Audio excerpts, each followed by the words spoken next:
Hello everyone, welcome in. Before we get started, I do have to say that I am a member of the EA Creator Network, and as such, I have received free content for The Sims 4, including content that you're going to see in this live stream. Now that that's out of the way, hello everyone, welcome in. How are you doing? I'm so glad that you're here, and I'm so happy to be here. Hello, hello, hello everyone. How are you all doing today? Or tonight, or this morning, or whatever time it is. How are you? It's good to see you. I'm so glad that you're all here. What time is it? It's crazy to see someone starting a live at 3 a.m. It's 3 a.m. Yeah, I'm a nocturnal person. Oh, I love this. Hello from Wales. I'm a nocturnal person, and on top of that, like, I also like I get a lot of international viewers, so. But welcome in, Allison. How are you doing? And Tanya, it's good to see you too. And then we have the house that I'm working on.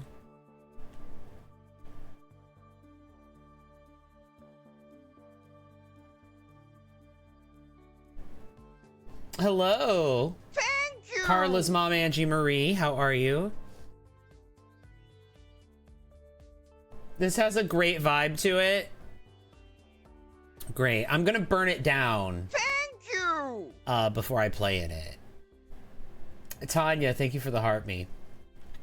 True story. My intention is to burn the house down before I play in it. Out walking in the sunshine. Oh my gosh. Been busy all day. Hope to relax and watch a Sims build. Yeah, I still got to build the upstairs and I got to build the basement. In my last stream, I said I was going to build the basement in that stream, but I got too tired, so I had to end stream. But we're here now. Another one, thank you. Allison, thank you for the follow. When we come inside, we've got the entire first floor done. We've got the kitchen.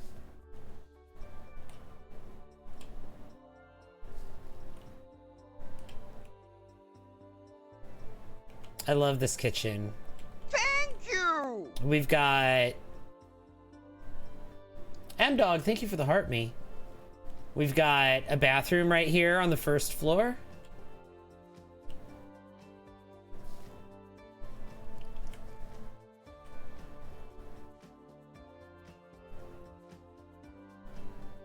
Through here is the living area.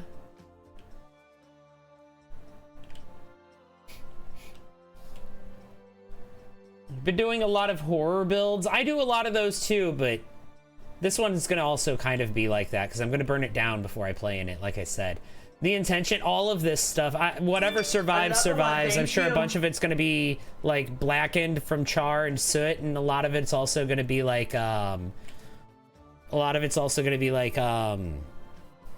just gone, burnt to ash, right? Thank you for the follow. Appreciate that, Allison. Oh, and Young Daddy, thank you for the follow. And then here's the office. Burning it down, yeah, I'm gonna burn it down before I play in it. There's lore. There's a reason. So, a vampire hunter is gonna live here, right? Basically, the story is the house burnt down when he was a teenager. And his parents died in the fire, and he's been taking care of his little sister ever since. She was a toddler at the time. Now he's a young adult, and she's a child. But now that he's become a young adult, he's inheriting the family estate, which includes the house that burnt down, right? And so, like, the ghosts of his parents are going to be occupying the, the house in some way. Haven't quite figured out how I'm going to make that happen, but it is going to happen.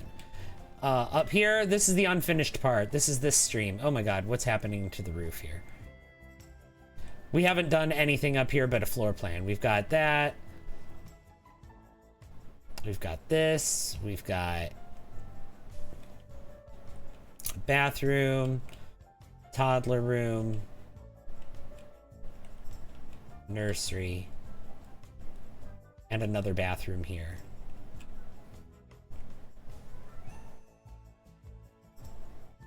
So like I said, upstairs is a work in progress. Also, we have a basement.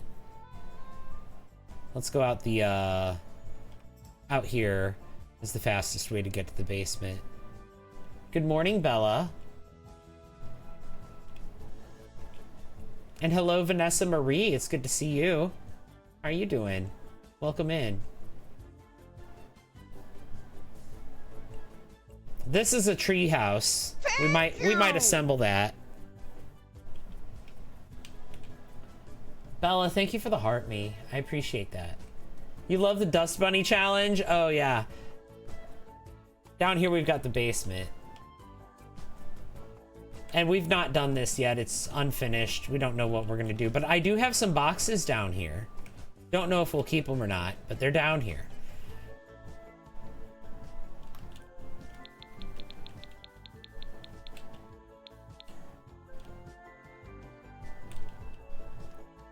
So that's it so far. Like I said, it's a work in progress. We're working on it today. How do you do that view? Hit tab. You hit tab on the keyboard, and then you can press W to go forwards, S to go backwards, A to go left, and D to go right. And you can press Q to go down, and E to go up. And you can combine them.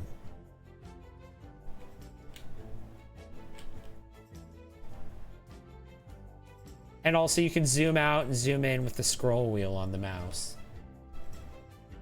Thank you! You love the entrance to the basement? Yeah, being right here. Thank you! Josie, thank you for the 6 I'm new here's. Getting us started with the gift goal. Another Zappetite, one, thank you for the heart me. I appreciate that. And thank you for the follow. London Notes. Yeah, we do have a gift goal. We are trying to get...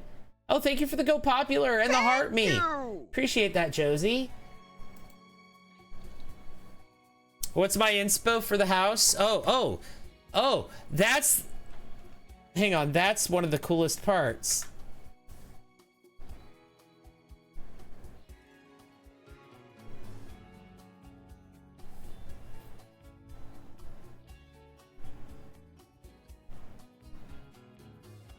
One moment. Do you see it?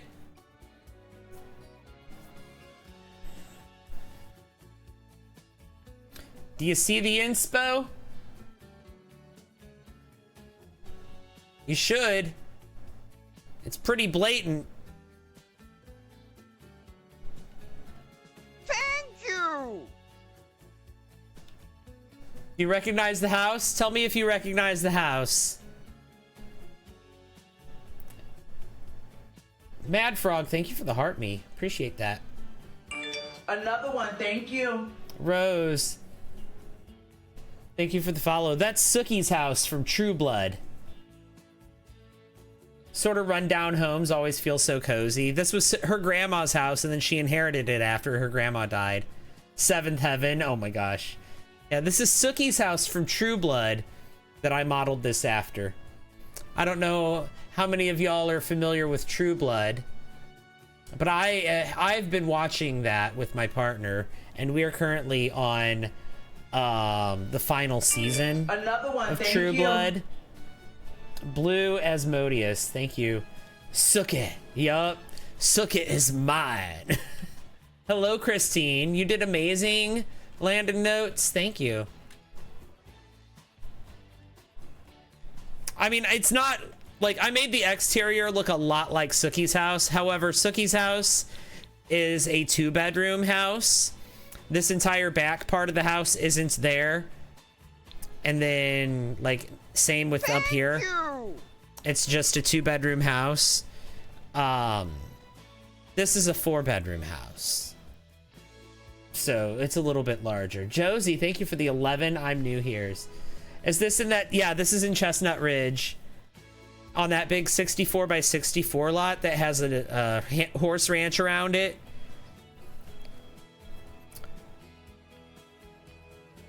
So the family estate includes like the horse stuff.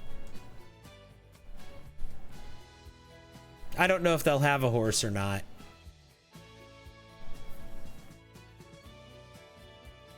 Another one, thank you. Justine, thank you for the follow. Appreciate that. So I guess let's do the second floor for the second floor.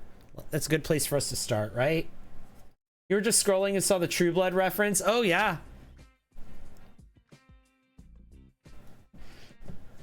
Building a house for what's going to be my vampire hunter. So let me tell the story of him. Now, his story has nothing to do with True Blood, but I did steal some tropes from a lot of different vampire media to conceptualize him, and he does live in a house that looks like Sookie's house. But when he was a teenager, this was his bedroom right here. When he was a teenager, this was his bedroom, and he had a little sister who lived in this room right here, and his parents were trying to have another baby, so we're gonna have another room here where they've set up a nursery but not completely. Maybe the wallpaper's only partially put up or something like that. I don't know, we haven't done it yet. And then there's the mom and dad's room right here. So little sister was a toddler, he was a teenager, parents were planning on having another baby. This was their bedroom. Anyway, when he was a teenager, all this went down. Justine, thank you for the follow. I appreciate that. AK Squid, thank you for the heart me. The mother could have been pregnant. We'll get to that. Okay, so the mother, she was making dinner. AK Squid, thank you for the go popular. The mother was making dinner, right?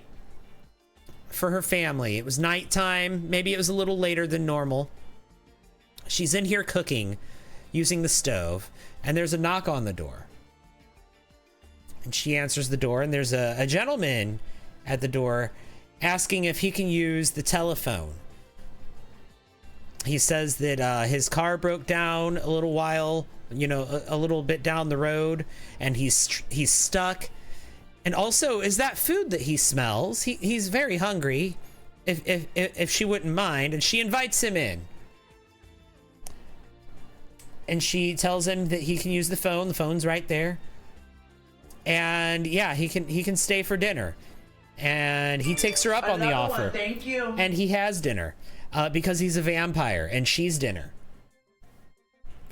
So this guy, he was a vampire all along, and he follows her into the kitchen.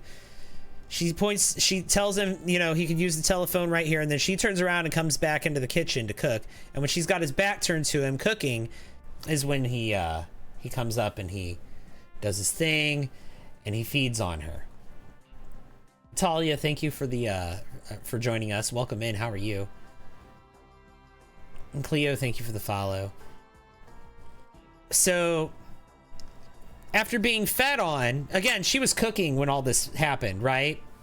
She was in the middle of cooking dinner. She had food on the stove. She had the stove going when the vampire fed on her. But she collapsed from being fed on. And then the father walked in and he confronted the vampire, and the two of them got into a bit of a scuffle. They engaged in fisticuffs, if you will. And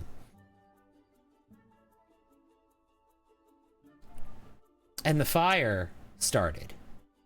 That's when the kitchen fire started. That's when the food that was on the stove unattended because mom was passed out on the floor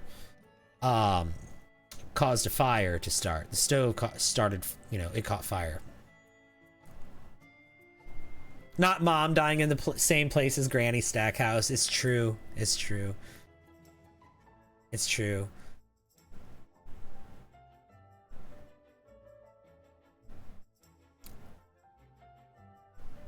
Actually, I think Granny Stackhouse, she died back here, closer to the back door. Is the version of The Sims 2 where the pack's worth the money? You've not played it in years? I mean, yeah, it's a trip down nostalgia lane, and it works. It works on modern PCs, so is it worth it is entirely a subjective question, but like, I think so. Anyway, Dad and vampire are fighting. Mom's passed out on the floor. A fire starts to break out from the kitchen. Or in the kitchen, from the stove. And about that time, our teenager, his name's Silas, he comes down the stairs, wondering if dinner's ready, wondering why he smells smoke, whatever. And he sees his dad fighting the vampire and losing. And he sees the fire spreading in the kitchen. And his first instinct is to run in, but his dad tells him, no, go get your sister and get her out of the house. So reluctantly, he turns around and he runs back up the stairs and he grabs his little sister out of her room. You think the goal is frozen? Yeah, it might be. Here.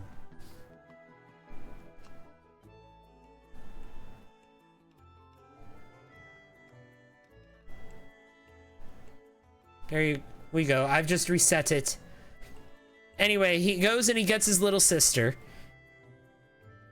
And he runs back down the stairs. And by the time he gets down the stairs, he can't even really see in the kitchen because the kitchen is fully engulfed in flames at that point. You got your nails done today? Ooh. So what he can see though is that his dad is passed out in there, presumably having been fed on by the vampire as well.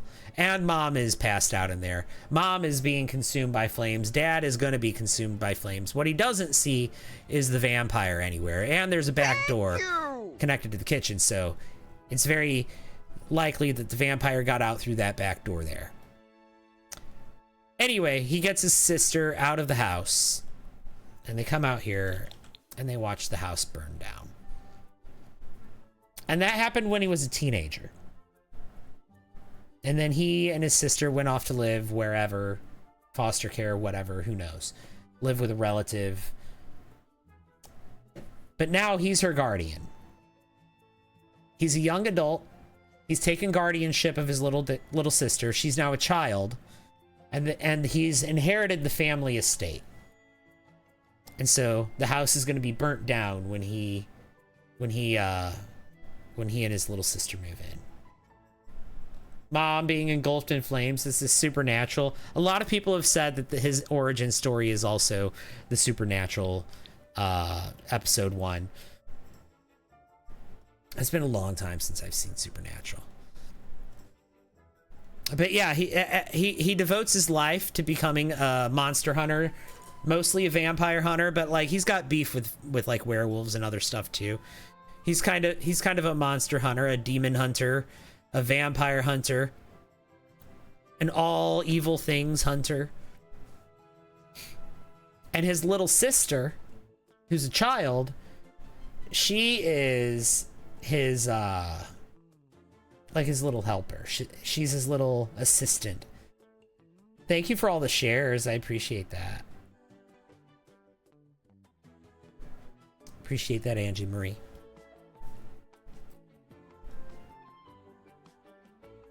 How is Carla, by the way? So yeah, that's the plot. That's what we're that's why I'm gonna burn the house down before I play in it. And now we gotta build the house. We gotta finish building the house. I want it to be the state that it, like, I'm building it before I burn it down, right? So I want it to be like the state it was in when they lived in it when he was a teenager.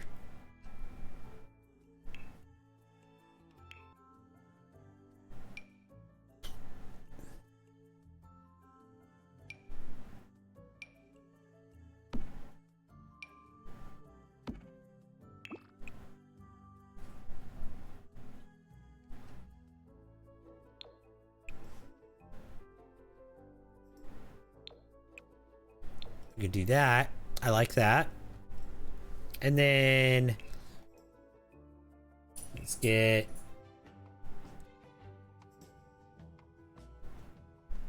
you love how I make storylines for my Sims. Thank you.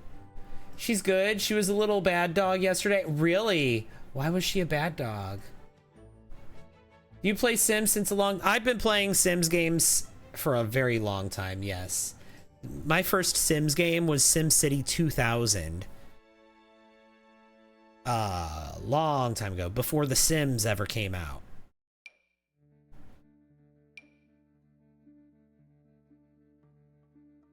I remember when The Sims came out. I played The Sims a lot, and The Sims 2, and The Sims 3, and The Sims 4. I've played The Sims 4 more than any other Sims game, but to be fair, The Sims 4 has gone the longest without getting a sequel out of all the Sims games.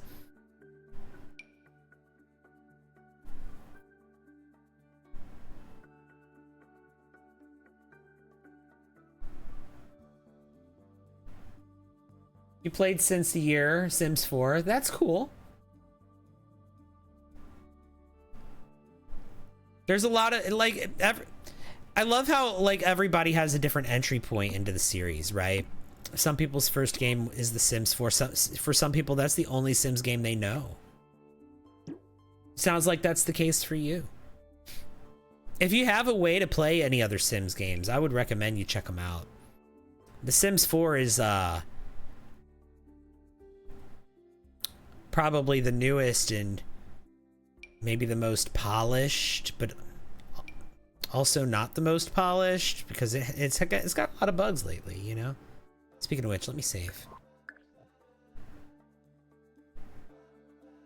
She eats from the table and tries to steal trash. Oh gosh. Yeah. Training. She needs, sounds like she needs some reinforcement from you or some training from you. A refresher.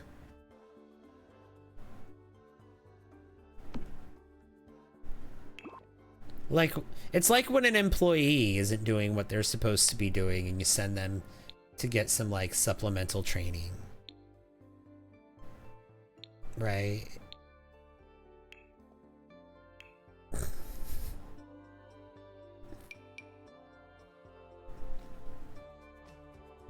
Or to have a refresher training.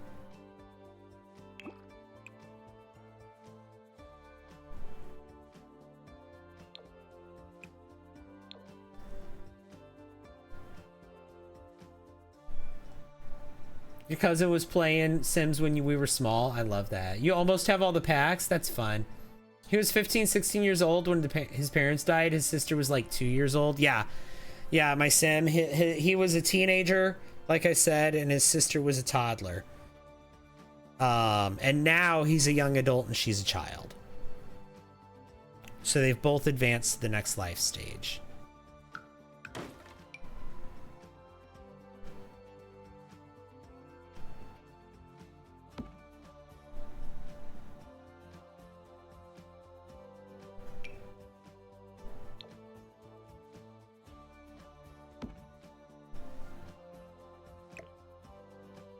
Perfect.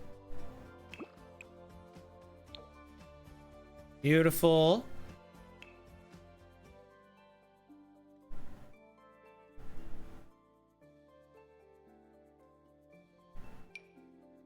No. Yeah, we could do that. Do you make up these storylines yourself or look for inspiration from anywhere? I mean, I drew a lot of inspiration from different vampire media when I made this guy.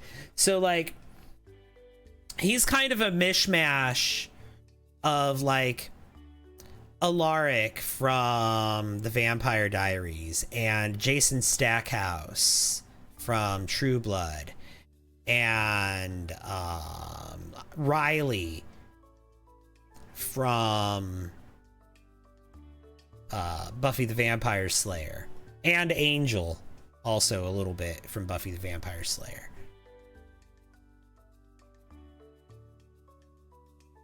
So, like, do I use CC too? I'm not using any CC or mods on my build. Well, I mean, I do have the tool mod, but I everything that I do is gallery friendly. So when I upload it to the gallery, even if you're playing on console, you can download it and be fine. Like, all of my builds, well, not all of them. Some of them I use CC, but usually I don't. Most of the time I don't use custom content. You don't know how to use Tool? That's cool. That's fine. Like I said, everything that I upload is gallery friendly. The cool thing about the Tool mod is I can build using it, but you don't have to have it in order to download my builds. It doesn't affect, like, what the Tool mod does is it allows me to take in-game assets and move them and manipulate them in ways that the game doesn't natively support. But if I do it, like, I'm not adding any new assets to the game or anything like that. Also, thank you, AK Squid, for the 50 I'm new here's. Appreciate that. I'm not adding any new assets to the game or anything. I'm just modifying things that are already there. And it, you know, apparently that's gallery friendly. I can upload that to the gallery, and like I said, even people with console can download them. So it's pretty cool. Use builds from the gallery and decorate the way you like. Well, I mean, follow me on the gallery. My username on the gallery is the same as it is on all social media, and I've got some builds. I built the back rooms underneath an abandoned mall. That was fun. Here's a house where every room is a different pride flag. All sorts of different builds. Here's this treehouse that just uses the Enchanted by Nature pack.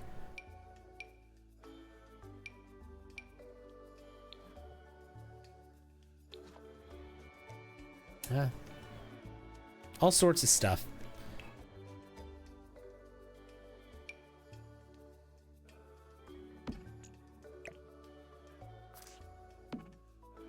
Okay. I think this bedroom's mostly good. Okay, let's get some more curtains.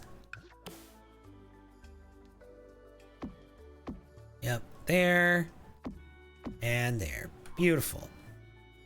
Let's do a different color for the walls up here.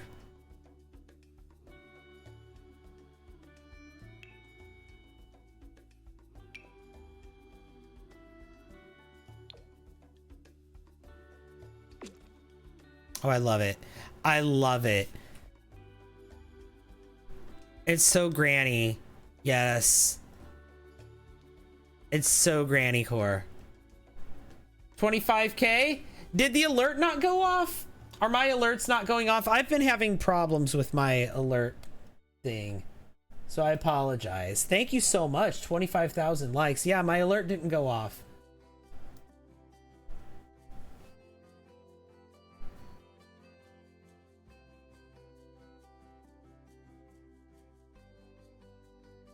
Do do do do do do do do.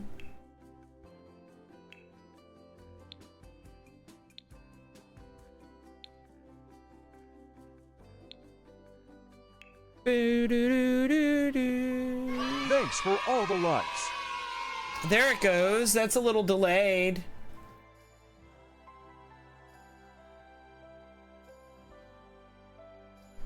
Like I said, I've been having some issues with it.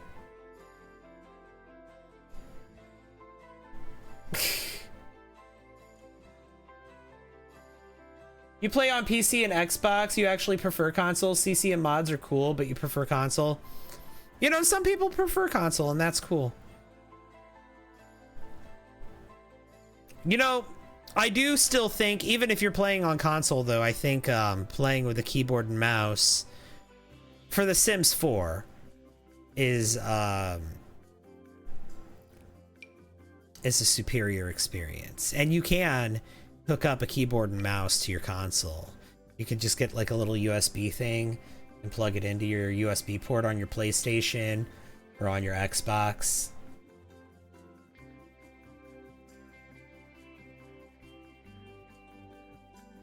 And you can use a keyboard and mouse. What's my favorite Sims game? Probably The Sims 2. Well, no, I mean, actually, if I've spent more time playing The Sims 4 than any other Sims game, it has to be The Sims 4 with the amount of time I've spent playing it. But it should probably be The Sims 2. Sims 2 holds the most nostalgia to me. I like The Sims 2's personality the most.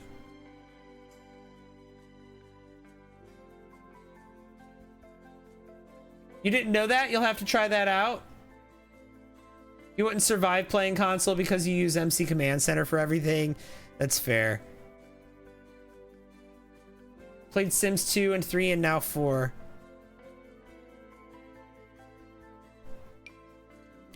Yeah, I played the original Sims game. Like I said, I played my first Sims game was Sim City 2000. So I've been playing Sims games a while.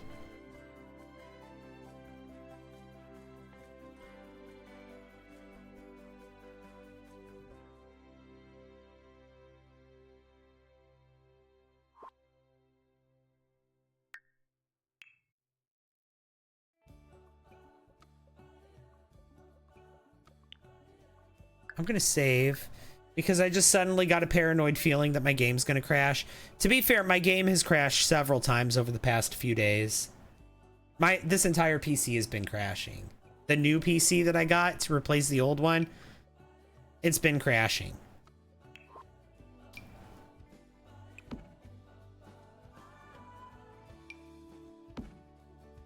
And the old one's the one that's been being stable. But the new one is the one that I've been running The Sims on, and I think there's a connection.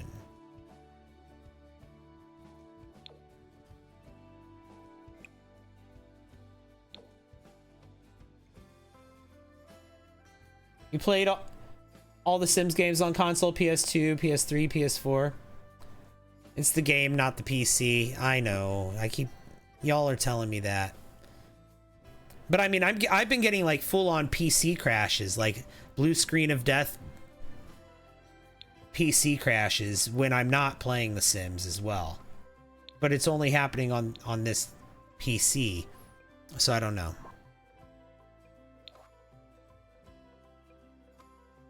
It is happening when I'm playing The Sims, but it's not only happening when I'm playing The Sims, is what I'm saying. So I'm hesitant to blame The Sims for the PC crashes. Or at least for the ones that that are happening when I'm not playing The Sims. But the EA app is still running, so who knows?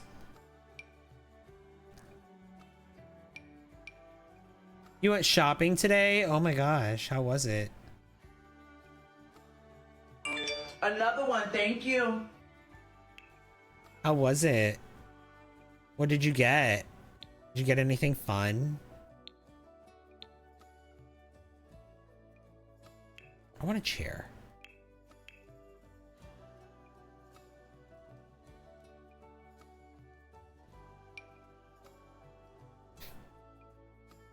And thank you for the follow, Rowan. I appreciate that. New here, what's your favorite Sims game? Yours is Sims 4. I would say I've played more of the Sims 4 than any other Sims game, so I kind of feel obligated to say that, but I do love the personality and the nostalgia of the Sims 2 a lot. So much that The Sims 2 might be my favorite Sims game, even though I've spent more time with The Sims 4. You bought a TV show Friends thing and Stitch things? A TV show Friends things and Stitch things. Oh! Things like Friends merch? Like merch from the TV show Friends and Stitch also. That sounds fun. That sounds neat. Yeah, okay, cool. You know what I need? I need an ottoman. Let's go to seating. Comfort. And let's find an ottoman. Yeah, here we go. Nah, that's too big. This base game one is fine. Probably.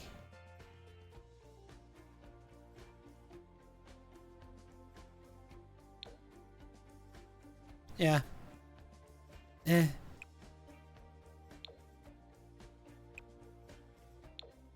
Yeah, we'll go with the green. That's fine. Okay, this bedroom's pretty much done. I just need some art on the walls.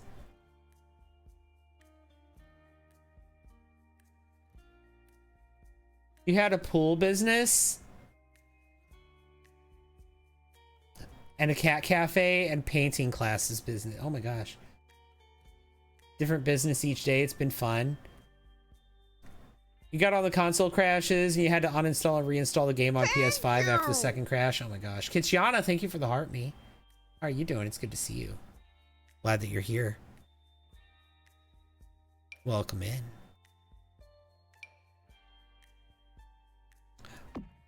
I like that. That painting.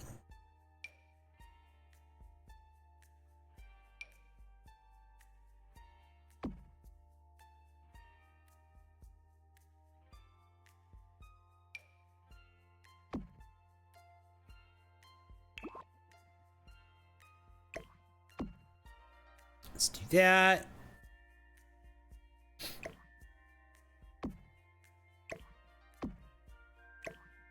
There we go. And then maybe we could do something like... Thank you! No, we'll just leave those. We can do that. But let's size it down by 1. And Shauna, thank you so much for the 2 I'm New Here's. Thank you.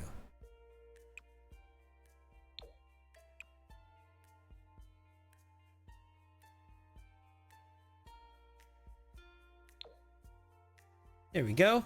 All right. There we go. We're done in that room. The parents' room is done. The parents' bedroom is done. How do you size the items down? With the bracket keys. One of them sizes them down, the other one sizes them up. Businesses and Hobbies is really fun. You love it. Businesses and Hobbies is a good pack. It's kind of irrelevant if you have different packs, if you have other packs, though. I don't know. Mad Frog, thank you for the 9 I'm New Here's. Yes, you are.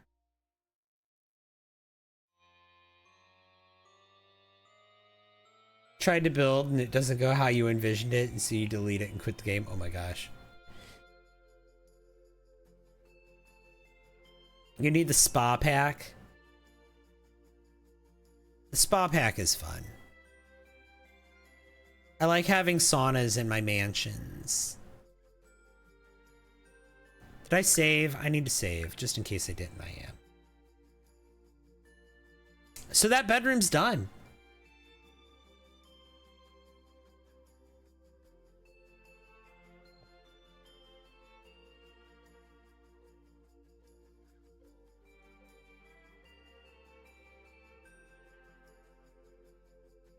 All right, let's do this bedroom.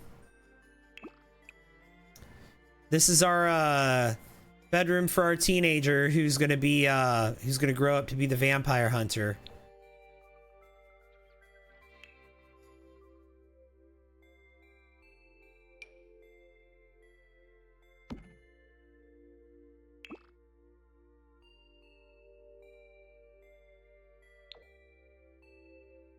Yeah, I like that.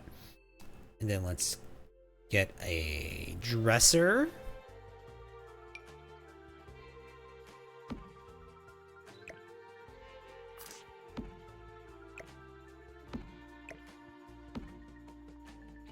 There we go.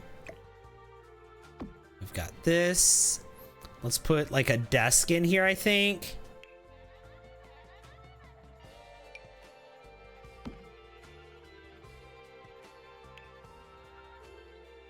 With a chair.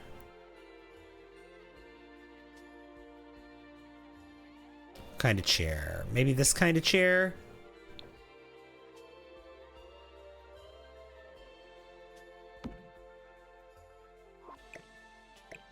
Let's swap these. Yeah.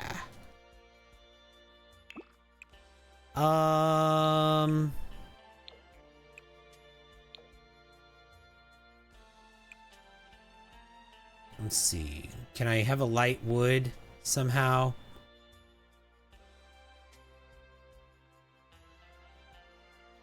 The only way to have it is with purple or with this blue. We'll go with this blue. You think Life and Death is useless without vampires? Oh no, I hard disagree. Life and Death is really good for family gameplay. It gives you cemeteries, it gives you wills, it gives you funerals. And then there's that Grim Reaper career, which is just really fun. What do I think about Jungle Adventure University? I like University. I do like the University pack. I play with that, but it's one of those packs that, like, once you do the University thing, then you've done it, and then you don't really do it again. Kind of like Strangerville. Like, you can send your sim back to, like, you could send Sims to University whenever you want, but, like, after you've done it one time, you don't really, it's not something you find yourself doing with, like, every generation, right? You don't find yourself playing it. Wish we had dorms. We do. There are dorms. But, what was the other one? Jungle Adventure, same thing. Same thing. Jungle Adventure is the same as University in the sense of, like, once you do it, like, you don't really go back and do it again. Like, you don't send your Sims on a Jungle Adventure all the time. Like you don't do that. That's not like your regular thing, right? Like that's something you're gonna play that game pack once, and then you're probably never gonna play it again. University, I think, is something that it's kind of the same, like, in that aspect. Like, you're gonna play it once and then never play it again. But University is an expansion pack, and you can send your Sims to University from home, which does bring a lot of replay value to it. So I like to play where my Sims, they attend University, but they live at home rather than living on campus, and they're just a member of the household, and while I have other Sims doing other stuff. Like, you get some replay value from it there. Also, the build mode from University is pretty good. It's all right. Like, it's not the best, but... Do I have items that I always use from those packs? From University, not so much. I don't have any items that I always use from University. That is one thing. Like I said, the build mode, it's passable. It's all right. There's nothing wrong with the build mode. I don't dislike the build mode. But I don't use everything from it very, like... I use the ping pong table a lot. But not like a lot. Just like when it's one of those things that I'm happy I have it when the situation calls for it. But I don't use it all the time. You know what I mean?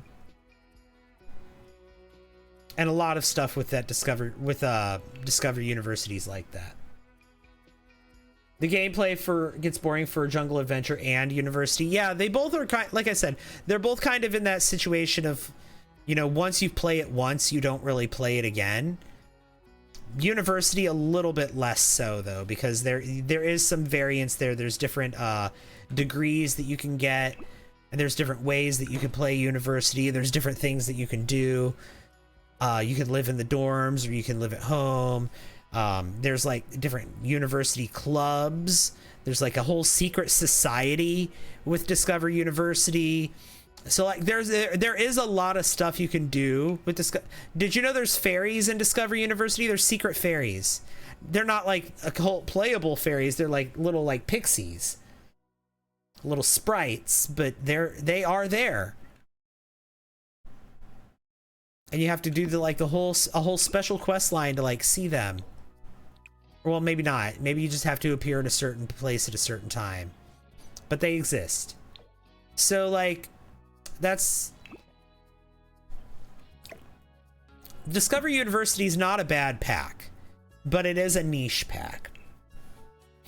If you do a lot of family gameplay, a lot of generational gameplay, you might get more replay out of it. If you do a lot of, like... Or if you do, like, a rotational save file where you have aging turned off and you jump around and play a bunch of different households, University might be one that you'd really like. You know what I mean? High school's the same. The furniture was the best part. You know, the furniture from high school years is really good. I do agree with that. I found when I built my own high school, I found myself using the high school a lot more often. It's a lot more fun in a high school that I built than it is in the high school that comes with the game. Which pack is that outside wallpaper from? This is from Werewolves.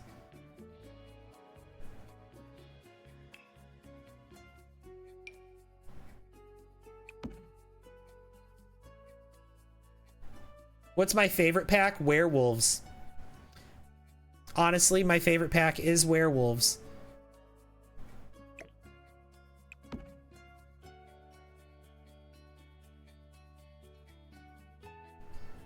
You work at a school, but the pack is pretty boring. Yeah. Like I said, if you build a school yourself, which again, I did, it's on the gallery. If you have like all the packs that I used, which is almost all the packs, strongly recommend you download my high school. It's right here.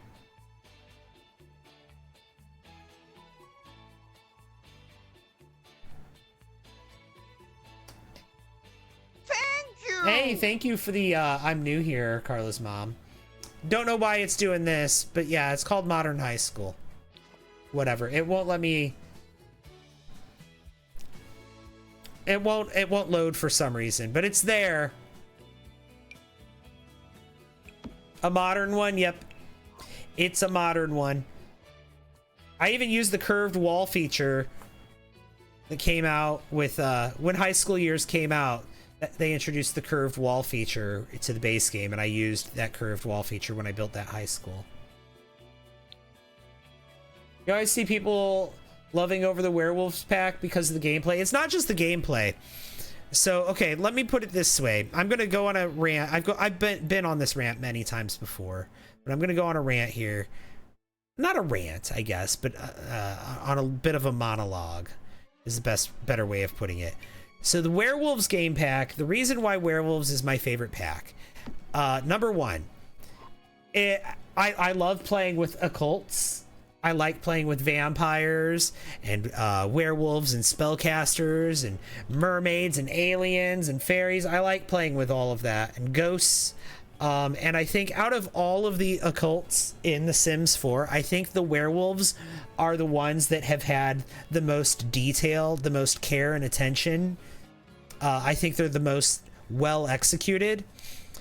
I think they're the ones that came out the best. So like, I think their skill tree is the most well thought out. They even have, so like, for example, like the spellcasters and the vampires, whenever it is possible to completely fill out the skill tree and learn every single spellcaster skill and every single spell. It's possible to learn everything there is to learn.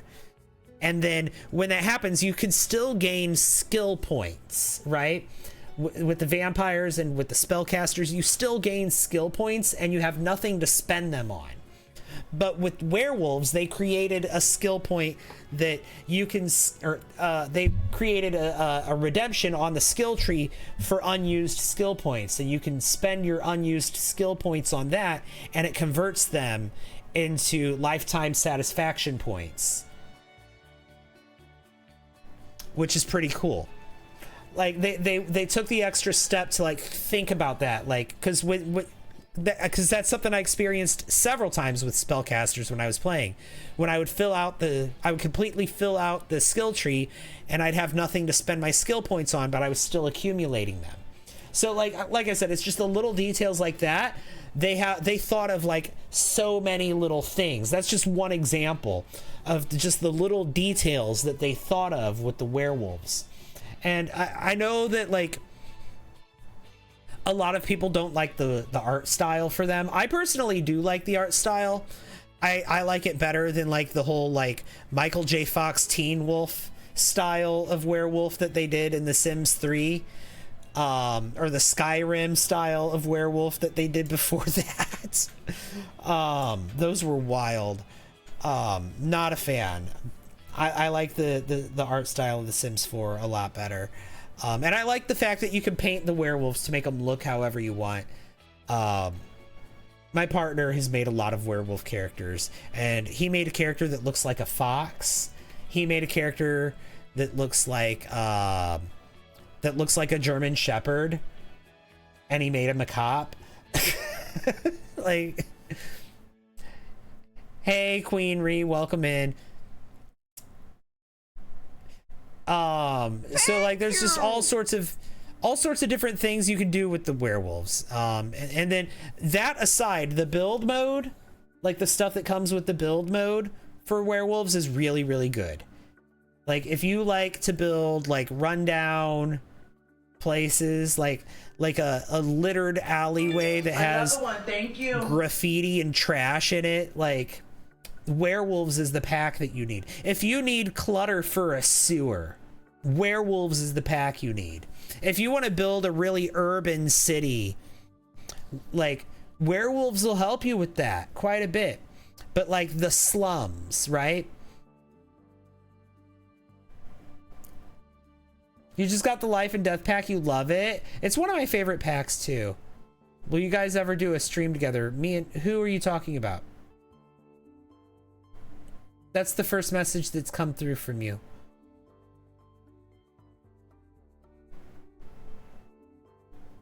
Have to get ready to go back to work. Hope you have a good day. All right. Have a good day at work.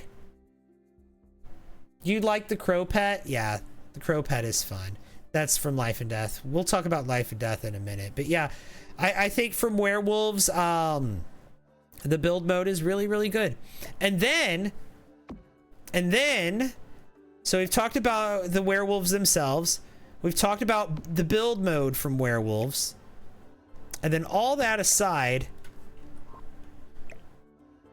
we also need to talk about, and we talked about the Create-A-Sim, but then we also need to talk about the world that comes with that pack, because that's another thing. The world that came with the werewolves pack is pretty good. It's pretty good. I mean, it's a game pack, so it doesn't have a lot of different lots with it. It's only 5 lots, I think.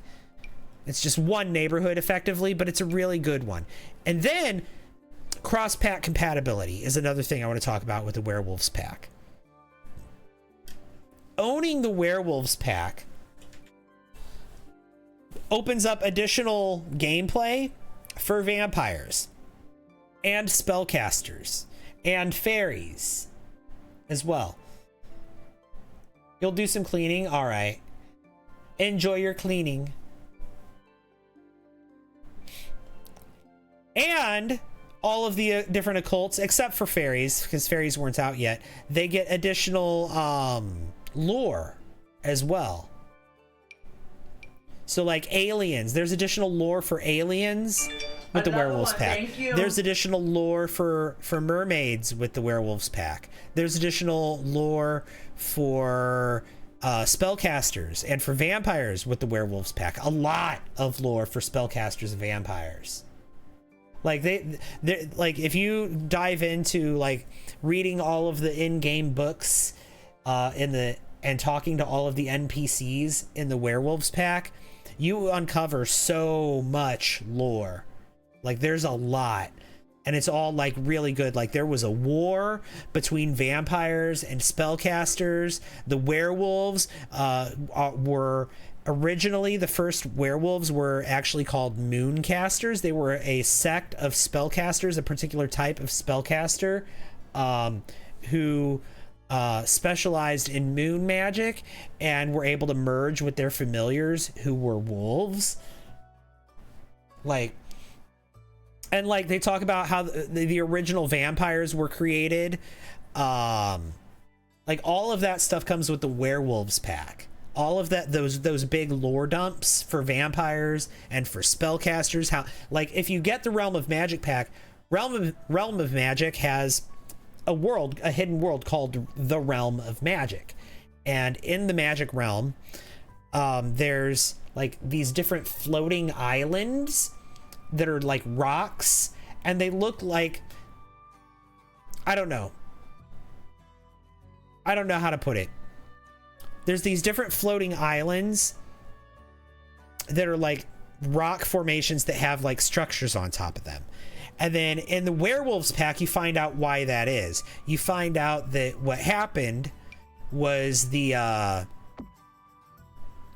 spellcasters, during their war with the vampires, they tried to have a do a spell to change all of the vampires back to human.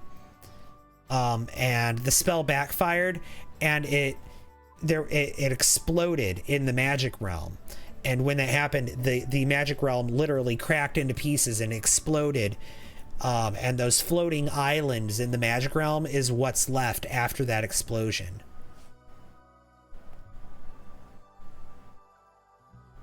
So yeah. Favorite Sims game, like 1, 2, 3, 4, probably 4, but also 2.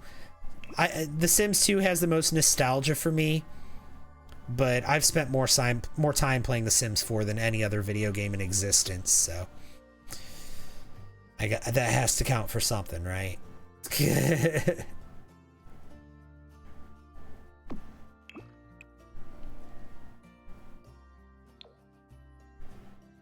Love Sims 4 aesthetically, but the gameplay, you can never play it. Nah. I don't know. I like all the different Sims games, but I would say, like I said, I've spent more time playing The Sims 2 than any other game, but Sims 4. Spent more time playing Sims 4 than any other game, but Sims 2 holds the most nostalgia for me. I like the personality of The Sims 2 more than any other Sims game. I like the vibes of The Sims 2 more, but it just, unfortunately, it doesn't hold up technologically so much anymore. Honeycrisp, thank you for the heart me. Sounds like they put more effort into the older packs. So here's the thing with the older games, with the older Sims games. She was a fairy. Oh my gosh. Kitchana, thank you. She was a fairy. Again, my alerts aren't going off. Why aren't my alerts going off?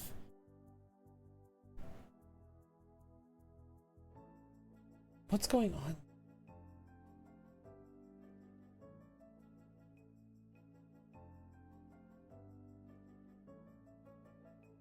Let me test it again. I mean, I'm hearing them. Thank you, Kitchana, for the game control. I really appreciate that. But they're not showing up on screen.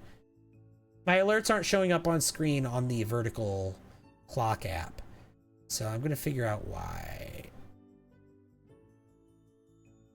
I'm just going to do a quick... Another one, thank you. There it is. Okay. Alerts having their own mindset, yeah. They were showing up on the purple app. They just weren't showing up on the clock app. I think I fixed it.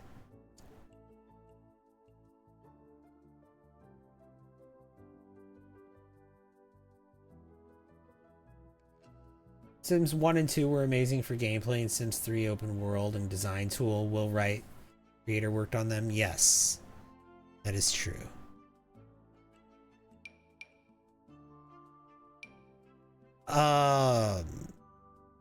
I liked The Sims 1. I still play The Sims 1 occasionally. It's been a minute. It's been a while since I've played any of the old Sims games. Also, guys, there's going to be a big update for Inzoi, and I might... Hang on.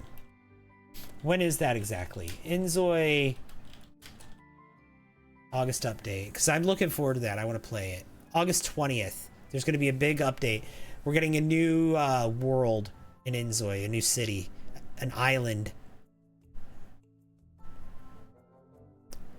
And I'm gonna check it out. It's been so long since I played Inzoi,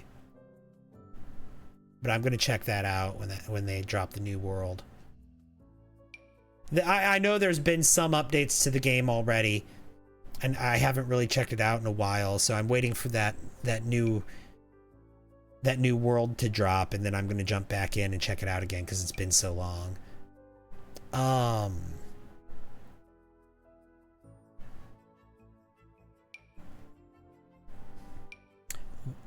I'm not finding like the posters and stuff that I want for his room. Okay, here we go.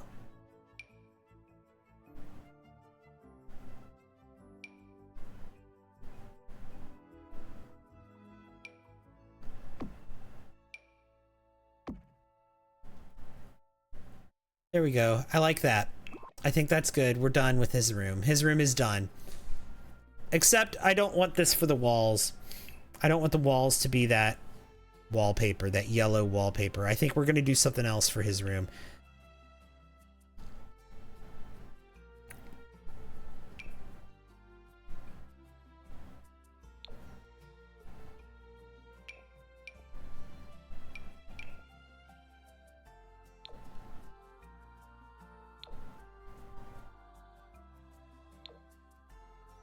You can have a blue room.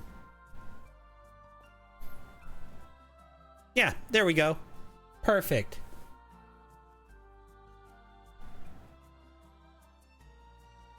What other games do you play other than Sims? Oh, all sorts of games. I played on stream. I've played the Resident Evil 4 remake. I played the Silent Hill 2 remake. I played Death Stranding, and recently I've been playing Death Stranding 2. Thank you. Kay, thank you for the heart me. How are you? There's this game called Oxygen Not Included that I like to play. It's a colony simulation game. And then what's another one? Another game that I love. I love all sorts of games. I like Star Wars games. I like Elden Ring. I like Mario Kart. I love Zelda games. Zelda, that was the other one I was thinking of. I love Zelda games. That's another one. I played Tears of the Kingdom recently on stream. Tears of the Kingdom was a fun one. I played that game. I did the whole storyline, and I also did all of the shrines in Tears of the Kingdom. I got every single shrine. And then I got the prize for getting all of the shrines. And so that was a lot of time that I invested into streaming that game, right? And during that entire thing, I was getting, 20, 30 viewers during that game. I get more viewers when I stream The Sims than I do when I stream literally anything else. But Tears of the Kingdom, I was getting a decent viewership, like 20, 30 viewers. But then when I got to the end of the game, like the final battle against Ganondorf and like the last cutscene and everything, there were like hundreds of people in the stream. Like for some reason, the For You feed just it took that, like the ending of the game, and it ran with it. The algorithm took the ending of, like, me streaming the ending of that game, and it blasted it on the For You feed. And there were so many people that were like mad and complaining about spoilers. They're like, "Oh my god, no spoilers. Please don't say any spoilers." And I'm like, "I just live streamed this entire video game. What do you mean no spoilers? Like, I'm sorry that you're showing up at the end, but..." And oh hi, Mitchie Rose. Sims 4, I'd like a new world pack, just modern. Maybe cars, better homes, looks, more makeup. You'd like to adopt teenagers? That could be fun. Yeah, I think you can adopt a teenager in The Sims 4, but like not through like an adoption agency.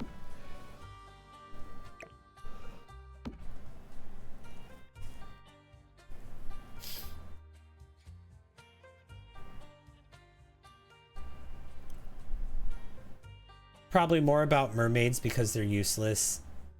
Yeah. Yeah, in The Sims 4, the mermaids are pretty useless, unfortunately. Alright. I guess let's do this bathroom next.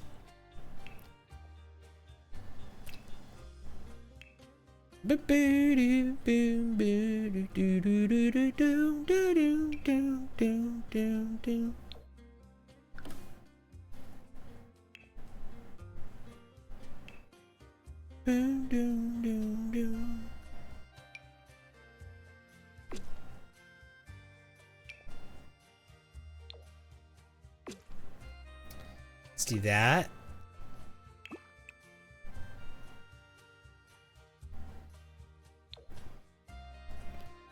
Sure. All right, fine. Bathroom, toilet paper, mirror,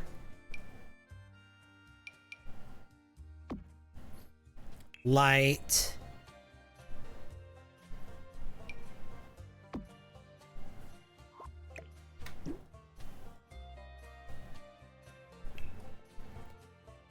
I need a window. What is this from? Base game?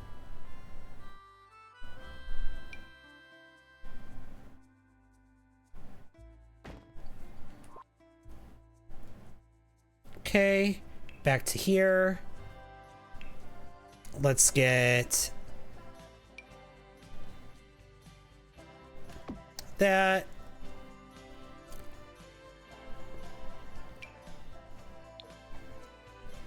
That.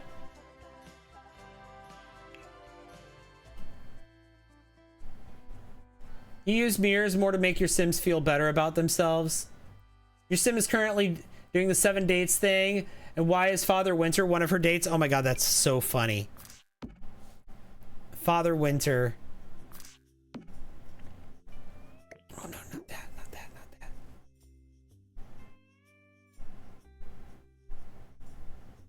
that. Befriending a teenager and adding them in your household. Yeah, you can do that. Works great for me, but now this man is going to blow her phone up. Yeah, Father Winter, yeah. He is. He's going to be calling her all the time now.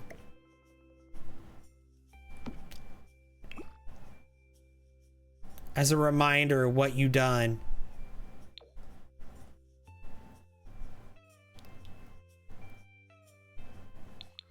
Okay, yeah, I'm good with that bathroom. It doesn't really need art or anything. It's a bathroom, right? Like, doesn't need anything. It has what it needs. It has a toilet, toilet paper, sink. Yeah, we're good. Have I done a lot challenge for viewers before? What do you mean a lot challenge? Like a shell challenge? Yes, I have done a shell challenge before. We did a whole hashtag and everything.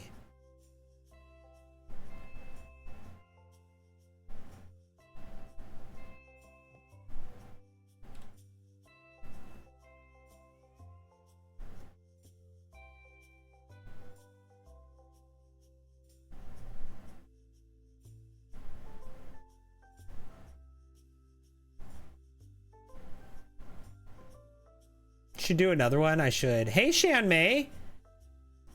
It's been a long time since I joined. How are you? Well, it's good to see you. Yeah, it's been a minute. Nonetheless, I'm happy that you're here. Welcome in. How are you? It's good to see you.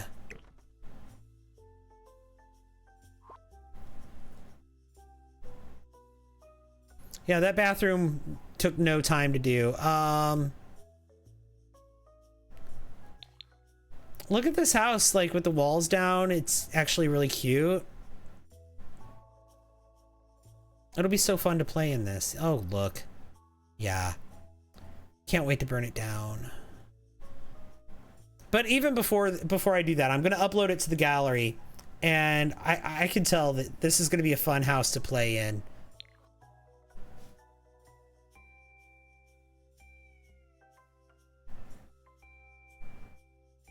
Like an earthquake or pick a haunted house. Good, you graduated uni. Oh, got a 2-to-1, which is grade just under first, so I'm happy. Nice. I like the cat shelter feature for my lot, and then my house is, or the cat. Oh, yeah. The cat shelter feature, the lot trait. Yeah, I know what you're talking about. Your house is full of, yeah, the cat hangout. It attracts stray cats, and a lot of them, and you're constantly going to be feeding them, and you got to provide them with litter boxes too. Burn it down. Yeah, I'm going to burn this house down before I play in it. That's the plan. So the lore is that my sim, when he was a teenager, this was his bedroom right here, and he had a little sister who was a toddler, and this was his parents' bedroom. When he was a teenager, long story short, his parents were killed by a fire in their kitchen, but the reason for that fire was there was a vampire, and so he blames the vampire for the kitchen fire. That happened when he was a teenager, and now he's taking care of his little sister. Now he's a young adult, and his little sister is a child, and they're... So what I'm going to be doing is I'm going to burn the house down, and then they're going to inherit the property, and that includes the burnt down house. And then we're going to start the gameplay with them living in the house after it's been burnt down.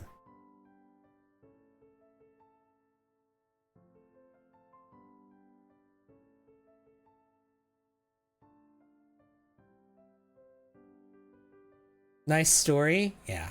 Well, there's a lot more to it.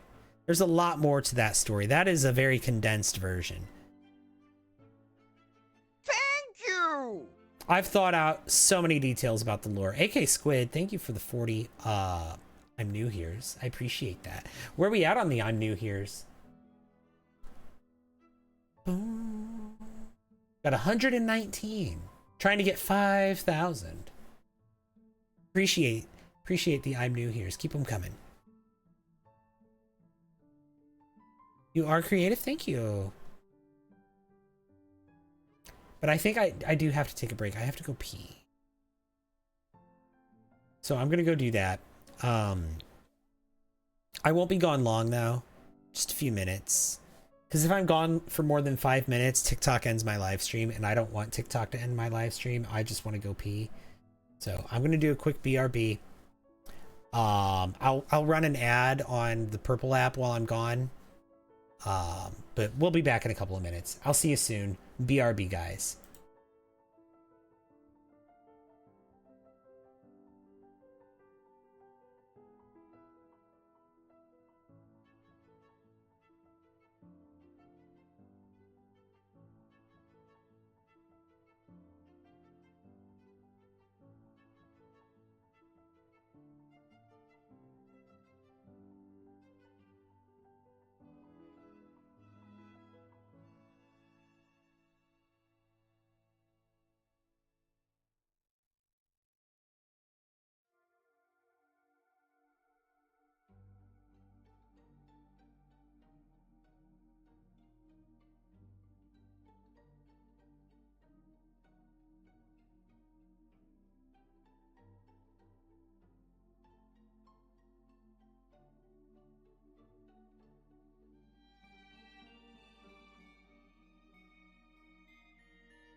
Alrighty. I'm back. I'm ready to jump back in. Let me make sure I'm fully yeah. Had to make sure I was fully not muted.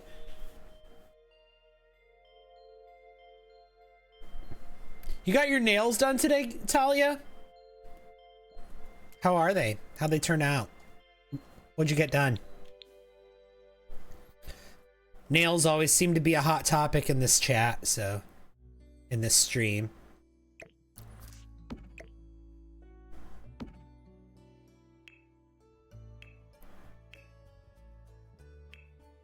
They're bright pink. Oh my god. That's amazing.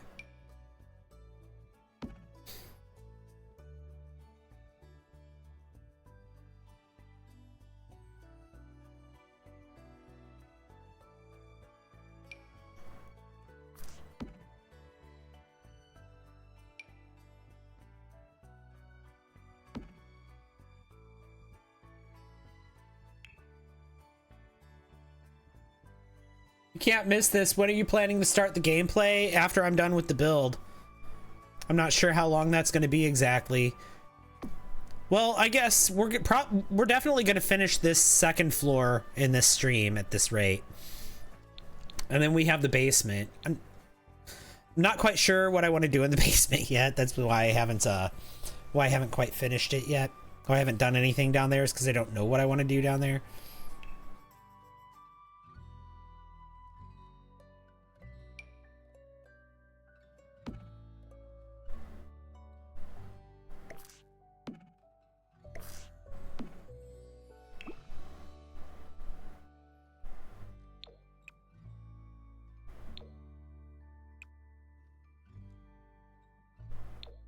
No, that's fine. That's fine. You did a video of them? Hang on. Is it possible for me to... No. It's not. I was like, is it possible? It's not letting me to just like go to your...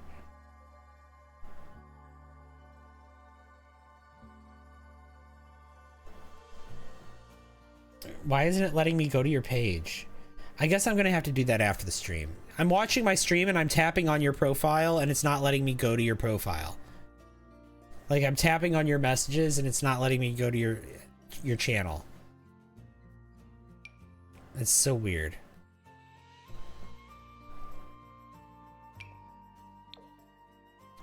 I wish that it would let me go to someone's page while I'm someone in chat while I'm watching a live stream. I don't know why it's like that.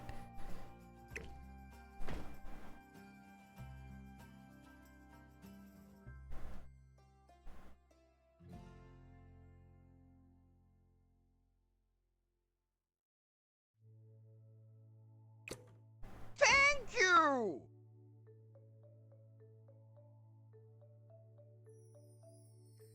Otter, hi, thank you for the heart me. Thank you! And also thank you for the I'm new here's. Yes, you are. Thank you! Butterfly is in your room, but it also smells strong of strawberries in here. Oh, interesting. Look like rooms from a movie. Basement is mostly for storage and eventually gets converted into an apartment. That could be. You like smaller houses because Sims can't seem to navigate to many features. See, a central hallway. Everything is connected to a central point right here. There's a central stairwell. Everything connects to the central stairwell. And then that leads to the front door and the kitchen directly. And multiple bathrooms and every bedroom.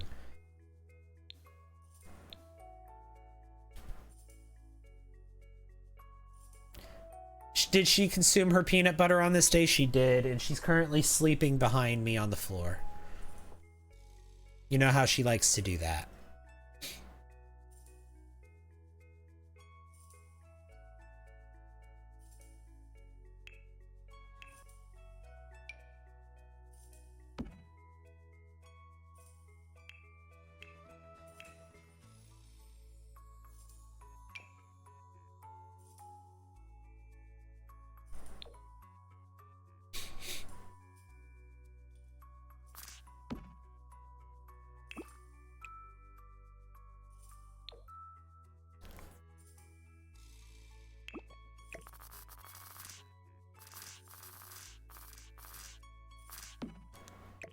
Let's do this here. Yeah, that works.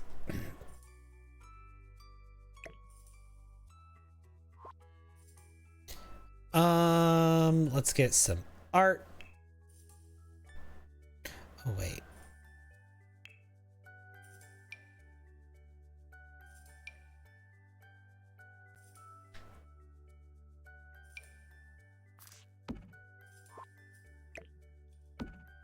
Do this.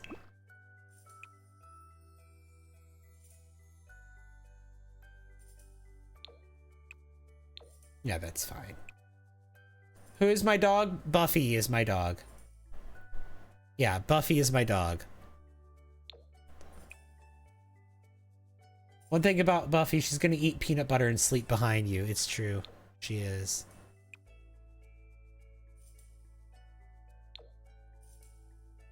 Sorry, I'm sure that was confusing with no context. Yes, Buffy is my dog.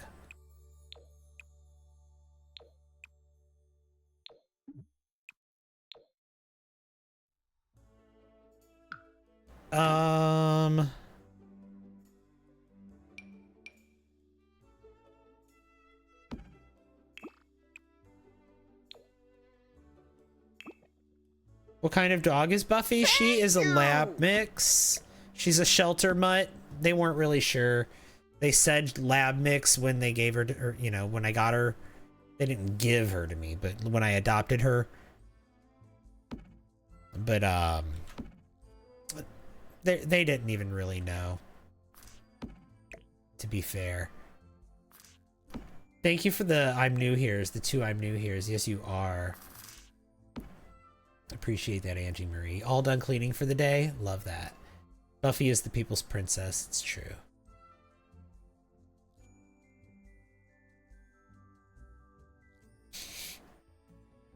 Okay, so I think I like that.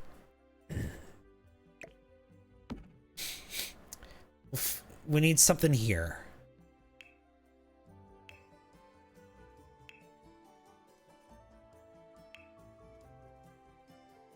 A toddler potty.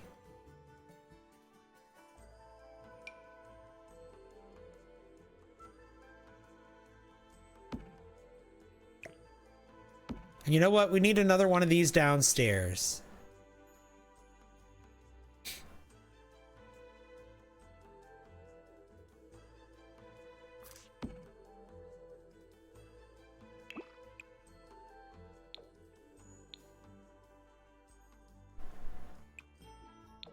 Perfect. I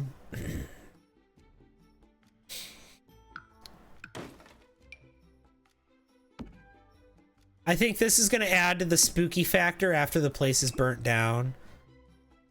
So this is what we're going to go with.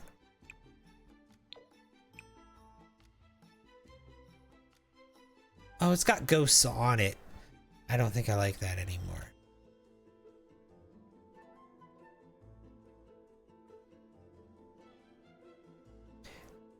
Maybe this one. Thank you! Thank you!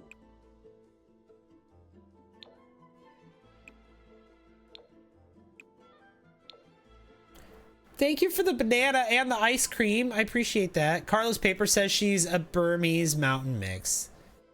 She probably dreams of big peanut butter treats and chasing small animals covered in peanut butter. You make multiple Sims or just let them make a family? It depends on what I'm doing. I already made the Sims that are gonna live here. I've made a whole world. A whole save file. Oh.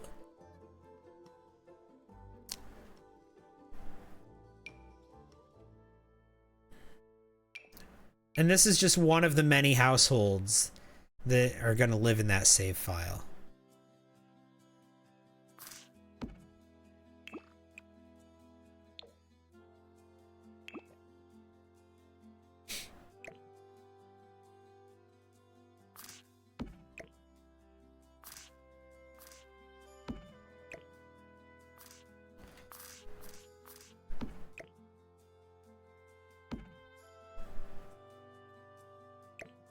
No. We can size this down twice, actually, and it'll be fine. And they can play with it.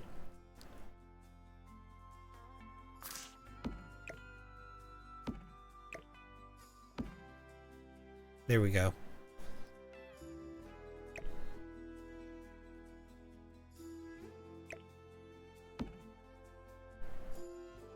That should be fine. New light. This. And then also a lamp. But yeah, for this one, I already made the Sims that are gonna live here. But they're gonna time will have passed between.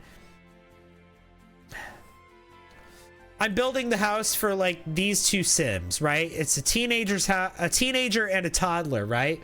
But when they live here, they're going to be a child and a young adult. And their parents will be ghosts. And the house will be burned down.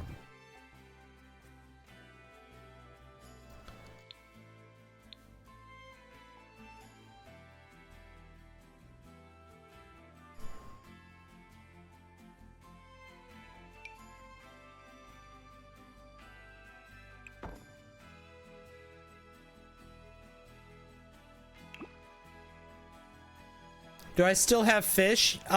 Some. Not many. I have my axolotls. Actually, that's really it now. I have my axolotls and that's it.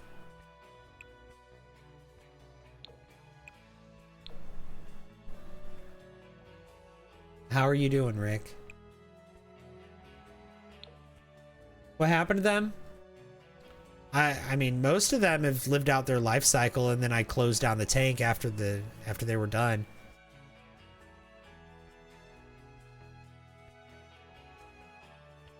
I just slowly got out of the hobby.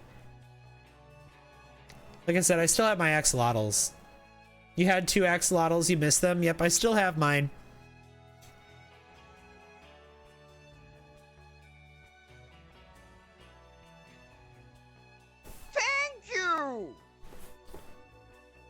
Lisa, thank you for the heart me. Appreciate that. I mean, I didn't fully get out of the hobby. I've still got that big 60-gallon tank with my 2 axolotls in it.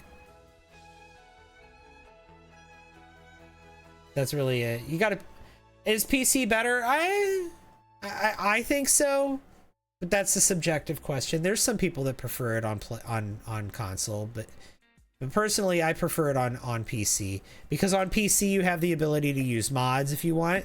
Also on PC, you have more performance options. You have a lot more versatility.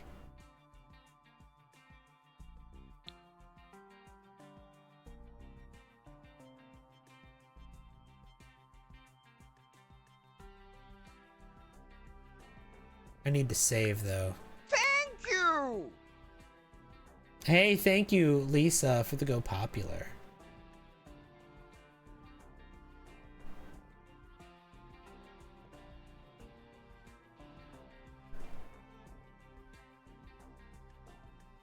Thank you!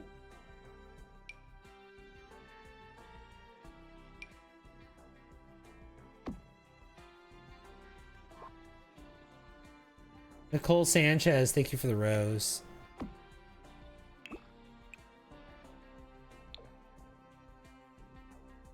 PS5 glitches a lot. You have a lot of packs.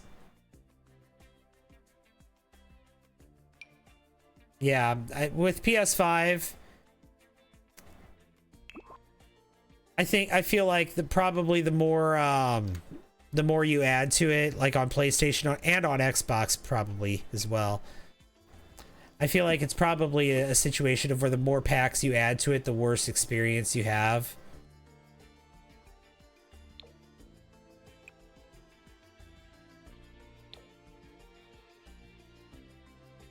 So you kind of have to be selective with what you get and not get everything, because getting everything is just going to lag your game down, you know? What am I doing? What's the background of the house?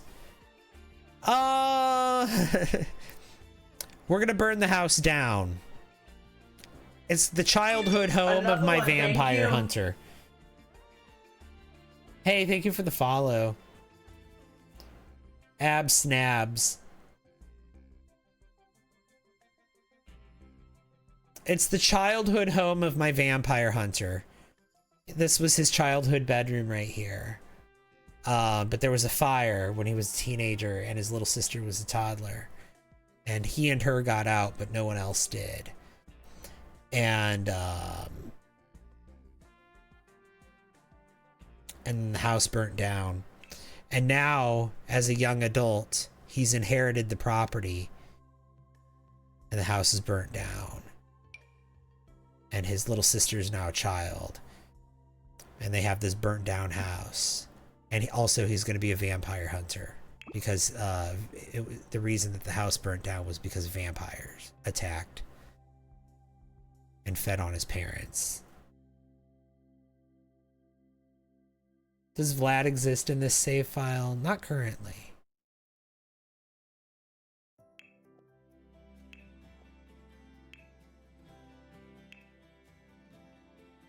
But if we make a new save file, which I've been talking about doing.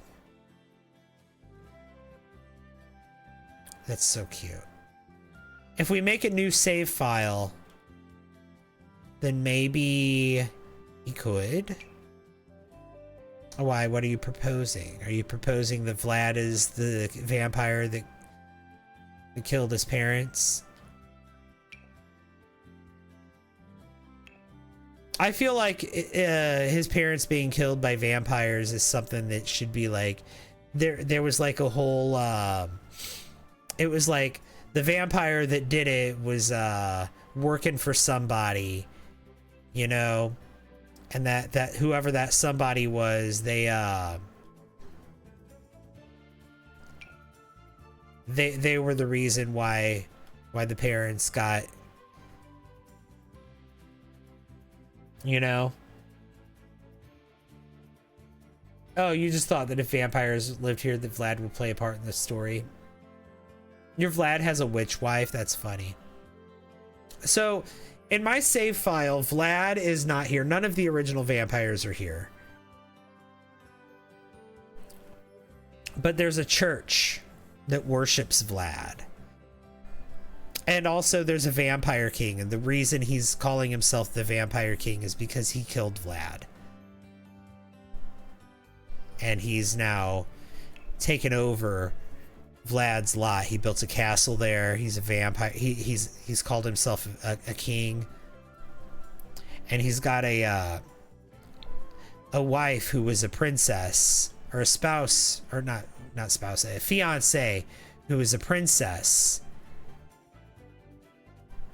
This is cute. A fiance who was a princess to a royal bloodline. Yeah, the vampire has churches. No. No, I built a church that worships Vlad. That's also a vampire bar. And vampires, they go to the bar underneath. There's a club that caters to vampires, and they feed on humans there. But the vampire pack is pretty cool. Also, I think this bedroom's done. What do you guys think? We have a dollhouse, we have blocks, we have a toy box, we have a stuffed animal, we have a toddler potty, and we have a bed, and we have books. And we've got some art and some window dressings. I can't think of anything else we need in here.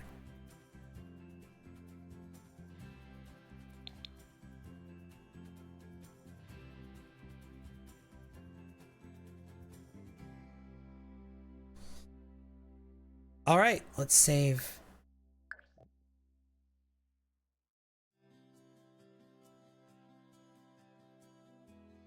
Guys, the second floor of the house is taking like a lot less time to build than the first floor did. The first floor Took me forever. I spent hours and hours painstakingly doing the first floor. And the second floor, I'm just like blasting through it.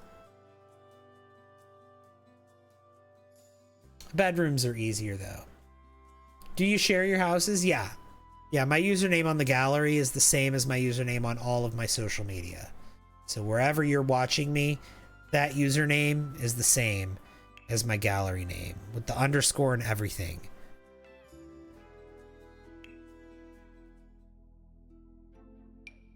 And yes, I do stream on multiple platforms, so. Okay, there was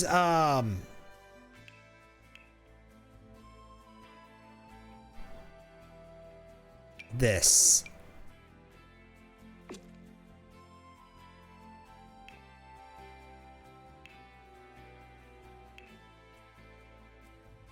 And then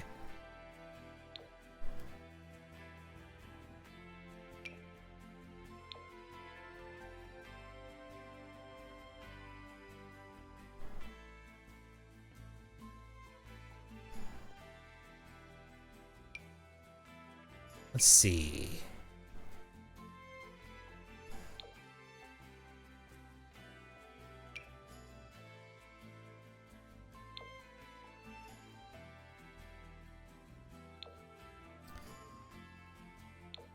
Maybe this green.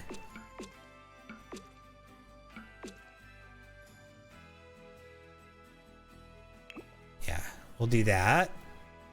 And then we'll do that. And then we'll do, let's get a carpet in here.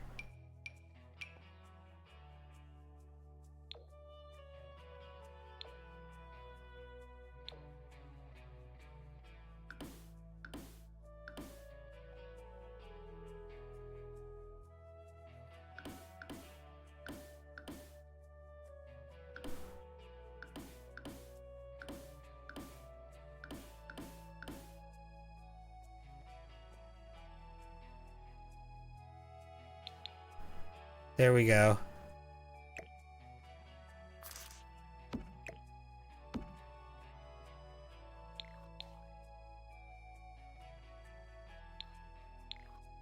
You see the vibes I'm going for in here, guys?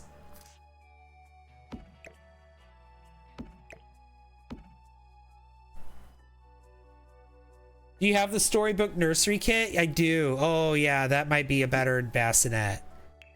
You're right. Let me just grab that kit.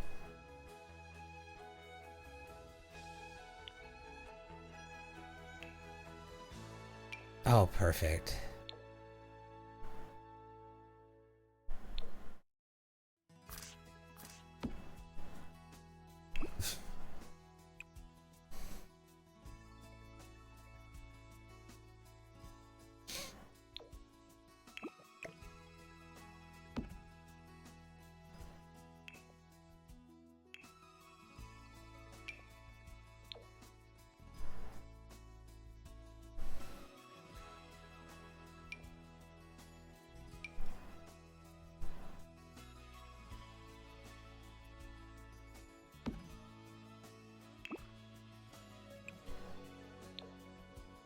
Here we go. Let's do that. I don't want to use a rug or anything in here yet. Or maybe we could just kind of push stuff to the side.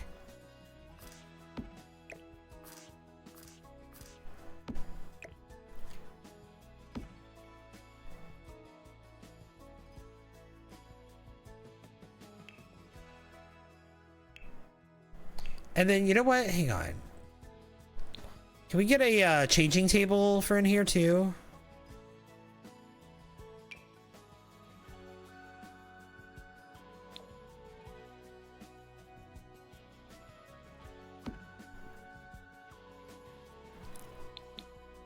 There. So like they were...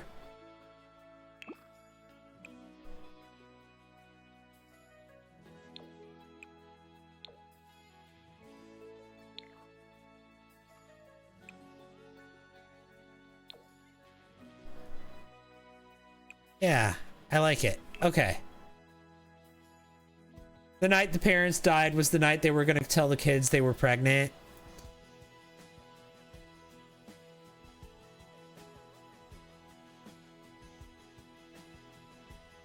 Let's get rid of this. Let's grab a light. It's giving Agnes Crumple Bottoms Unfinished Nursery. Maybe a little bit. Yeah, I could see that. I could see that. I could see that. There's nothing wrong with that, though, right?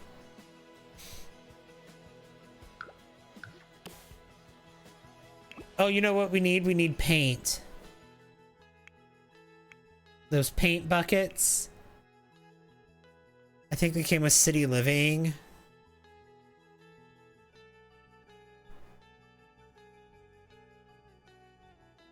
And a tarp. There's that tarp also that came with City Living.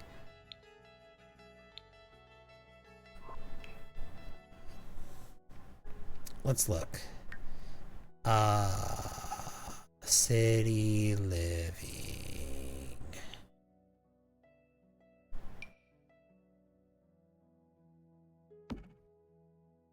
Yeah, let's do that. And then let's get some paint. Where are they? The little paint buckets. Here they are.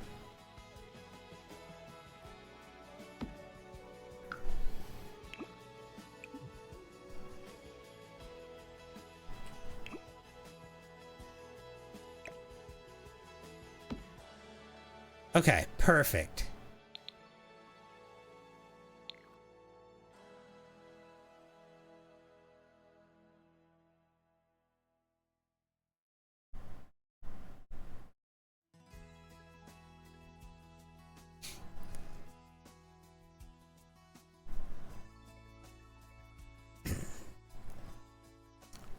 I really hope some of this room survives the fire.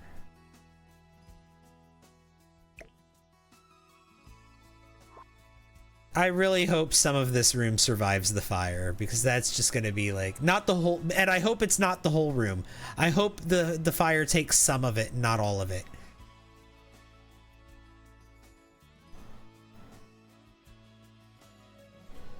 We'll see what happens, though.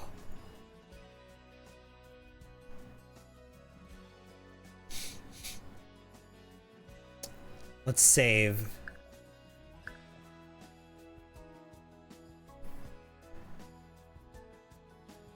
Boom, boom, boom, boom, boom, boom, boom, boom, boom, boom.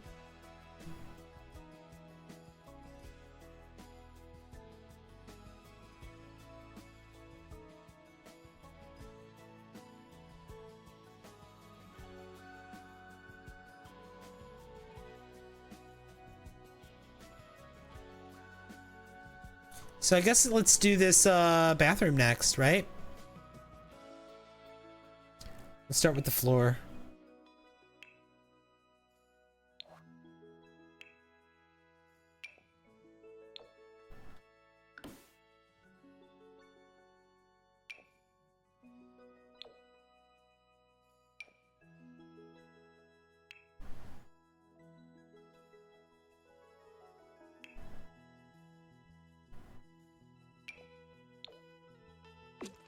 Do this just like we did in the other bathroom. Let me get some different lighting. Yeah.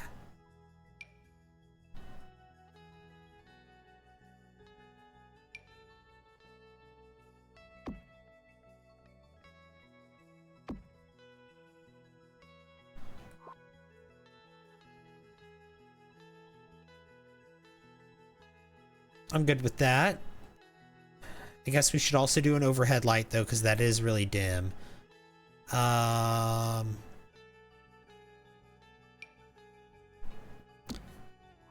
we go. And then let's get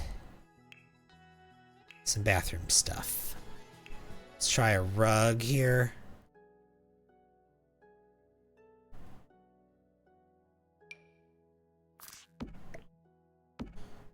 Okay.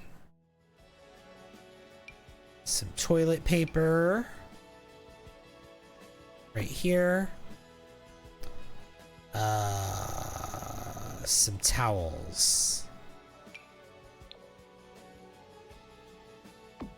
Right here.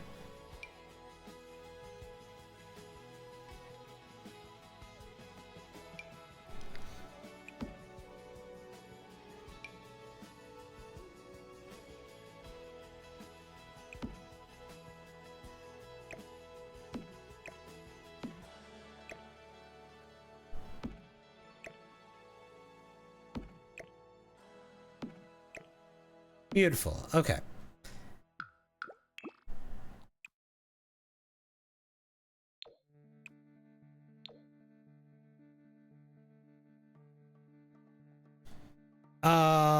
I need to do some curtains. Good morning, Lisa. And hi, Ashley.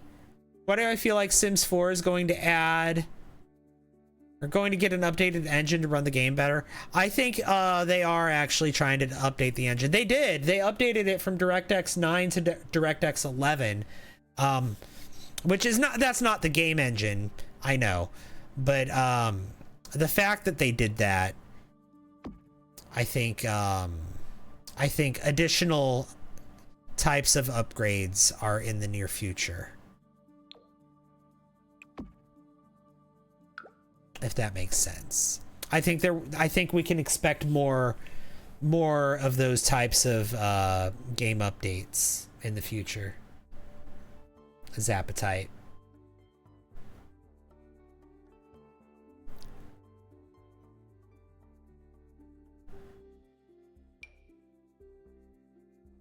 I hope so. I really want to play For Rent again without it ruining my save.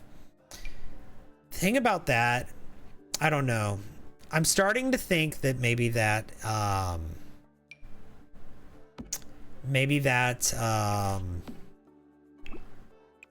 can't fix that bug.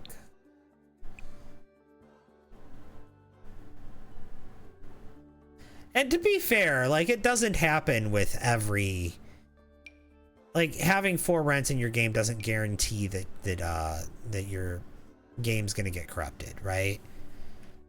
That's not what's happening. That game corruption issue is an issue with the base game. Like, it predates For Rent. It's been going on for a long time. Having For Rent does make it more likely that it's going to happen, but it also doesn't guarantee that it will happen. Like, and that's the thing. If you play with For Rent in your game, you're probably going to be fine. It's probably not going to corrupt your save. Most people don't have their saves corrupted. But some people do. And it's scary. Especially really big saves. Like, my save file is probably like, I don't know how my save file isn't corrupted at this point. My save file is huge.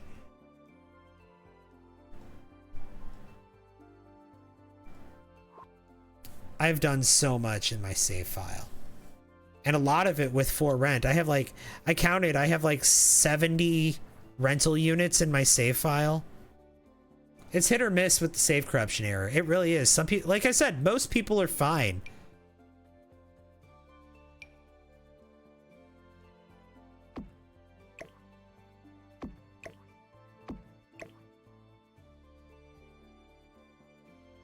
But there's that chance, you know? And that's the scary part. And that's what makes it hard to recommend.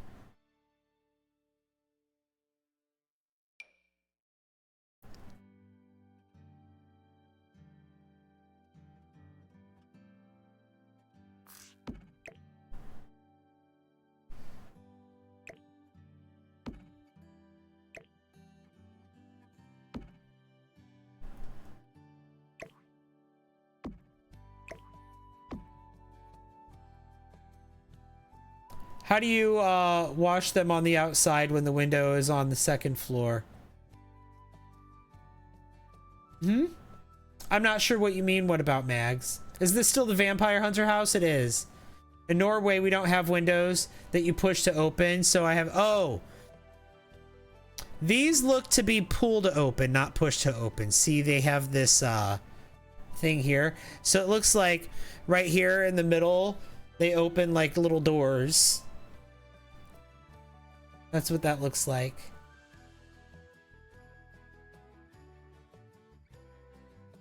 Those are pretty windows. This is not the one you're talking about. You're talking about the other window. Oh, these types of windows.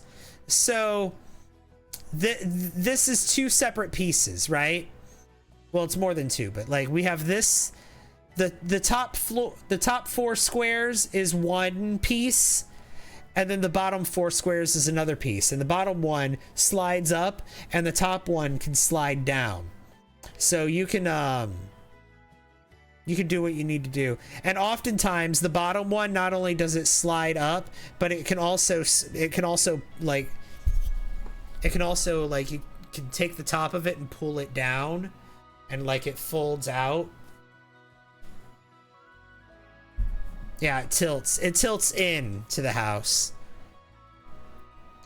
Most of the time it's just the bottom window that people move. People don't really mess with moving the top one, but oftentimes you can move the top one down or the bottom one up, and then also the bottom one tilts in.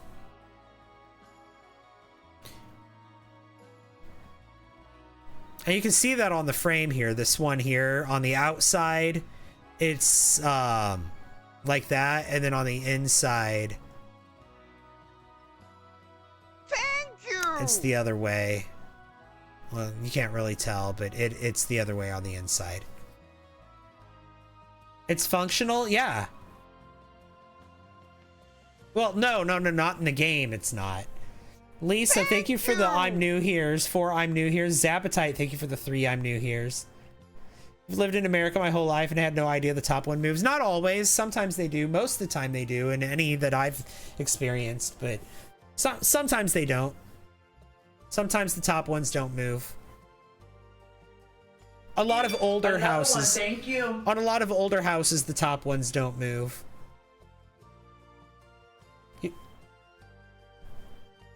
Been wondering for years how you wash it on the outside. Yeah, usually what you would do is you take the bottom one and tilt it down, wash it, and then also you can just reach around and hit the exterior. Like you can just reach your hand out and then boom. It's not like and that's not like you're on top of a skyscraper doing that. On top of a skyscraper, they have like guys on like, well, now they have drones that wash windows on skyscrapers. Have you guys seen those? And also, thank you for the follow, Kenza. But yeah, on skyscrapers, they have like people that wash those, but that's like a whole thing. They get on like scaffolding and like pulley systems, and they're basically spelunking down a skyscraper to wash the windows. Thanks for scratching that itch for you. Oh yeah, you're welcome. Love how this turned into a full discussion. No, well, that's how this chat is. That's how these streams are. This bathroom's basically done. I just need to put like maybe some sort of art in here. Here, this will work.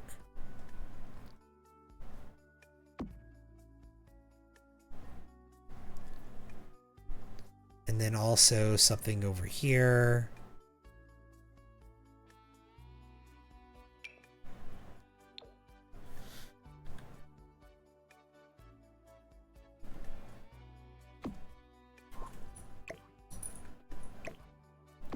Let's do that. Thank you.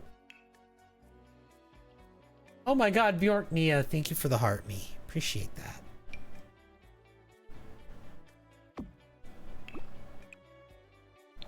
That's fine.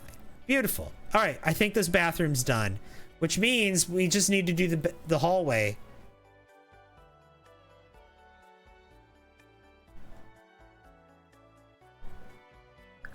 I'm gonna save. We could talk about anything here without being judged. It's judgment-free zone. Yep. You love that mirror too? Yeah, I do too. I think that mirror is from Cats and Dogs. Your house is old. It has one of the AC units that brings wind into the house with open windows. Oh yeah, yeah. You're talking about one of those AC units that you have to have the window open, and then you put the AC unit in the window, and so like you. For those of you who aren't from America, one of the ways that people have AC units, a lot of houses have what's called central air, which is like an AC unit that's built into the house that goes into all the different rooms. But for people that don't have that, they'll have a window AC unit oftentimes. And so what they do is they just kind of open they just push the bottom window up, and then they place an air conditioner unit in the window, and it pulls air in from, well, I guess maybe it pushes the hot air outside and it cools air and pushes cool air inside. Yeah. You're in Scotland, you do not need AC. It's cold most of the time. Yeah. Like our temperature fluctuations here are wild. We get cold winters and hot summers. And everything in between. Like,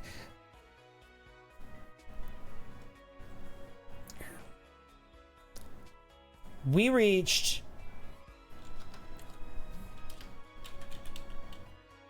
103 degrees Fahrenheit this summer, just like a couple of weeks ago, which for those of you in Celsius, that's 39.4.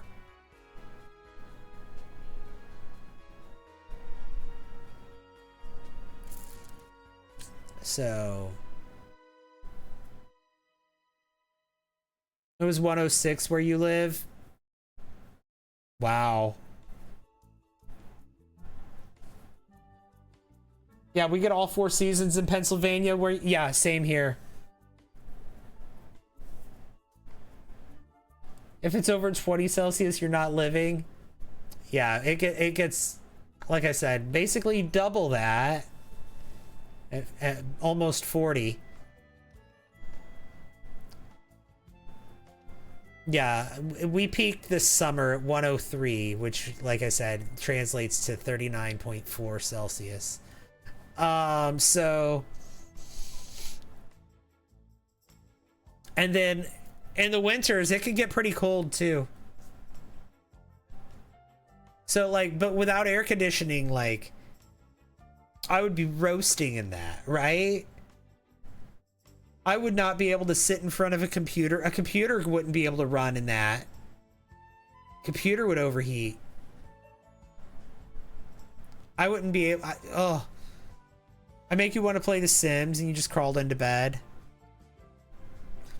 Yeah, my streams have that effect on people. It makes them want to play The Sims. My stream, it affects different people different ways. Some people, when they watch my streams, they fall asleep. Some people, when they watch my streams, it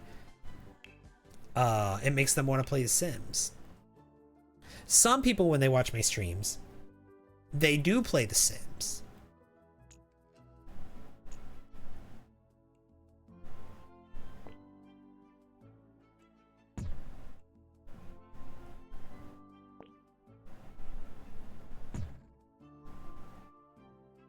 Some people play The Sims alongside me.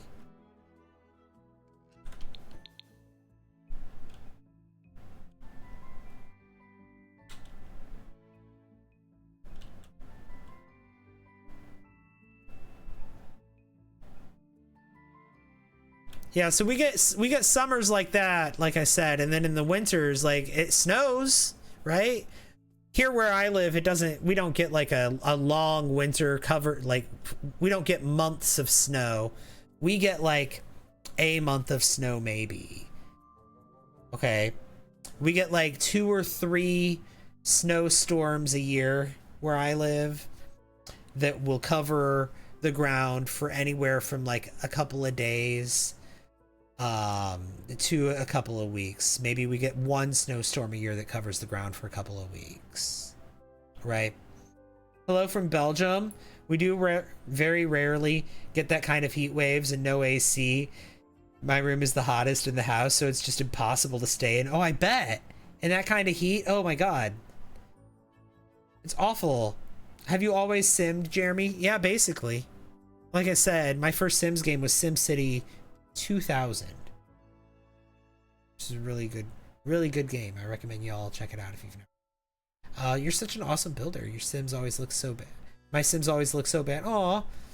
Ashley, that's so kind of you to say that I'm an awesome builder, but you don't need to put yourself down. Don't put yourself down.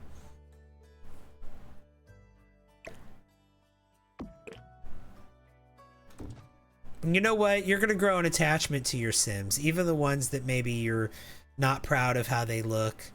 Maybe you're not proud of how their house looks.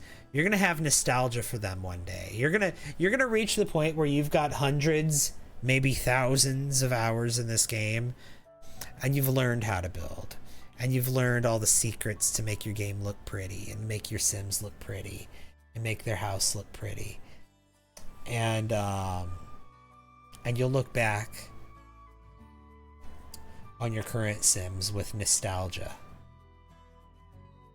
You'll go back and you'll find them in the library one day. And you'll be like, oh, I miss those Sims. Little glitch on the plaid wallpaper? What do you mean? There's no glitch here. It's an unfinished house. Or an unfinished room. They're building a nursery here.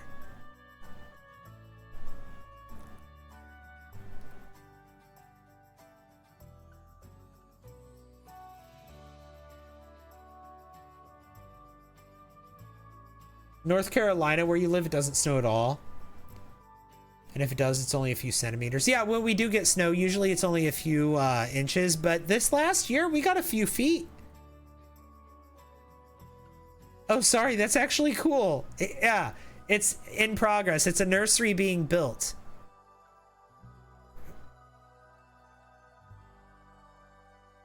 Thank you! That's like for the story. Carla's mom, thank you. Yes, you are new here 4 times.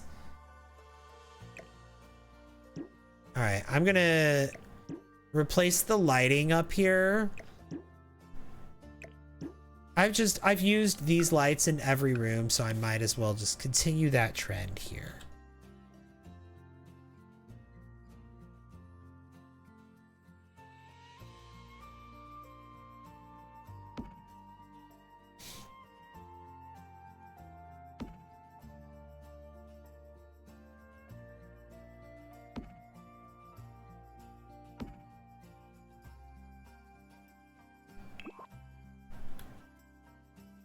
There we go. And now, how am I going to do this hallway area? What do I want to do here? How do I want to do this? Your cousin just asked if he could visit you because he misses you. Aw. That's sweet.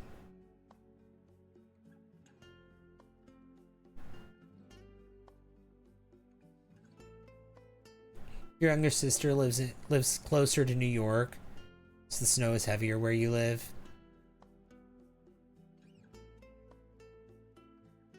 I've been to New York in the winter before. That was interesting. It was a long time ago. I've been to New York a couple of times in my life. I think like 2, maybe 3 times, but I think twice. And one time was in the winter. I've been to Las Vegas in the winter also. It was a very, very warm winter.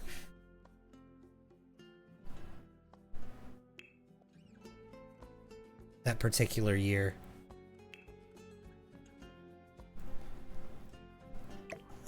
Here, let's put... Thank you!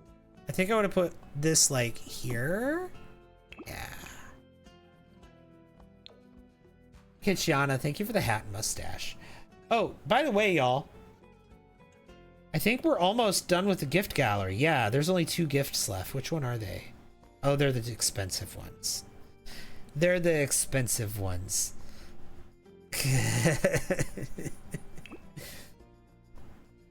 My sister lives like 30 or so minutes away from New York, Pennsylvania border in the driving through Pennsylvania on the highway is such a pretty experience.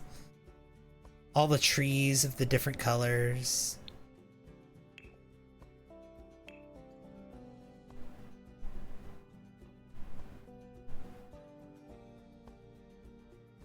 It's so pretty through there. Thank you! Thank you for the 101 I'm new here's. Yes, you are. How do you see the gift gallery? Tap on my profile picture and that'll get you there. Little croissant. Little croissant. Croissant.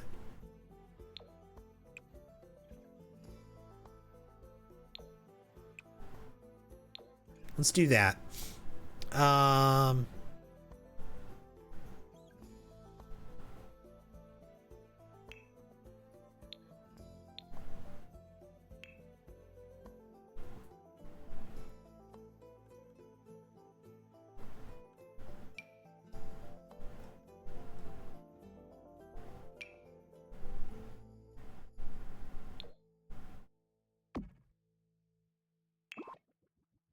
There we go. I've been thinking about building a barn to go with this house.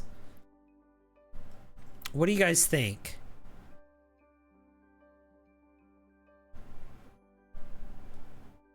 I don't know. It might be too much. I might not need it. I might not have room for it on the lot now. A barn would be cool. No barn? I was thinking the barn could be like where my Sims live. After they move back to the property, maybe they could live in the barn.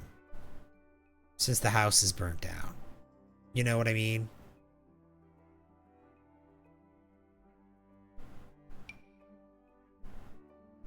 I don't know.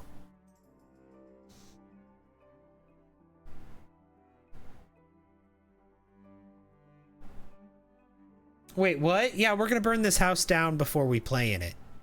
And my Sims are gonna... It's their childhood home and it burnt down. And then they inherit the property. Burnt down house and all. And also their parents' ghosts are gonna be on the property as well.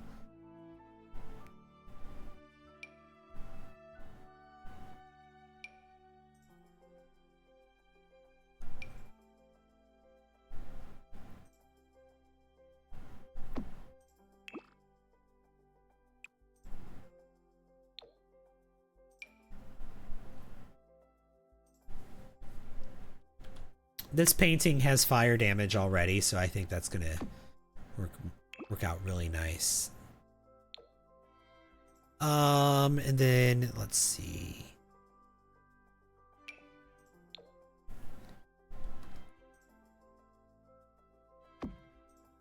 Let's do that.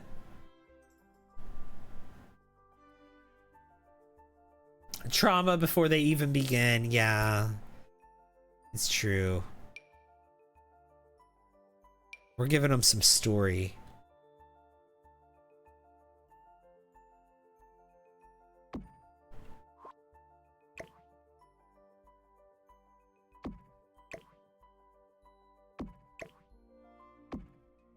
I need something to go right here in the middle. Let's see. Maybe something from over here, from in this area. Yeah.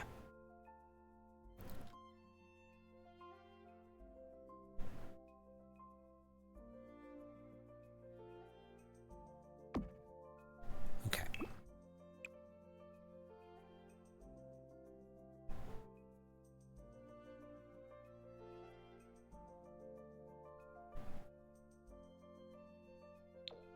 We'll do that.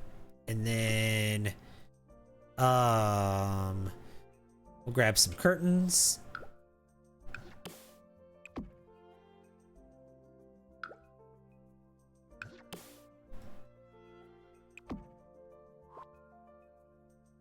Okay, that's good. And then Yeah, I think we will have a chair up here like y'all said, but I don't know what else we're going to put up here. We're going to put something else up here.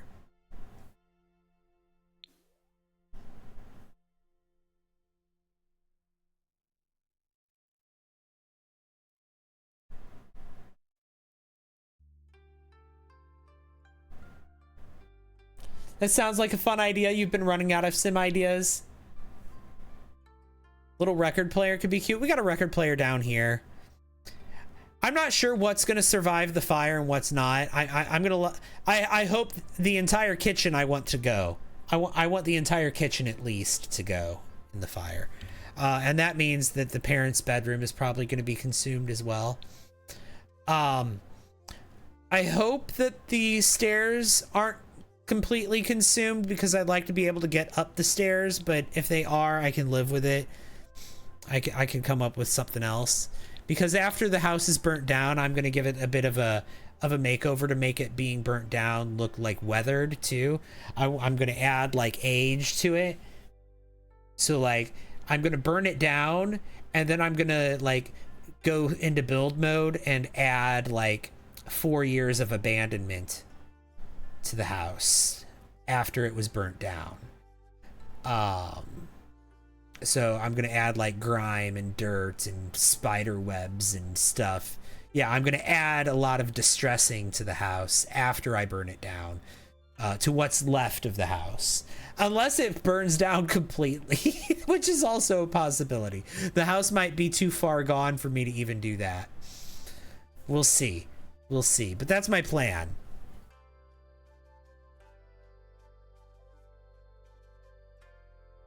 Like I might have a little bit of like nature take over, maybe like inside the house, maybe like there might be some holes in the floor with like plants coming out of them and stuff, you know? Cracks, spider webs, grime, yeah, mold.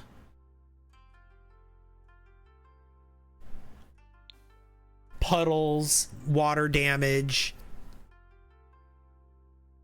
burn, singe marks, scratches from animals.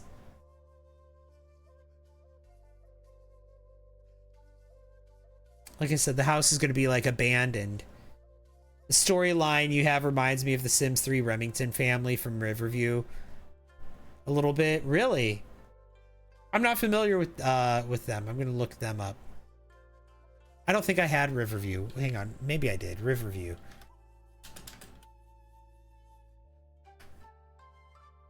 Was that a Sims 3 world or store world? It was. Yeah, I didn't have that one. That's why I'm not familiar with them. I didn't have anything from the Sims 3 world, or I say world, Sims 3 store. I had nothing from the Sims 3 store.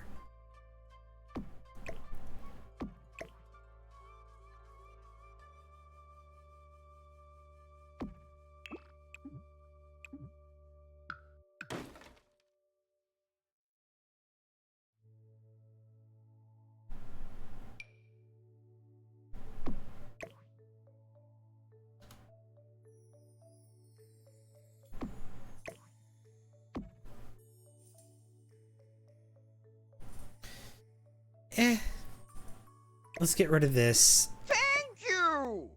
Let's put this on the wall. Thank you! Lilac Photographer, thank you for the heart me and the I'm new here. Yes, you are. Oh, it was a free world you could get? I might have to check it out then. Is it still free?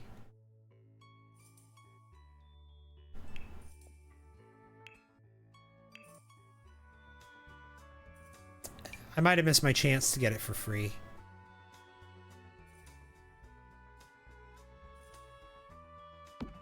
Hey, Aussie Demi 211, welcome in.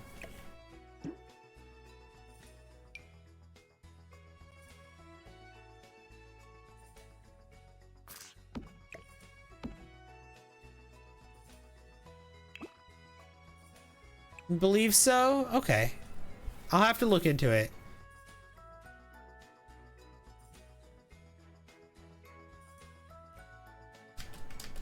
Here, I'll make sure I keep a tab for that, yeah. That's something I do. During my stream, I open tabs for things. if there's anything I want to remember, and then I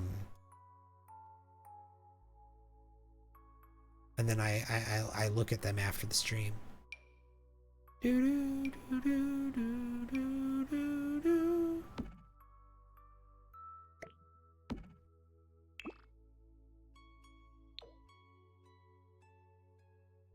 Beautiful. I like that. And then we need to have a runner down this hallway. There's a couple of modular runners. There was one with Realm of Magic and one with vampires. I think I want the Realm of Magic one. If only I could find it. Here's the vampires one.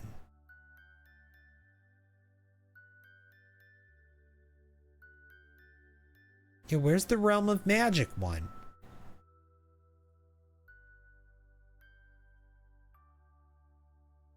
Am I gonna have to sort by packs? Okay, fine.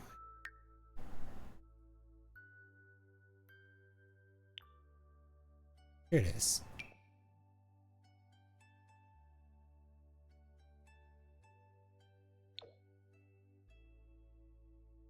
You know, all that and I don't even like it. Never mind. Alright. What about the one from vampires?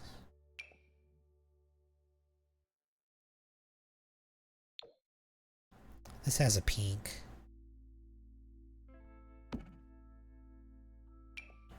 Alright, yeah, let's try that. Let's try that. It is still free? Okay. It's not extremely Remington coded, but it does kind of give you the vibes. Okay. Like I said, I'll look into it. I will check it out. Another one, thank you. I might even look up that family on the Sims wiki. And thank you for the follow. I appreciate that.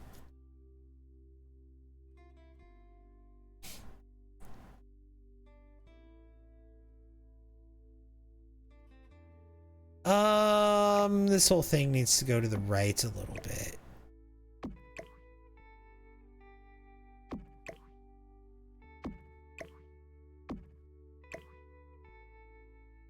There we go. That's better.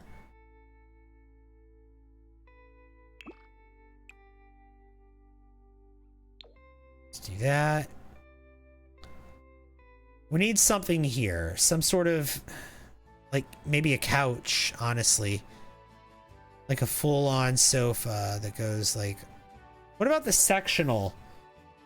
The sectional from, Dream Home Decorator. What if we give that a try?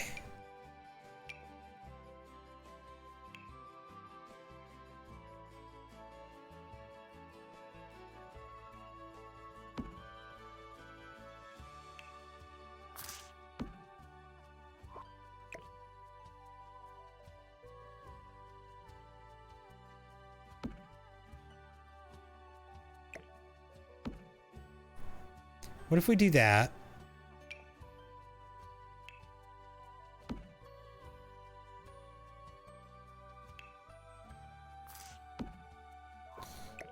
What do we think of that? Hi, Ninja Cinnamon Roll. How are you? It's good to see you. You're excited to see what series this turns out to be. You're invested in the storyline already. Yeah, I hate this. Oh.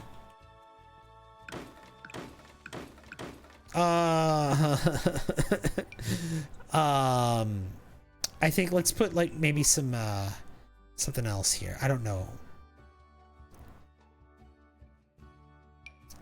Thank you.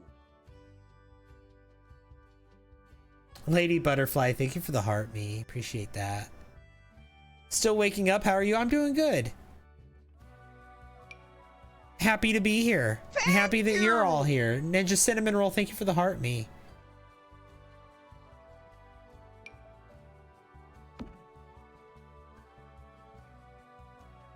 That's good. I like that. That's a good vibe for up here.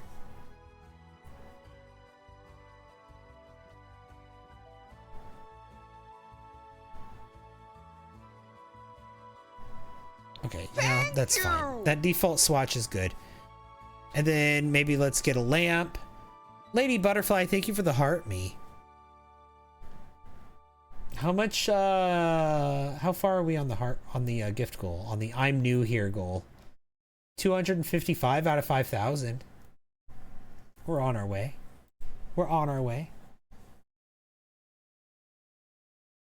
Oh, that was the song that's the end of the playlist. I always forget that that song is the end of the in-game music. And now we're going to have no music for a few minutes, but we'll have music again in a minute. Thank you! Oh my god, thank you for the I'm new here. Appreciate that.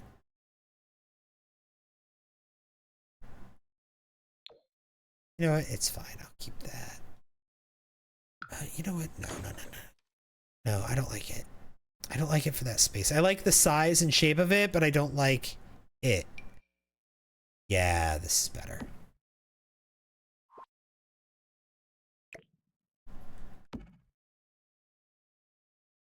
Thank you!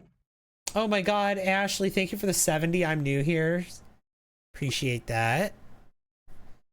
And Ninja Cinnamon Roll, I see you just sent 20. Thank you! Yep, thank you. Thank you. Appreciate. That's so kind of you. Thank you so much.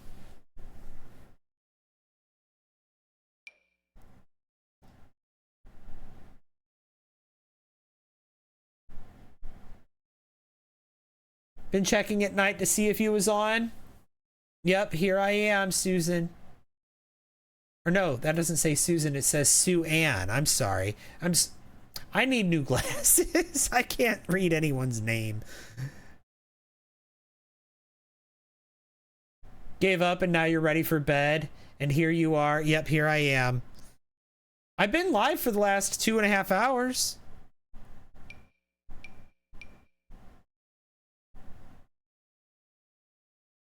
I'm sorry I didn't notify you sooner.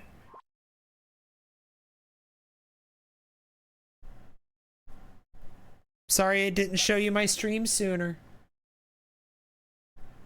I've been here a couple hours already.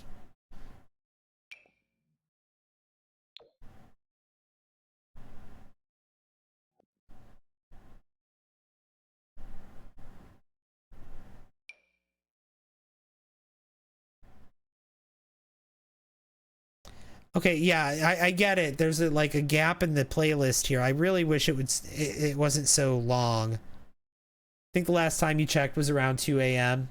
Okay, yeah, so that was shortly before I started. Thank you! Ashley Bell, thank you for the heart me.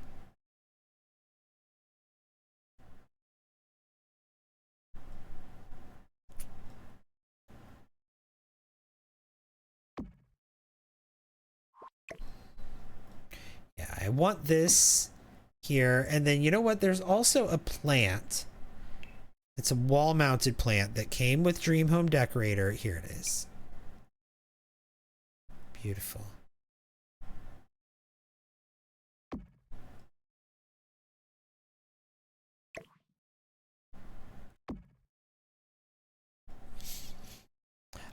Okay, y'all, can we just talk about, I don't want to say, I don't know if I want to talk about this with you guys or not. There's something that's, you know what, we are going to talk about it.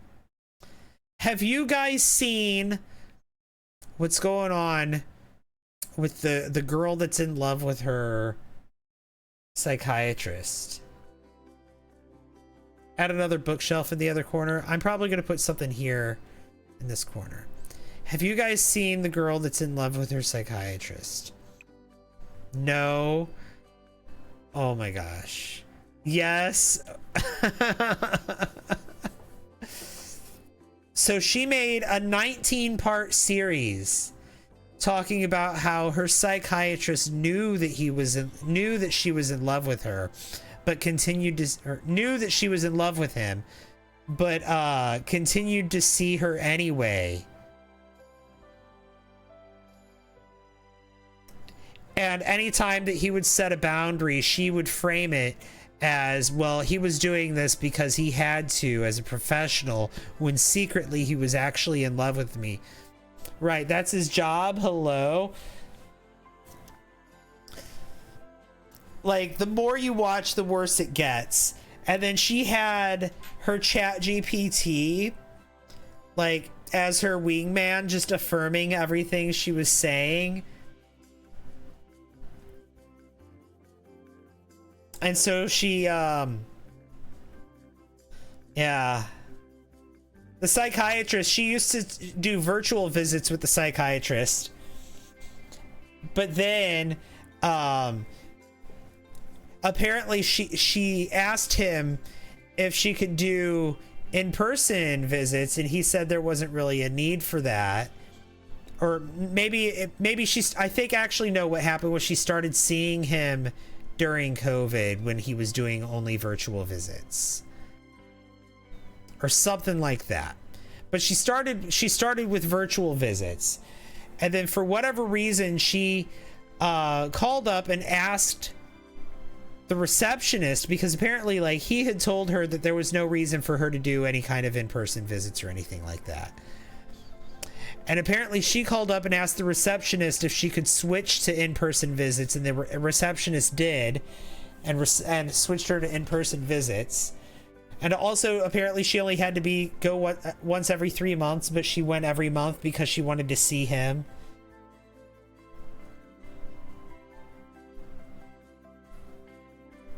And no, he's not a therapist. That's the thing. He's a psychiatrist. So his job is to prescribe and renew her medications. He's not there for therapy. That's the therapist's job. Oh my God, 50,000 likes. Y'all, thank you. That is so kind of you.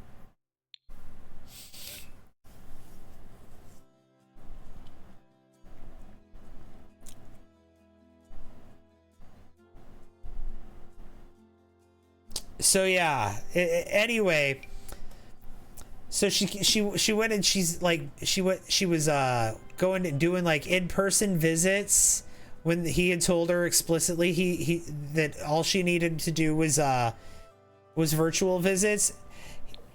He told her that they only needed to be once every 3 months. She started coming every month. All admittedly of her own accord, all to see him more. At one point, like, she wore a different pair of glasses, and he had commented that he liked that type of glasses. He didn't even say he liked them on her. He just said he liked that type of glasses.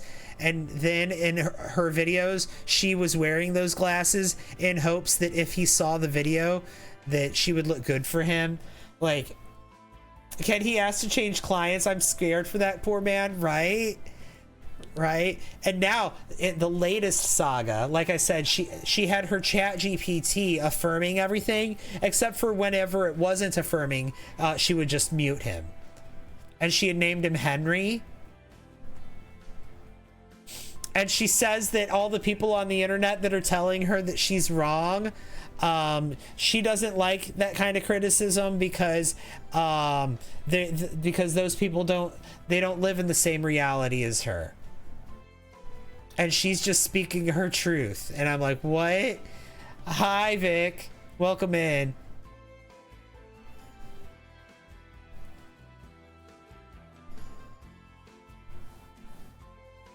And then apparently, like I said, when ChatGPT wasn't affirming her, she was just muting him. Because she was doing this like on live stream. She was going live and talking to ChatGPT on live stream. And breaking down all of the stuff, like whenever she said that whenever she went to her first in-person visit after he told her that there was no reason for that she ran in, and this was after she told him on a virtual visit that she was in love with him. Apparently she ran in and she like hugged him. And he like pushed her back, And she said, and when he did that, what he really meant was that he couldn't be seen being close with me, and that he had to maintain a professional appearance for other people, but really he wanted to be with me, right? Like, that's the kind of level that it is. And then also he said, he apparently at one point he actually told her that their relationship was explicitly professional and that he had no romantic interest in her. Like, he straight up set that boundary. And she said, and what he meant by that was that he was actually in love with me, but that he you know, for professional reasons, we couldn't be seen, you know, we couldn't be open about our romance together. Like, girl.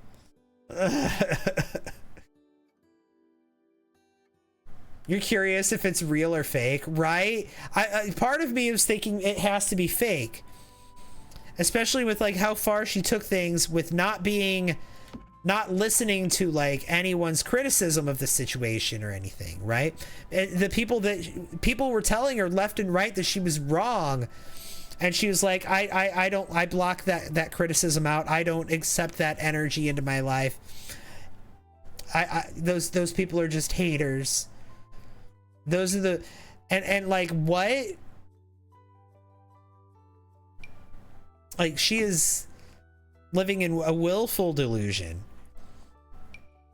And then, like I said, he set the boundaries and he fired her as a client. I do think that did end up happening at some point, but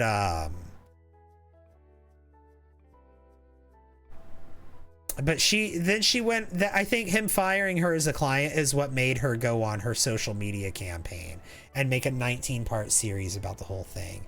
But then, like I said, then she was going on live and she was talking to ChatGPT on live, and it was just affirming everything she was saying, because that's what ChatGPT does, except for when it doesn't. And when it didn't, she was muting it. And now she has a new, and she had named her ChatGPT Henry, but now she has a new chatbot that she talks to, except this new one is not ChatGPT. Oh, and also she made Henry start calling her Oracle. She made ChatGPT start calling her Oracle. Now this is where it starts to get really concerning, right? She made her ChatGPT call her Oracle, and now she has this new one that she uses because ChatGPT Henry just wasn't up to the task. He wasn't affirming enough for her. So she has this new one that she talks to, and I don't remember its name, but it is talking about her being a spiritual leader. And it's basically, it's giving like cult, and I think it's becoming pretty clear that this new one that's talking is not actually like an AI. I don't think it's actually an AI that's talking anymore. I think what's happened is she has just written out a script and is having like a text to speech thing just say it now. And it's calling her like the Oracle. Apparently apparently it's affirming that she talks to God. Yeah, she claimed, she, like I said, she's got these AIs referring to her as the Oracle, and she claims to talk to God now. So she's gone full on AI psychosis, but also she's preparing, like she's making it up. It's not real.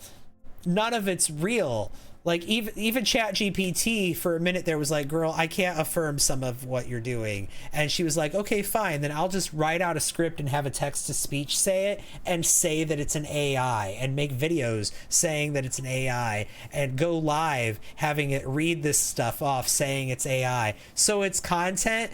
I mean, she lost her job. She worked at where was it? Was it a yoga studio? I think she worked at. And one of the things that happened along this saga is that they called her asking for her to come in so they could have a meeting because she was going viral about this over the stuff with her psychologist, and they just wanted to check and see if she was okay. Hi Jaina, welcome in. Hi Scary Mary. And they called her and left her a voicemail saying that they wanted her to come, or maybe they talked to her and said that they wanted her to come in so they could have a meeting. And she did, like, she filmed the whole thing and turned it into content instead. And she claimed that that they fired her when they didn't fire her. She listened to like the voicemail, I think. I think it was her listening to the voicemail on a video, and when they asked her if she could come in, she goes, okay, so they fired me.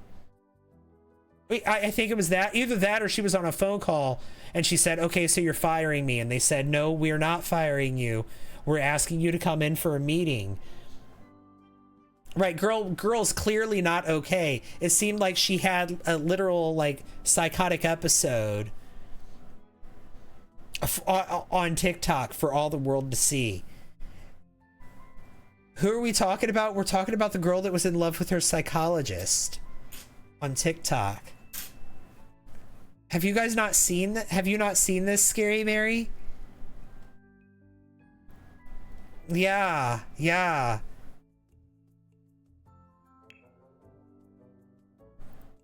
You haven't seen it, you probably will now. She did a 19-part series about trying to paint her psychologist as some like predator, and her as a victim of his predatory behavior, when really all he was doing was his job. And he tried repeatedly to set professional boundaries with her. And every time he tried to set a professional boundary, she said, and what he meant by that was he was actually in love with me. And we just, for appearance's sake, for professional reasons, he couldn't be seen being intimate with me. And so we had to play this little game. So to her, everything was like a little game that they were playing. Every time he attempted to set some sort of professional boundary for her, every time he tried to set any kind of boundary with her at all, she took that as him flirting with her, and as evidence that he's in love with her. You have seen this? Yeah. It's wild stuff. And like I said, in the latest episodes of what's happening, now she's got her AIs. She has an AI that calls her the Oracle, and she claims to talk to God. Ashley Bell, thank you for the rose. Her job called her up and was trying to get her to come in to meet for a meeting because she's very clearly not okay, and she's having a very public psychotic episode. And they weren't trying to fire her, they were trying to get her to come in because she hasn't been coming into work, and they were trying to meet with her, and she said that they fired her. She played the voicemail in a video. They didn't fire her, they were asking her to come in for a meeting. And she said that they fired her. Pure Energy, hi, welcome in. She really needed help. She apparently like had friends reaching out to her asking if she was okay, and she just mocked them. And also apparently she's a life coach. That's her new thing, is she's a life coach. She worked at a yoga studio. That was the job that was calling her to see if she was okay. And she took that phone call as her being fired. But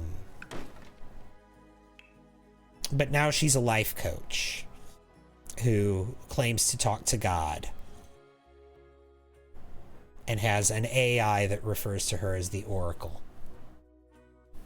Yeah. Sounds like yandere behavior, but not like highly aggressive, just creepy and crazy. Well, I don't know. If you ask her therapist, or not her therapist, her psychologist, her former psychologist, because he fired her as a client.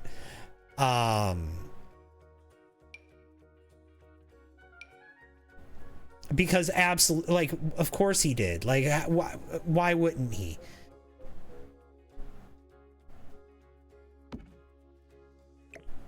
As he should. Like, for his safety, he should. Yeah, I thought I had problems. Yeah. Yeah, like... And I mean, I've had some pretty serious, like, moments where I've scared myself, psychologically. But never quite that level. As what she's doing. Thanks for all the likes. like that. Not trying to compare myself or anything, but dang. Thank you. Oh my god, 100,000 likes is amazing. Why is it just notifying us at 108,000 though? That's odd.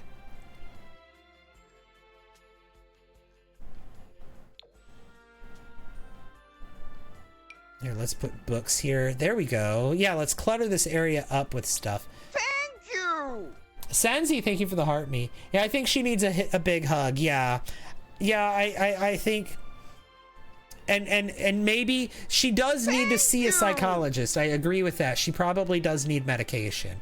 Thank you. But I do think that the medications that her previous psychologist had her on were maybe ineffective at treating what's currently happening.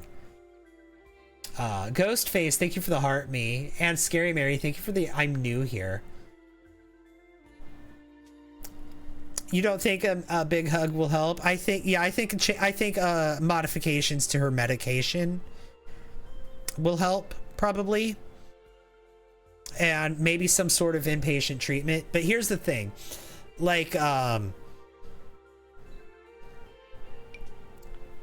it's gonna have... She's an adult. She's an adult. In order for that to happen, it would have to be voluntary. And at this point, I don't think it is. I think her chat GPT told her to stop taking her medication or something. Shay, thank you for the heart me. I don't think I think the only way she's gonna get help at this point is with some sort of involuntary hold. Which is really sad.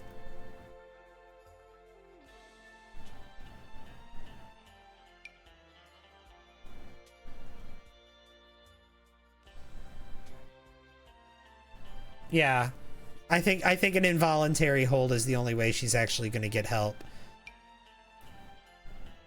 And is that actual help? In the US, no, not really. That's why AI terrifies you. We're talking about the talking about the lady that was in love with her psychologist and now has AIs referring to her as the Oracle and claims to talk to God.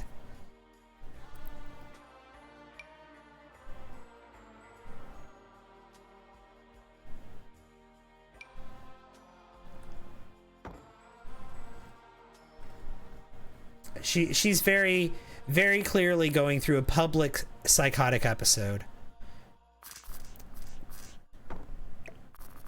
And I feel bad for her for that. Like I said, I've gone through some stuff with my mental health that has seriously concerned me before. And thankfully none of it's been public. And I think that's the part about this that is hitting the hardest, is that all of this stuff is happening publicly. I don't think that plant is going to work here. All of this stuff is happening publicly. She's doing all of this publicly.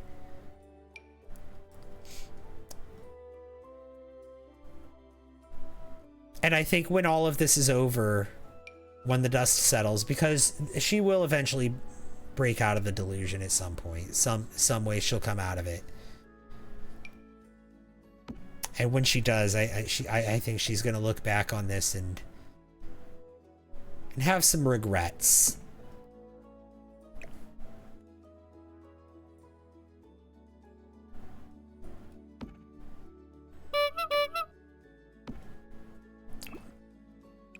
But anyway, I'm Poke Sneeze, hi. I see there's a save and a hydrate.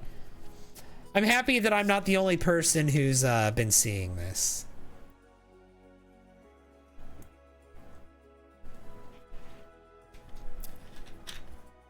You think people's reactions to it are digging her deeper into a hole? Yeah. That may be true. That may be true because she sees criticism as evidence that she's right.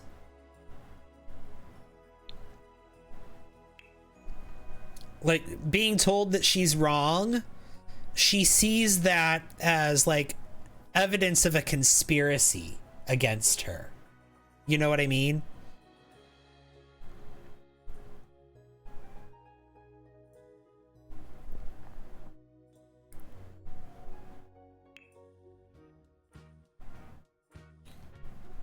How are you, Poke Sneeze? I'm glad that you're here.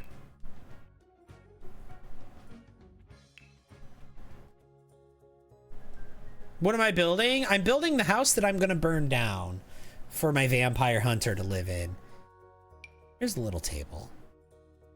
I was looking for the little triangular table that came with the bowling. Yeah, here it is. This is the table I was actually looking for. You're good? I'm glad to hear.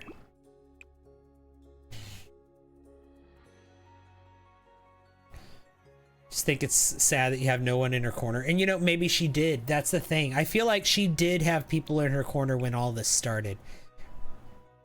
And she systematically cut herself off from them as she systematically cut herself off from reality.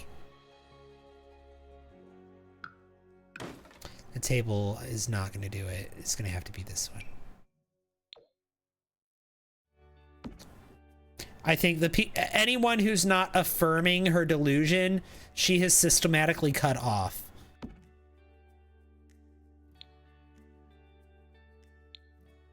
Consider building a park in Oasis Springs so I can use it on my save file. You suck at landscaping. I did build a park in Oasis Springs a long time ago. I could stand to build a newer one.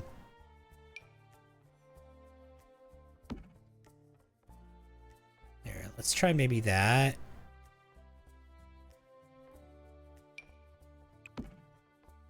There we go. That's cute.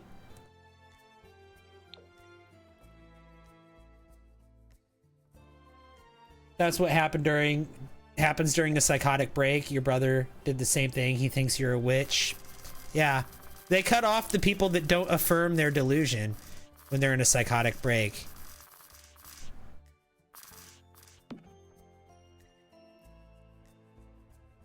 You would have forced her to go get professional help. You can't stand to see people spiral. But how do you force a grown adult, right?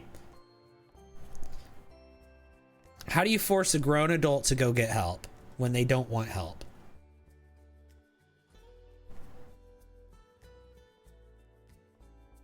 But the thing is, they'll come out of the delusion eventually.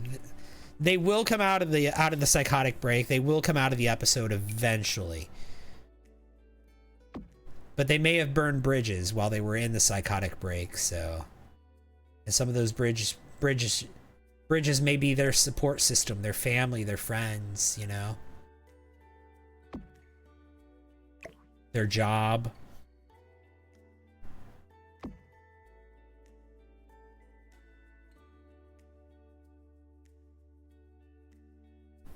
Is it easy to say I would've? We don't know how she treated the people around her, that's true.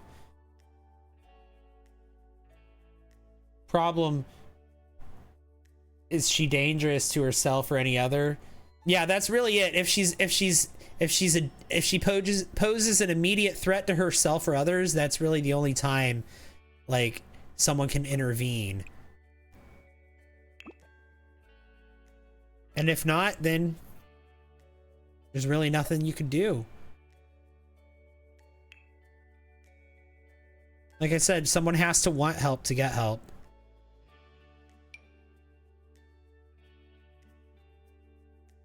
Or either that or something really, we have to reach the end of a, you know, something really serious has to happen. We'll phrase it like that.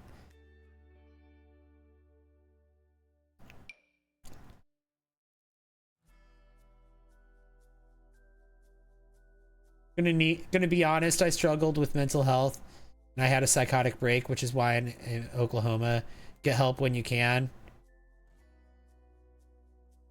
How late will I be on tonight? I'm not sure. I've only been live for about 3 hours right now, Sensi.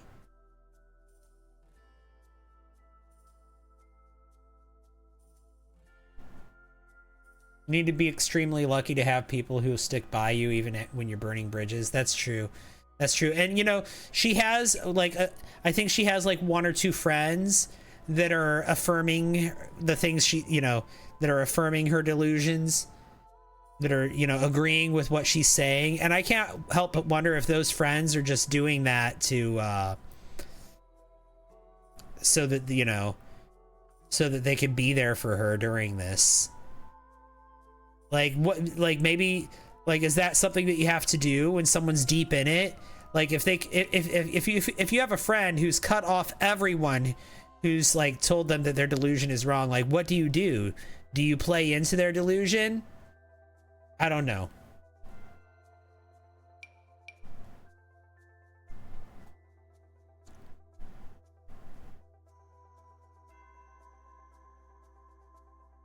Your biggest psychotic break was when you were in foster care.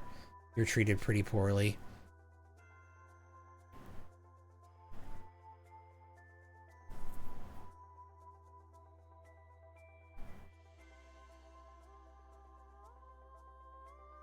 You did that for as long as a child. You didn't play into his delusion, but you didn't challenge them. Right, don't challenge the delusion.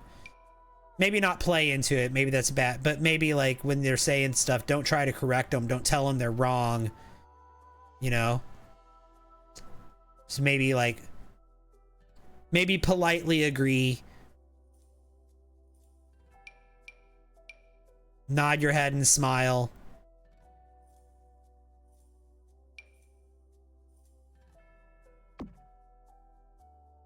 This works here. I like this here. And you know,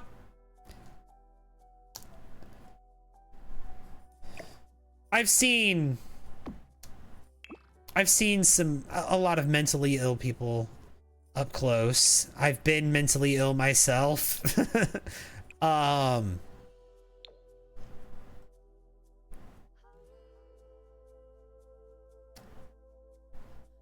a lot of it is, you know, it's uncomfortable, yeah, but a lot of my interactions with a lot of it has been a lot of people, because, you know, like I've encountered people that have been in you know, all sorts of episodes before. I used to work overnights at Steak and Shake, and also overnights at Denny's at one point, long time ago. And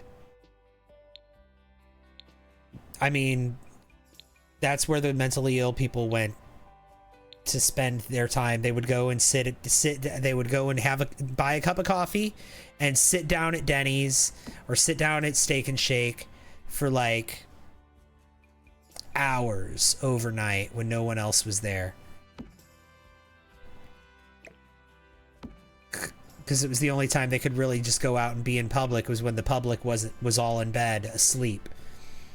And so there was a lot of, you know, a lot of people that would come in, and, you know, people that would talk to themselves. There were schizophrenic people that would come in. Yeah.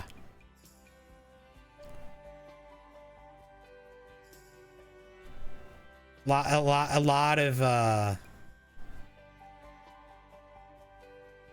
it's a triggering topic, but also a topic that should be talked about. It's hard. Yeah, I agree. But yeah, being the person, I was the person that was pouring their coffee, you know, when they were coming in. And sometimes people would come in and they would be like straight up delusional, talking about stuff that isn't happening. I even had coworkers at one point that were going through some stuff.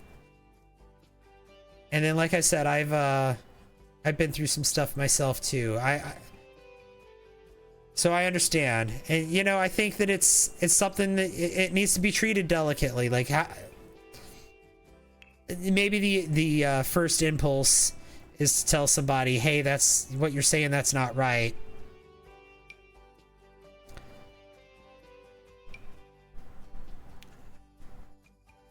But is that the best thing to do? In a lot of cases, no. In a lot of cases, the best thing to do is just to pour their coffee and be nice to them, you know? You know what I mean? Decided to make your lives a safe space a few years ago? Yeah, me too. Pour their coffee, be nice to them, and don't judge them. And I guess, you know, as I've gotten older, I've learned a lot more about mental health.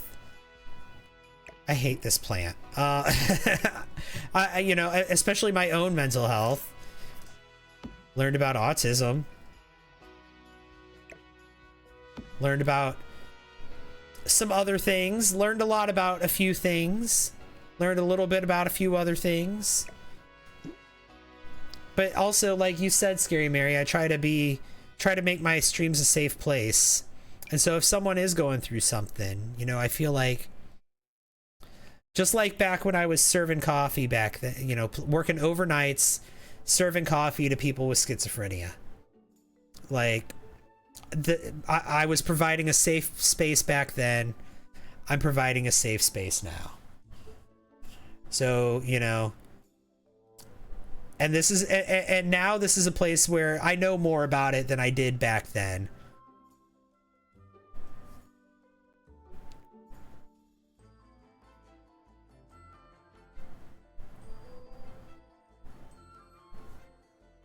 You're autistic and ADHD, had to drop out of school for the sake of your mental health.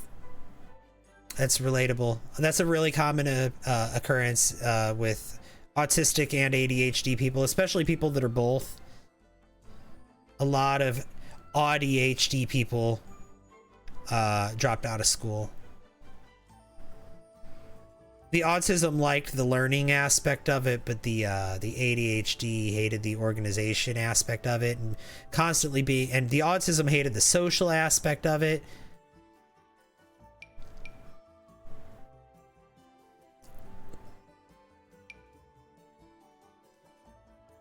You've never judged anyone or called them crazy, just told them you were there for them. Yep. Yep.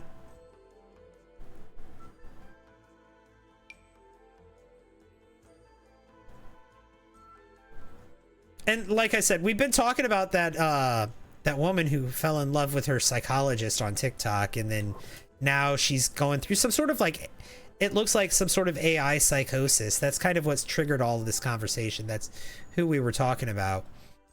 And I want to reiterate, like, none of that conversation was, like, coming from a place of judgment.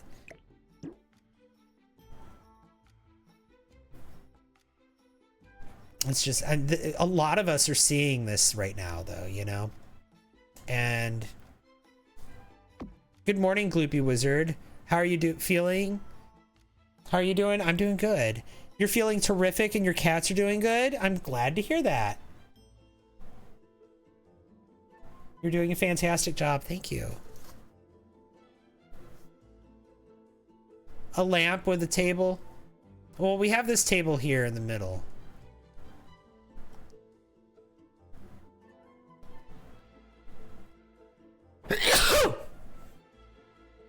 I think we're just about done. Honestly. Yeah, I think this is done. With the walls down, this is what it looks like. We need some art in the toddler room.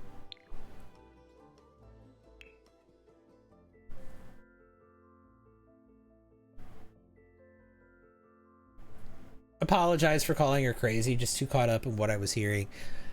I mean, understandable reaction. Because what's happening is certainly something, right? But again, I'm not saying this from like a place of judgment. I'm saying this from a place of like, we're all kind of seeing this at the same time, and it is concerning. And I hope that there's, unfortunately, like when someone goes through a delusion like that, a delusional, like a psychotic, something, an episode like that, like something or someone is going to have to pull her out of it. Inga, oh my God, hi, how have you been?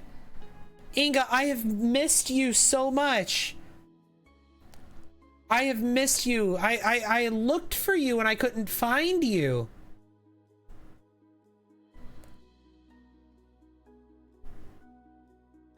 Did you delete social media again for a little while? You do that sometimes. So that's why I wasn't too super concerned.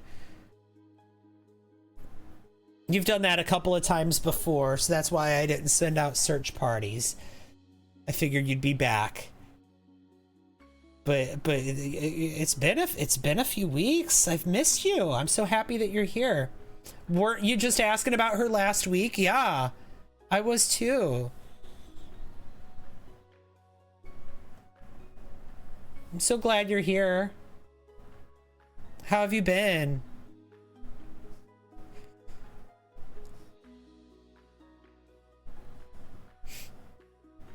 You were worried? I was low-key worried. But I was trying not to let my worry consume me. Because like I said, you've deleted social media a couple times before. It's not out of character. Aw, you guys. Yeah. Like I went looking for, I looked you up and couldn't find you. And then I was like, I hope she didn't block me. And then, so I looked for my alt account too, and I still couldn't find you. And I was like, okay, well, that makes me feel a little better, because now I feel like she just deleted her account. And so now I know it's not me. You were traveling for a month? I know, you came to the US, right? Wait, I didn't get to meet up with you, and I'm sad about that.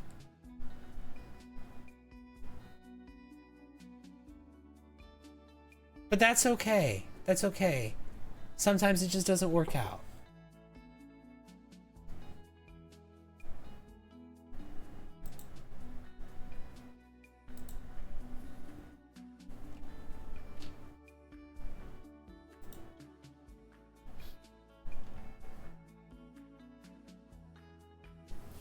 Hi, Jeremy. Hi, Kyle. Yeah, and you can't... And you... Hang on, you can't go to St. Louis? What's that mean? Couldn't go? Is that what you're trying to say? You couldn't go to St. Louis? That's okay. Okay. I figured that was probably the case. I was like, you said you were only going to be like in St. Louis like one day. Thank you for the heart, me. I appreciate that. You said you were only going to be in St. Louis for like one day. And I was like, well, it'd be really cool to meet you, but I understand. I understand if you didn't have time. And now you're saying you couldn't even get to St. Louis. So, like, I feel you. Like, I understand. Would have been cool to meet you, but how was your trip? So for once, I'm not playing Sims. I'm playing Spiritfarer. Oh, I love the vibes of that game so much. Poke sneeze. And I just got off a building and walked, and suddenly the cat yeeted off the building to land behind me. That cat is a hoot in Spiritfarer. How are you and Buffy? Doing good. Buffy got her peanut butter and she's asleep behind me right now. And I'm doing okay.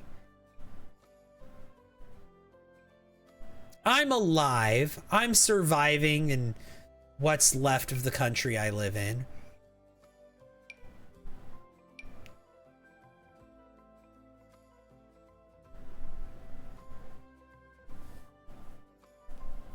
You'll be back next year? Okay. So good to see you. Yeah, I'm glad that you're here. Do you ever do meet and greets? I've been following for a while and I would love to meet you. You know, if I go to like a convention or something, that would be fun. I don't really travel much.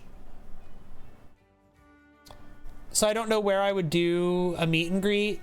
I have like, I've gone to like a couple of conventions in St. Louis and like announced on social media that I would be there. and I've met up with like some fans that way before, but I've never done like a formal meet and greet. Also, hello to everyone in chat. Yes, hello. Doon, doon, doon, doon, doon, doon, doon, doon, doon, doon. I cannot find. Is there like no art for toddlers in this game? Do, do, do. I feel like there's no art for toddler rooms in this game. Like, what is going on with? Where is all the toddler room art? Boy, did I cry already. Yeah, that's an effect that game has. It's gonna make you cry. Close to be at 50%. Hello, Falcon Sims. I'm new to your chat, but I love all your videos. Well, welcome in. I'm glad that you're here. Thanks for joining us. Thank you for the 10. I'm new here's Bear. Been dealing with some stuff at the moment. Thankfully, I'm not that far gone. Yeah. They are lacking on art for kids rooms. They are. Like, what? Like, I want something cute, something with like maybe a cartoon character on it, or like a photograph of a teddy bear, or like a purple dinosaur. Dinosaurs, okay. No, or like princesses, like a framed photo though, of like a Disney princess, right? There's nothing like that in the game. Like, we have this plumb bob. I guess that'll work. We've got the clown, the tragic clown. Again, not really the vibe I'm looking for. Like, where is the toddler art? There's decals. There's lots of decals in the game. There's like posters like this, but where is like just like framed art for toddler rooms? This, okay. And we've got like these things, which I guess these will have to do. Let's have that and that. There, boom. That'll have to do. You get baby and toddler art from the gallery. That's not a bad idea. How are you? How is everything? Everything is all right. Like I said, I'm doing my best in what's left of my country. What the current political regime hasn't destroyed.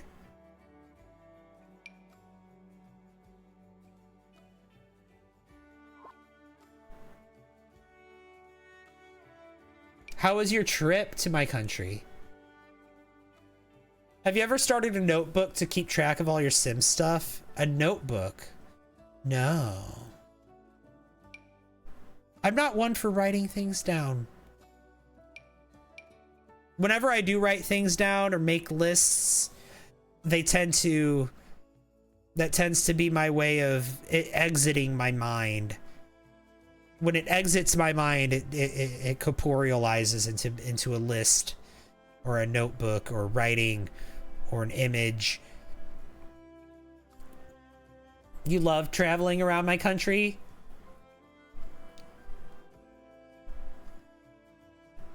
Why would a toddler have framed art? Well, the parents would put it up, of course, not the toddler. It's not like the toddler themselves would be like, goo goo gaga, I want a Dolly painting. I want a Salvador Dali in my bedroom. No, that's not what I'm saying. Like, clearly.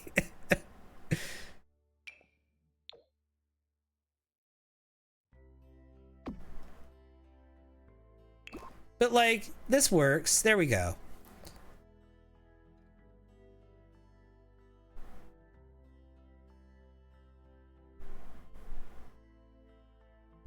You're having multiple families eventually this time? No, but like, it's dangerous. Hang on, what's dangerous? Oh, having the framed art in the toddler's room. If it's up on the wall, the toddler can't get to it. You tend to delete your game constantly because you get bored. All right, let me save.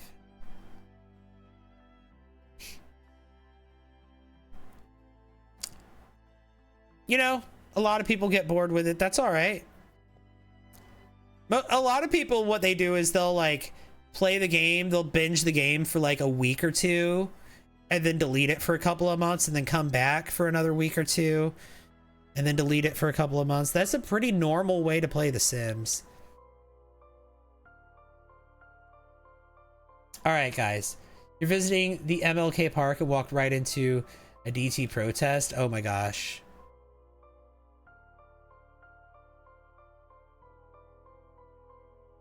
What a surreal experience, right?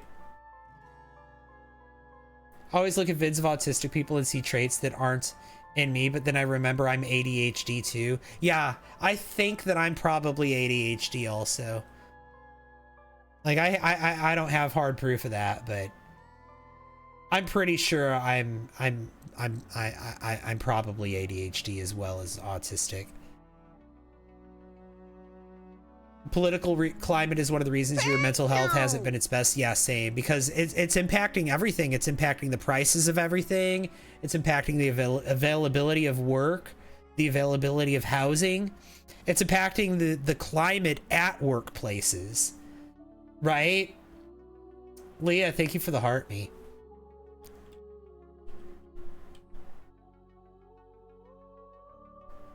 You're so happy to see me? Well, I'm happy to see you, Leah. So let me tell you guys what this house is. What this house currently is. We're going to recap the story of this house. First of all, let me show you the reference photos again. You recognize this house from the reference photo, guys?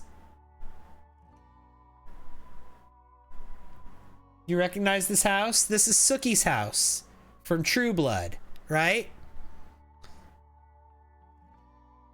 So I tried to not fully replicate that house, but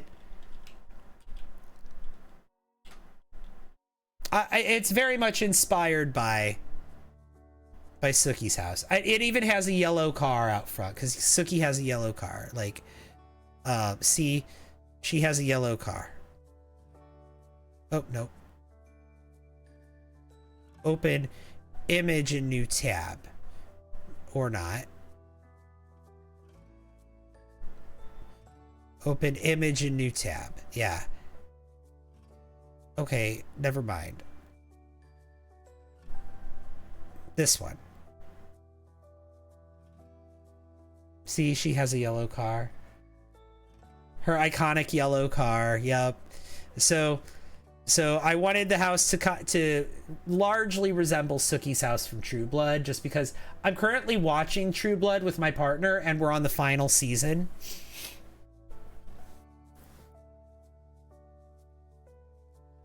At first you thought it was the Amityville horror house. You know, somebody else said that this looks like the Texas Chainsaw Massacre house. So apparently this is just an iconic house style. Yay! Great inspo idea. I named my first fairy Sookie Northman. Oh, I love that. Ha! Also, hi. Been lurking a while. Well, it's good to see you, Valk. Welcome back in.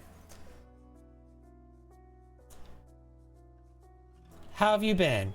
Thanks for the lurky.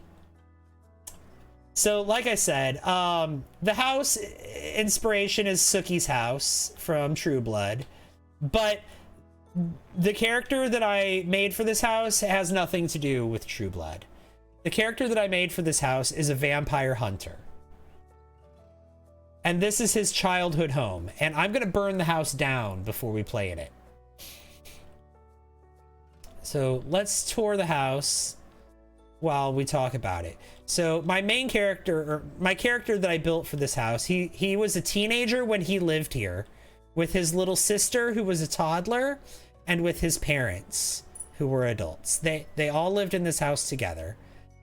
And it was, you know, They were a happy family. And then one day, Mom was cooking dinner in the kitchen. And while she was cooking dinner, Dad, I guess, was in the in here in the study on his computer. And Mom, she was in the kitchen making dinner. And while she was in the kitchen making dinner, cooking at the stove, there was a knock at the door.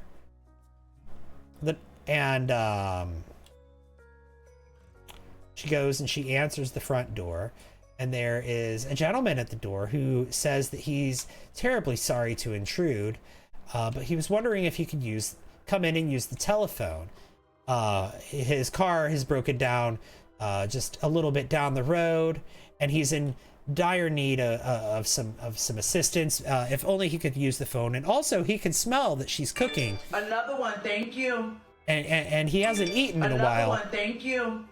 And also, thank you for the follows. I appreciate that. Billy and TRD editor. Appreciate that. So he comes in. She invites him into the house. Says he can use this telephone that's right here in the hallway. And she says he can stay for dinner. And he takes her up on the dinner invitation. She turns around and she gets back to cooking dinner right here at the stove. Thanks for all the likes. Oh my God. Thank you, Trilly, for the rose. And thank you, everyone, for the for the 75,000 likes. I appreciate that.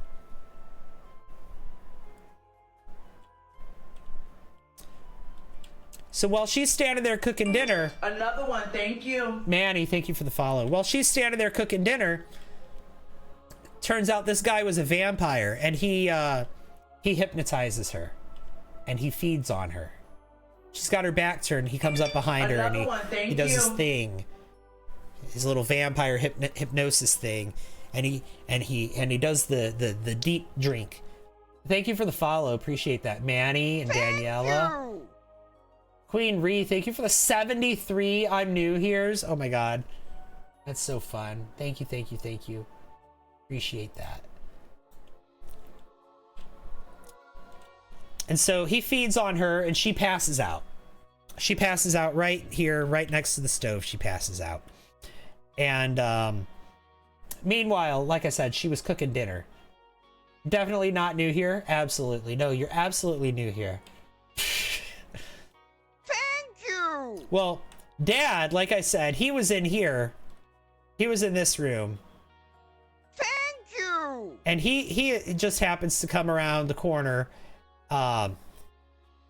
hearing a commotion in the kitchen. Aliona, thank you for the I'm new here in the heart me. Scary Mary, thank you for the I'm new here's. So Dad comes around the corner, sees this vampire feeding on his wife. He sees his wife fall down to the ground. And he confronts the vampire. And the two get into a bit of a scuffle. And while they're scuffling, while they're fighting, a fire breaks out because there was still food cooking on the stove. Another one, thank you. So while the food was cooking on the stove, the fire broke out while they're getting into a little fight, the dad and the vampire.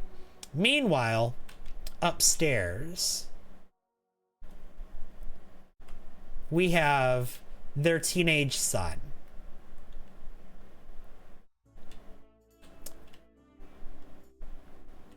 He comes down the stairs and he sees his dad scuffling with the vampire, and he sees that the kitchen fire has started.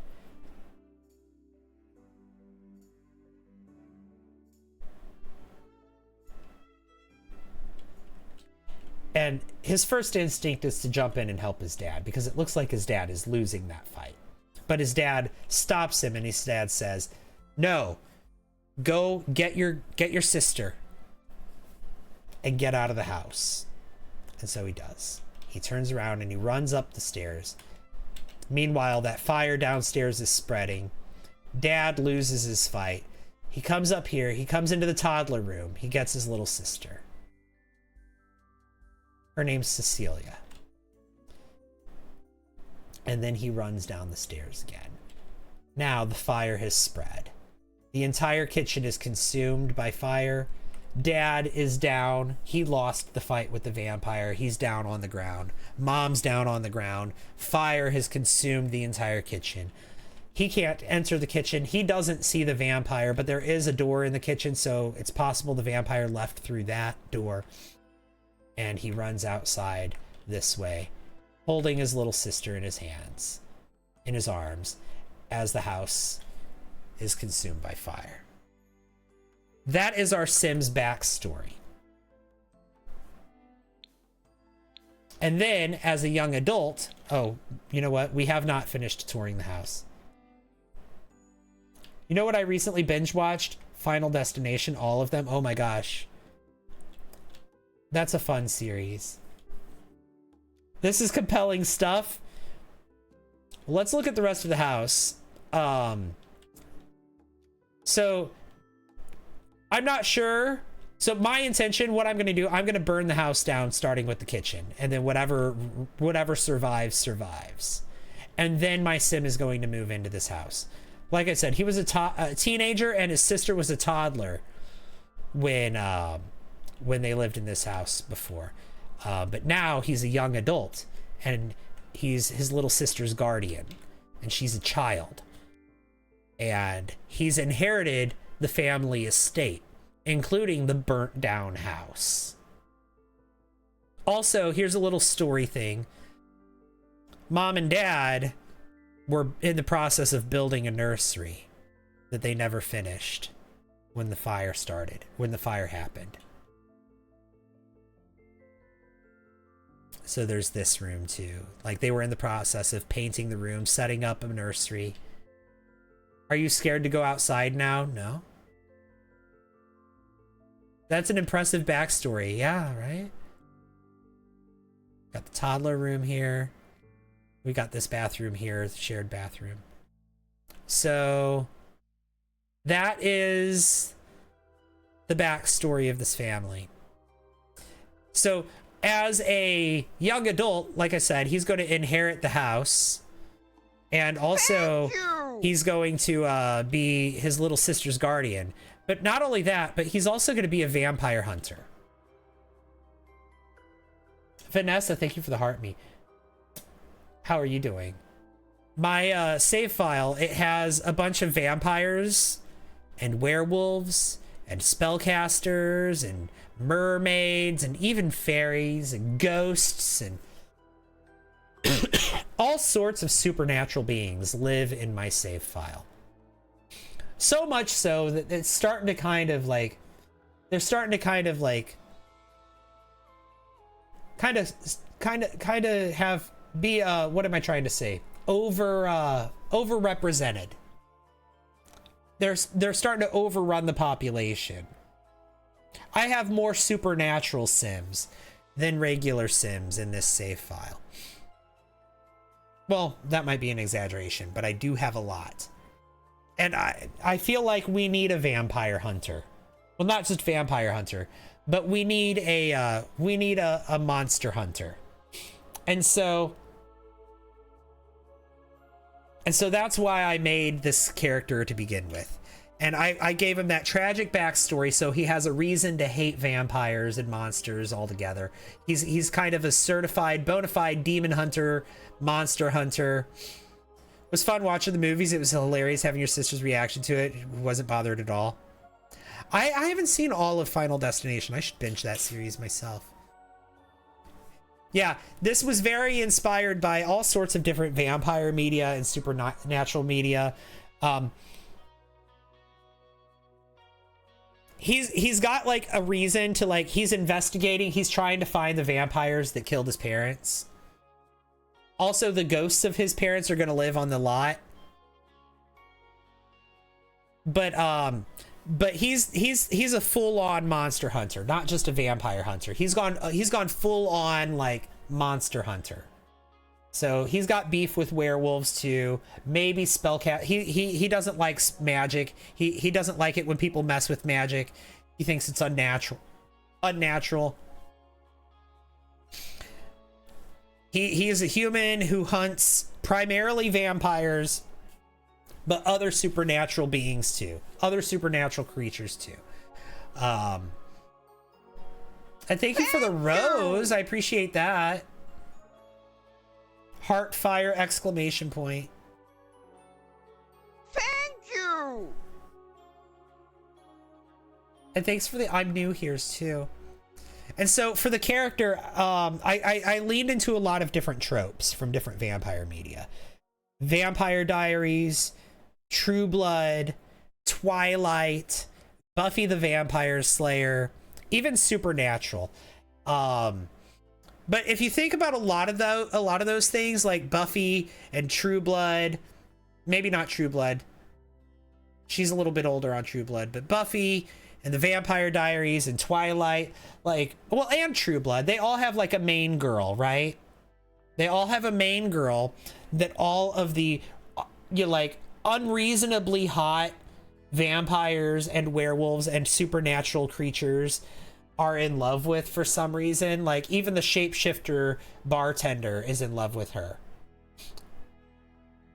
And even the werewolves that we meet in season 2 or season 3 are in love with her. And like, there's always like 2 vampires that are both in love with her, that are kind of like rival vampires.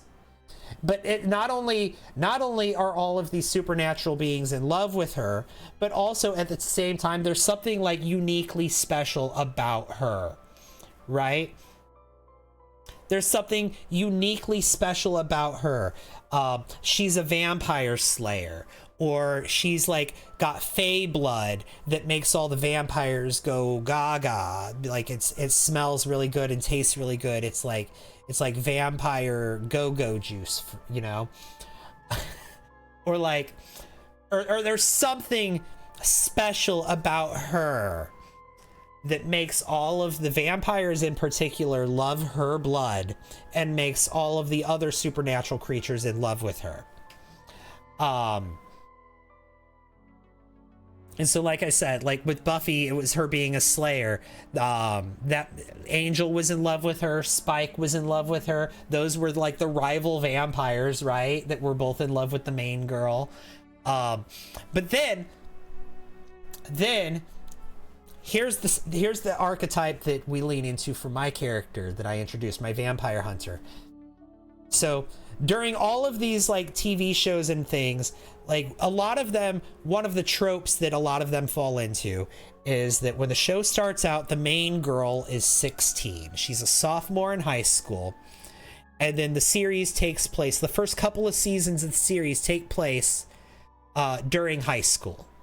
And then she graduates high school and the series continues.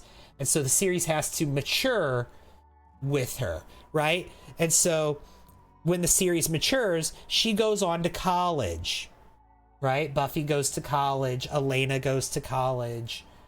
And if she doesn't go to college, she has friends that go to college.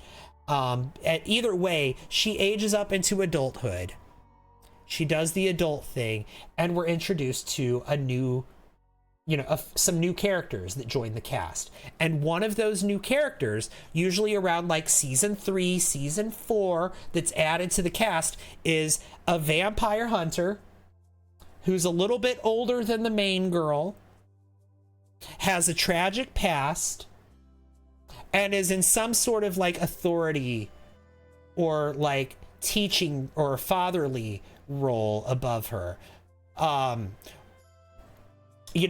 Think of like Alaric from the Vampire Diaries, or Riley from Buffy the Vampire Slayer. Like Riley, he's a teacher's assistant. He's a couple years older than Buffy. He's again unreasonably hot. Same thing with Alaric. He's actually a teacher, but like he's a few years older. Yeah. And then also, like, if it's not like that kind of character, then sometimes it's an older brother character to the main girl, right? So sometimes it like when the main girl is Sookie Stackhouse, we have the character that's unreasonably hot, who's kind of a little bit older than her, is protective of her. They don't end up together in the long run because he's her brother, right? Her brother was the vampire hunter for a lot of that show. Jason Stackhouse was a vampire hunter for a lot of True Blood.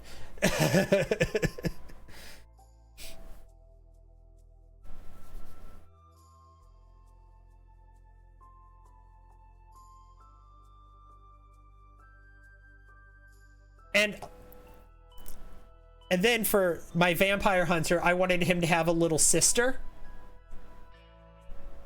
Okay. So think of vampire hunters that hit, like, here's another trope that you see in a lot of vampire media. You see this in Angel and Buffy the Vampire Slayer and True Blood.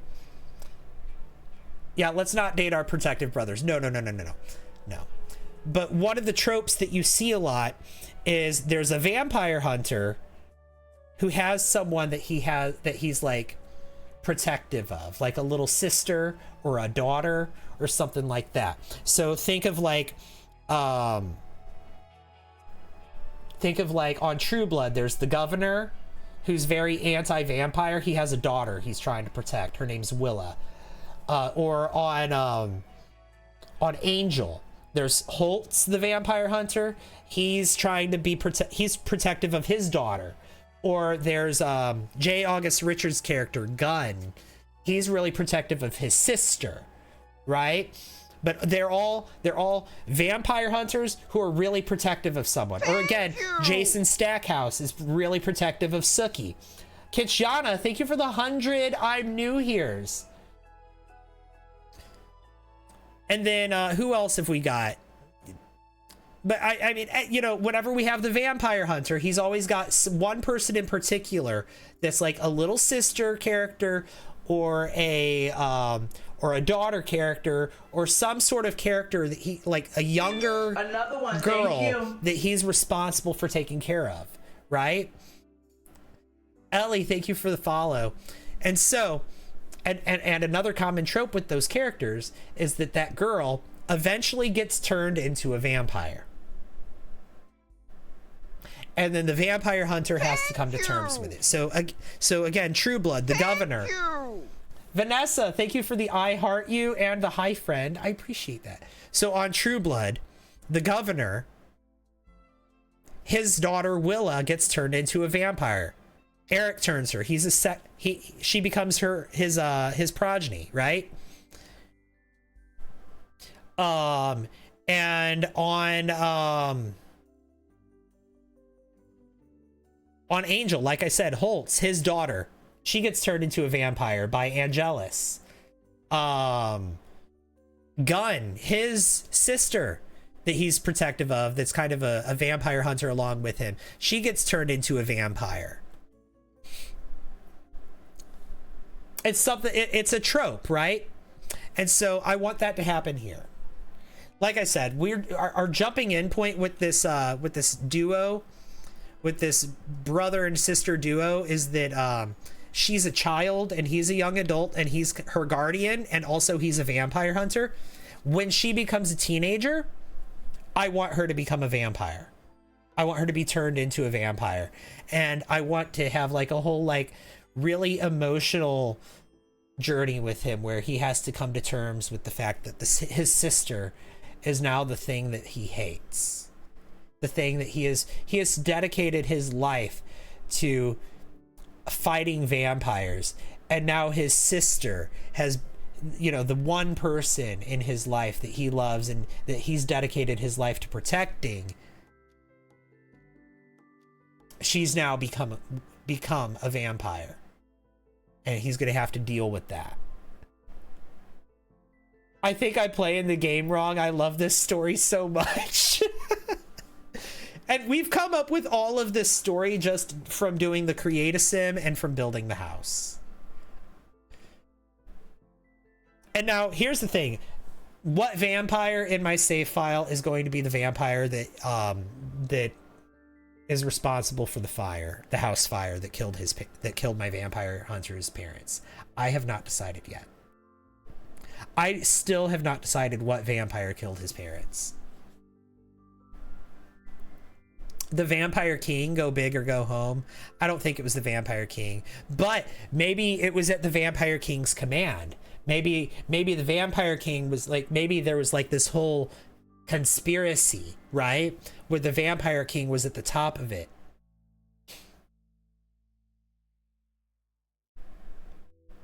Right? And he has to, like, maybe when he eventually finds the vampire that actually, was the one that was in the house that did it, like, he finds him and he gets, and he dusts that vampire. And then maybe that's when he finds evidence that vampire was, or maybe that vampire confesses that they were just working for someone else. They were just following orders, right? Maybe the vampire hunter's dad, owed money to like the vampire, or maybe it's not the Vampire King. Maybe the vampire hunter's dad owed money to my vampire, who is a very successful businessman.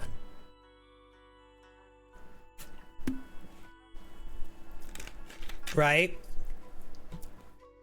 I have a vampire who is a really, really successful business, or no, I'm sorry, he's not a businessman. He's a politician.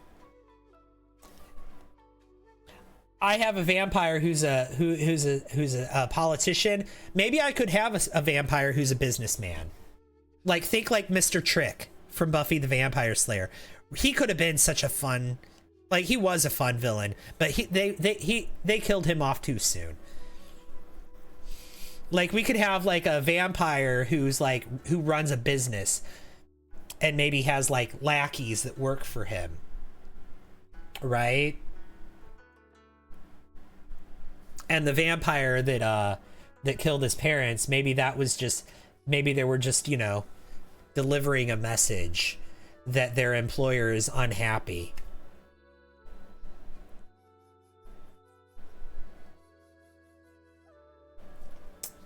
You know?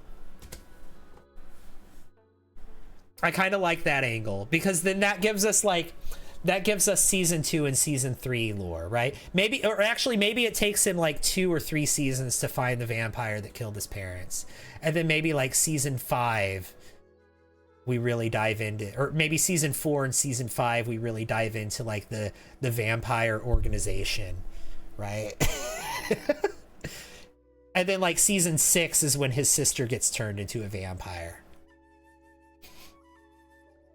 Use that mod that makes vampires more deadly to mortals. There was a mod I used to use that I stopped using because the person that created that mod turned out to be problematic, like super problematic. Eminem's Menagerie, thank you for the heart me.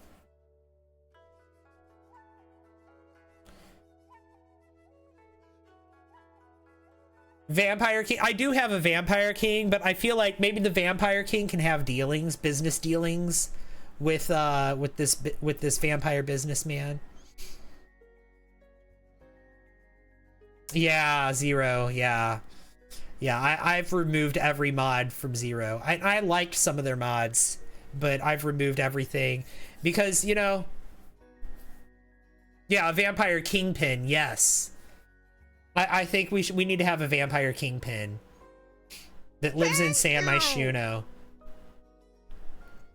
In a penthouse in San Myshuno.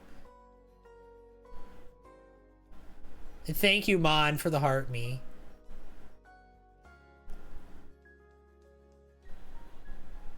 Victor Fang. I have Victor Fang, except, and I made him into a vampire, and he does live in a penthouse in San Myshuno. But he's not a businessman. He's a CEO. Or I'm sorry, not a CEO. He's a politician. I could make it all trace back to the politician. I could make the politician like the head of like a mafia or something, like a vampire mafia. That could be fun. We could have a vampire mafia. I have the vampiric order already, and the vampire king is the head of the vampiric order. But I think it could be fun to have a vampire mafia, and the head of the vampire mafia could be a member of the vampiric order. You really like the politician idea?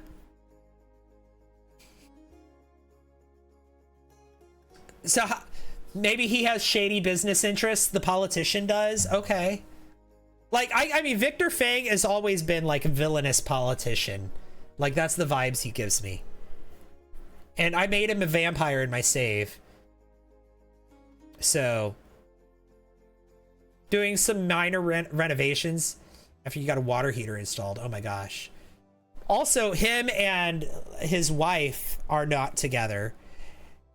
In my save file, she actually they got a divorce.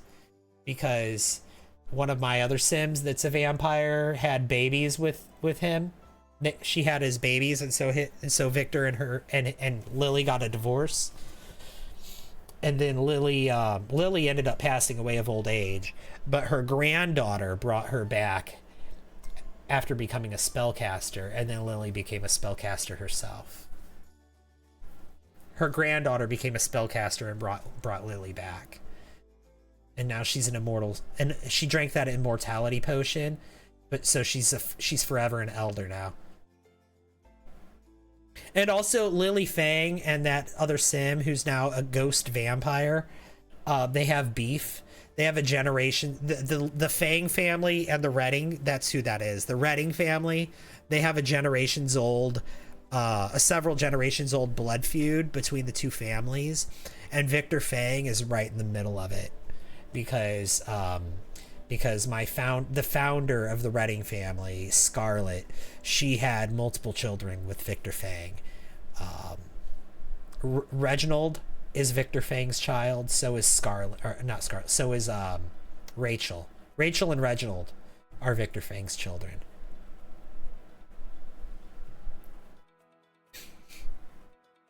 One's a vampire, one's a spellcaster.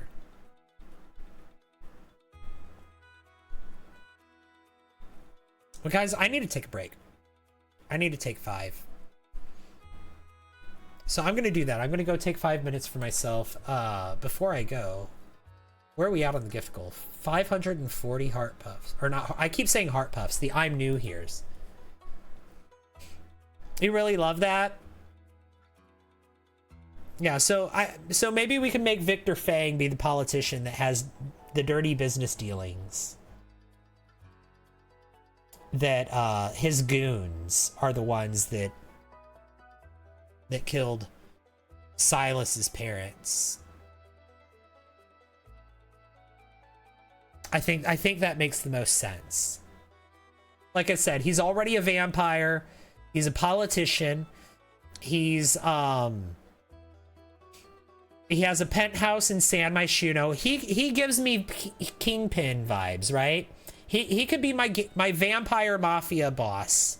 He could be my vampire kingpin. Victor Fang. I'm here for it.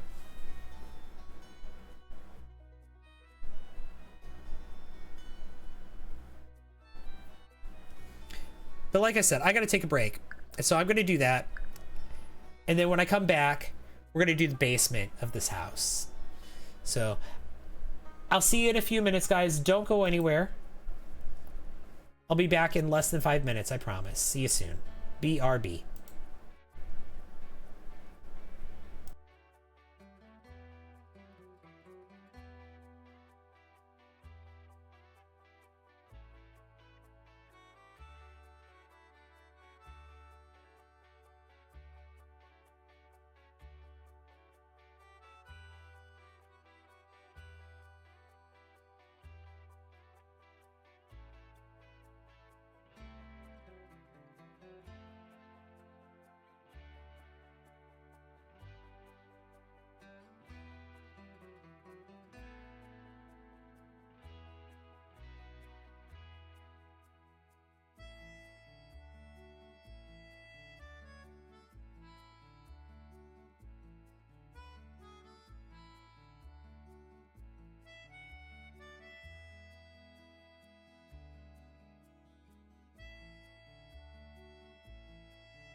Okay, I'm back.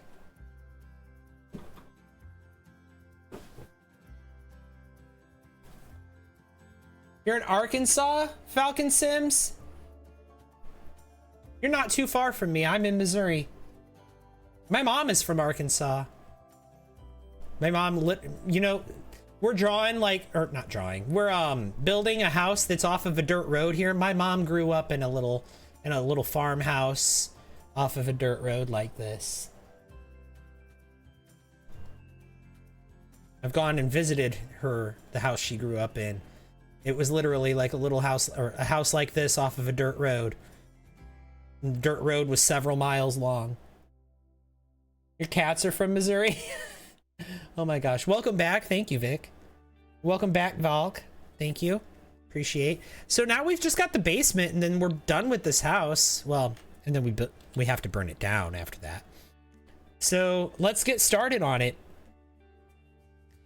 So for the basement, what I want to do is I want to have like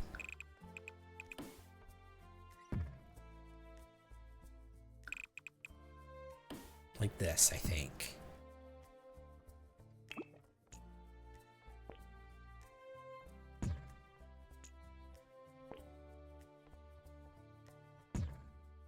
Yeah, let's do that. And then we're gonna have some wood beams.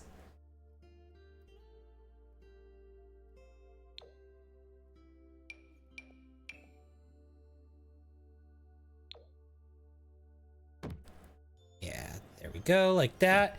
And then we'll get some columns. Again, I think we'll just get these ones like so.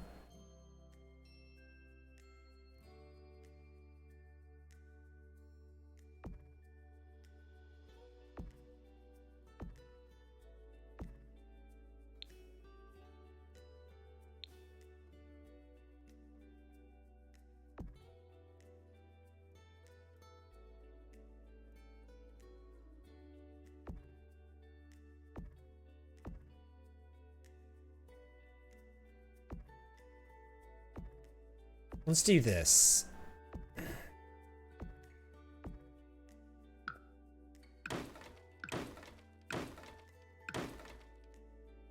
Yeah. Okay, and then let's get some sort of light. I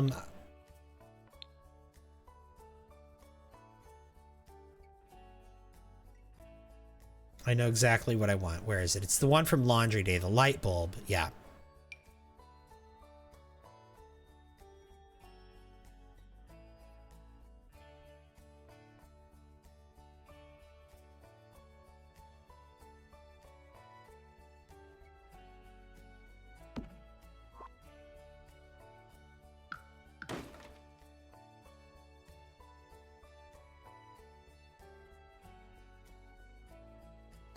Okay, and then let's get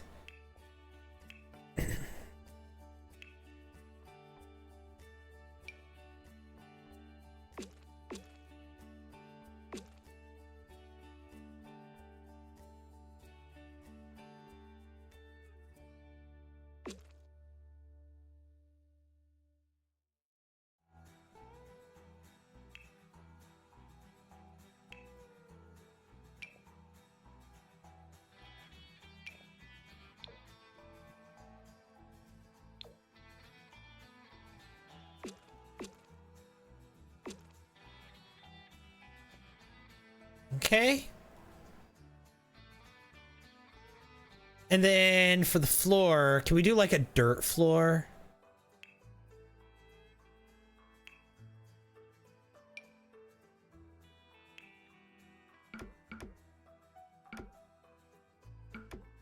Yeah.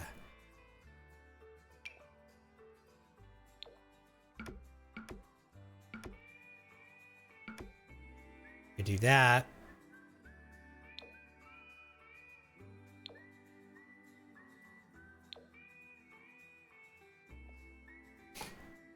I don't know. I like this better.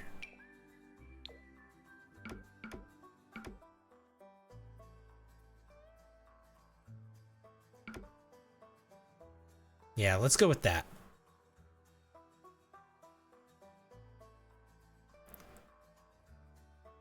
I'm sorry, though, for not letting you know I was okay. I feel guilty. You're a good friend.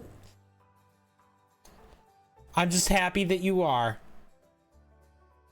What town was this in? We're building in Chestnut Ridge. You love how real that looks?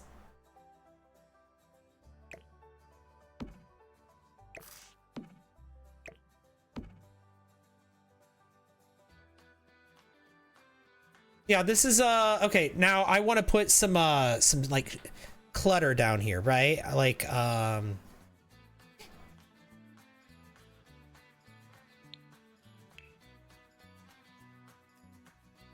where is it? Like this kind of stuff, right?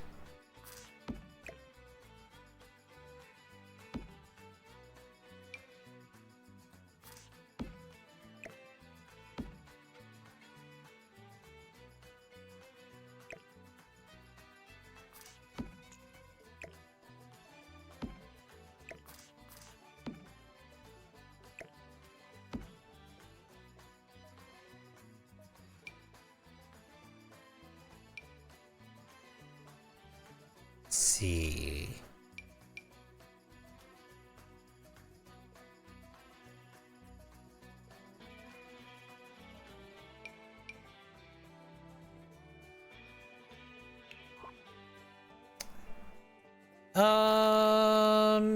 Do we have like some sort of displays I can put here or something? File cabinets, that could work.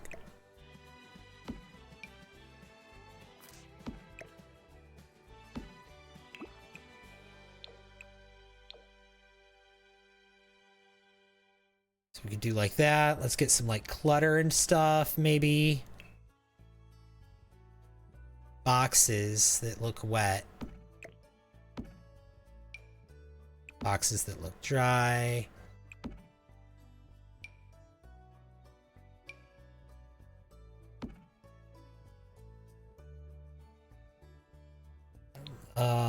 Let's see. Can I get like maybe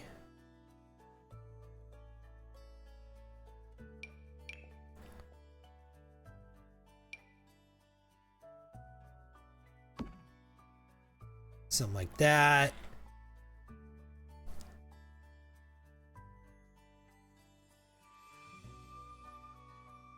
Oh, you talk about the place I visited her in Arkansas? Yeah. Her childhood home, yeah. Like I said, it had a dirt road and everything. Gravel road, actually. Well, not dirt. It was gravel road.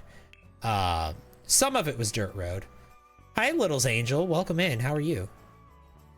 Thank you! Some of it was dirt road, but the biggest stretch of it was gravel road. ADF. Hi, thank you for the heart, me.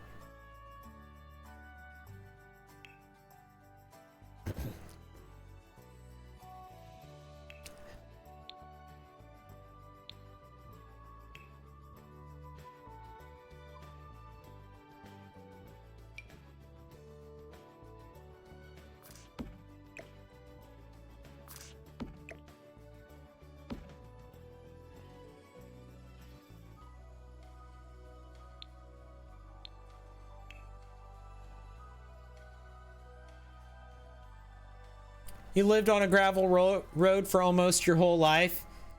The central part of the state. Probably not too far from where my mom grew up. Hello, Wednesday Heart Attack. You're playing a game that made you want to redo the high school, but you don't want to take on that project. You could always download mine. You could always download mine, Little's Angel. I did make a,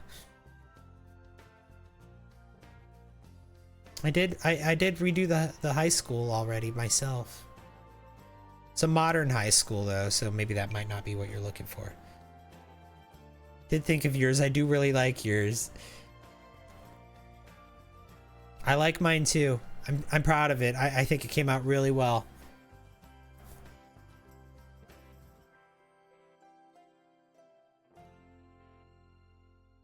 The auditorium, yeah.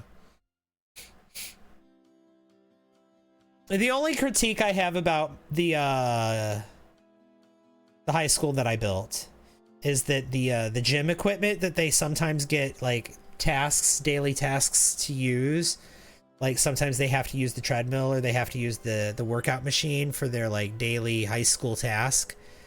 It's fine, but that equipment is so far away from the classrooms that like it's pretty easy for them to be late for class because you had them working out. It's really easy for them to be late for class because you had them working out.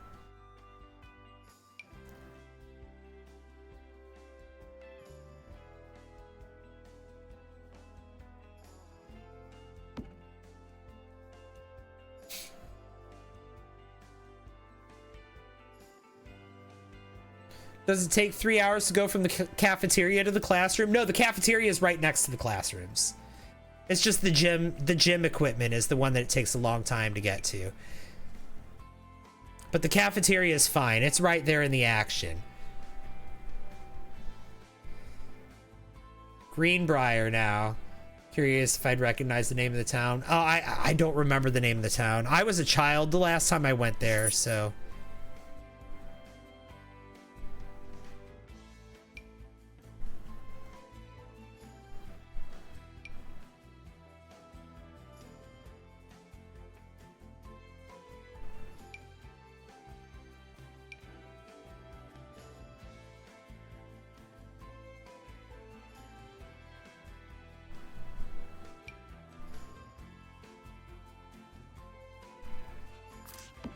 Here, we can put this down here.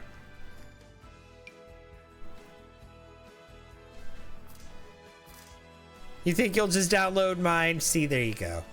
I approve of that. I'll have to ask my mom what the name of the town was, because like I said, it's been so long. Literally decades since I've been there. Couple of decades.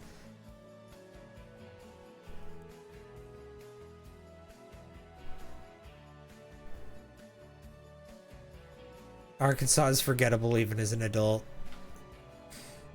It's funny.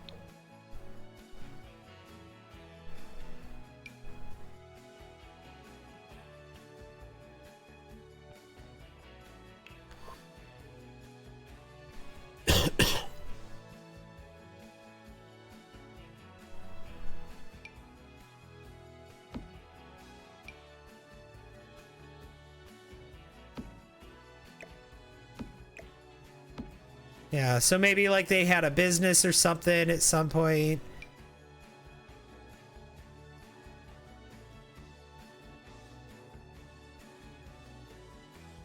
This can go down here. Maybe this is the old sign for the ranch right here. Because like this place used to be a ranch.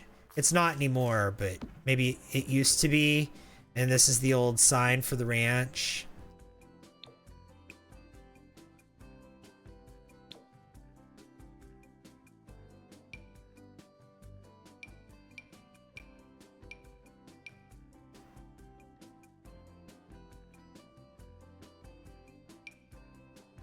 Here we go. Clutter. Fantastic. Love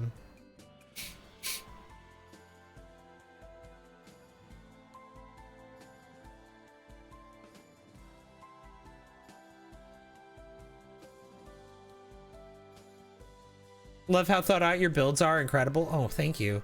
Hi, the Wanderer man. The Wanderer men. Sorry. Something that I realized this year about Sims 4 is to not force myself to play the game. I have a question. Have you done a marriage in this game? Several.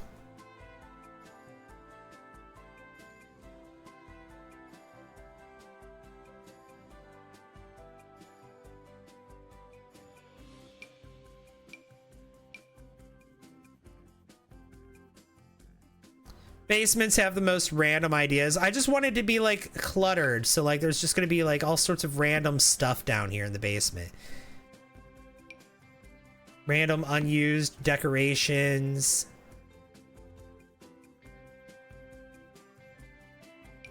Maybe they can have like some of this down here.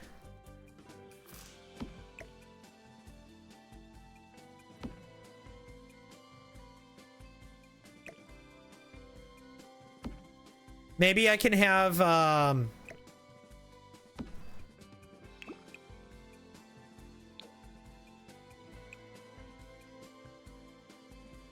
don't know. Maybe we could have some sort of, yeah, let's put the broken one down here. Some sort of like nectar making area down here. I don't know.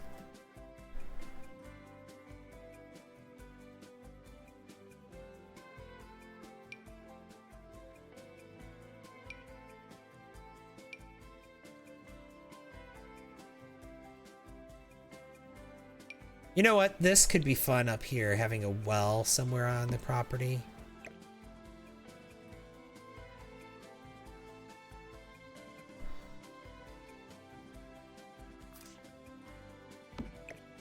Let's put the well out front, actually. Yeah, right over here. Perfect.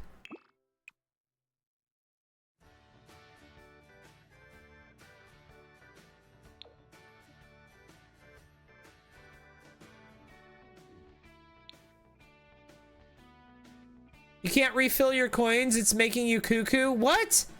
That's weird.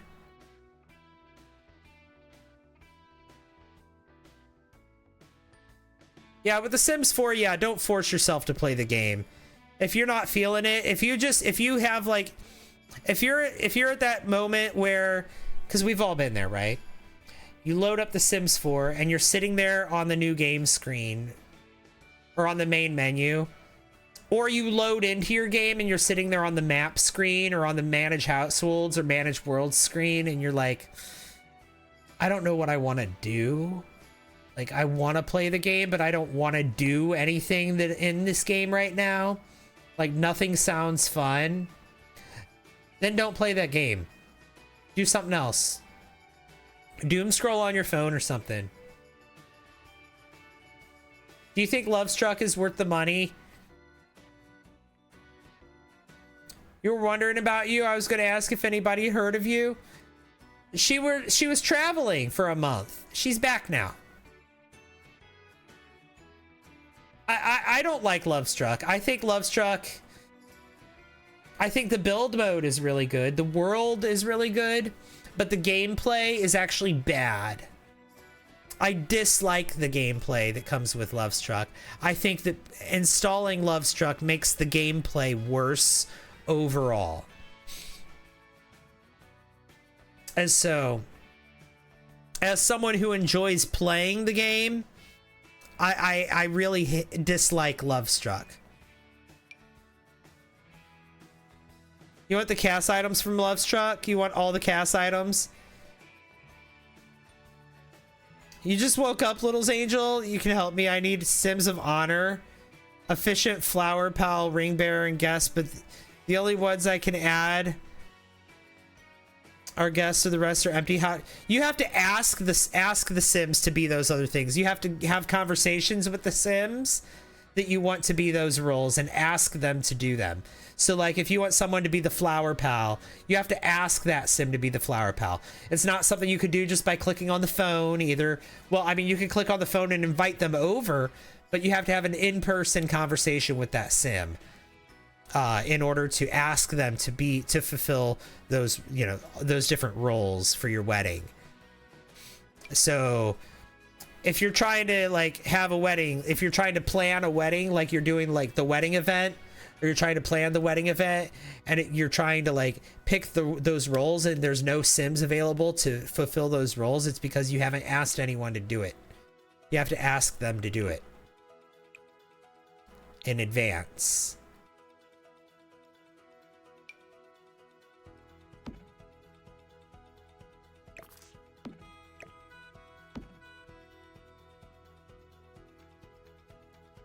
Gotta say, even when my Sim is married, I can still talk them to... Yeah. Ask them to be the Flower Pal. Yeah, that's weird. You probably shouldn't be able to do that when it's the one they're marrying, but, you know, it is what it is. Kate, thank you for the heart, me. Good morning to you. How has your stream been? My stream's been pretty good. Oh, my gift goal has expired, though. Let me reset it.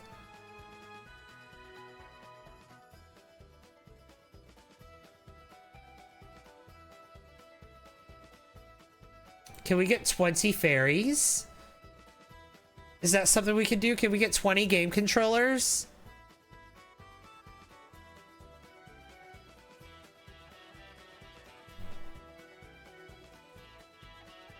I don't know. You tell me. Maybe, maybe not. You have to go for today, but you'll definitely catch the next live. All right, bye, Falcon. I'll see you later. Thanks for hanging out.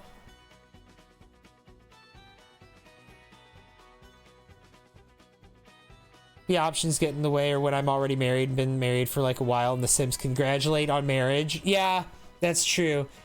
Been married for like 30 in-game days. Yeah, that's like a year to you guys. That's true. Kate, oh my God. She was a fairy. Thank you. Way to get those started. She was a fairy. She was a fairy. You're right. Thank you, Kate.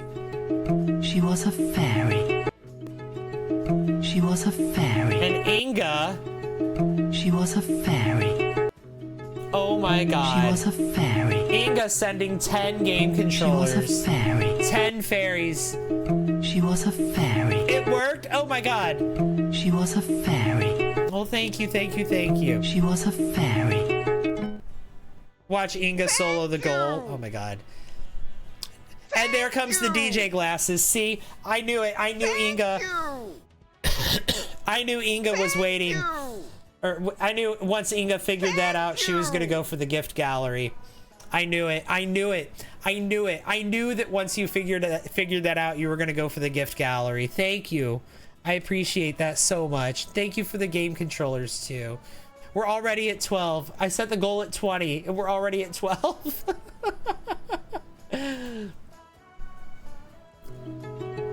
She was a fairy. Oh my God, Valk. She was a fairy. Sending another She 5. was a fairy. We're at 17. She was a fairy. Well, there's only She 3 was left. a fairy. She was a fairy. There's only 3 left. Oh my God. Well, thank you, thank you, thank you, Valk. Thank you, Inga. Thank you, Kate. She was a fairy. There's the last 3 from Kate. She was a fairy. Okay, well that was She was a fairy. fastest gift goal ever. She was a fairy.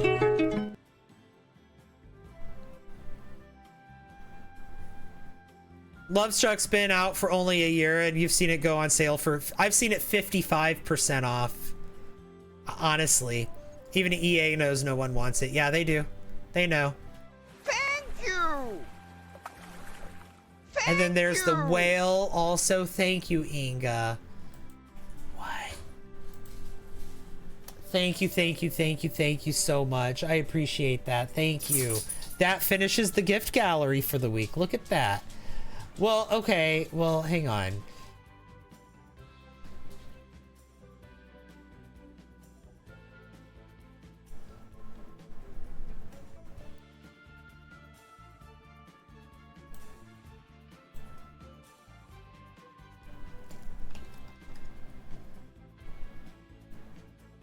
I have to set a gift goal because you guys completed that goal in a matter of minutes. So there we go. We have a new gift goal. Heart puffs. All right. So you can tap to send them. I'm not a cuckoo anymore. Oh my God. Thank you for being Jerry. Thank you. That is so kind of you. You guys did that in the matter of minutes. I can't believe you guys. Thank you so much. And you finish off the gift gallery too. Kate and Inga and Valk. You guys just speed ran that gift goal. Thank you so much. My God. And we're about to hit 100,000 likes. Thank you guys so much. Like, we're gonna hit 100,000 likes here in just a minute.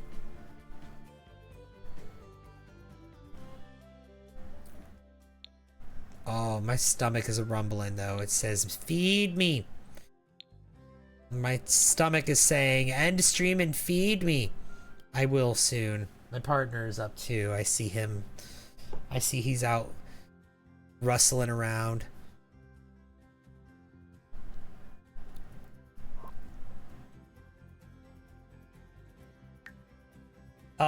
Okay, my EA app just disconnected. That's a thing.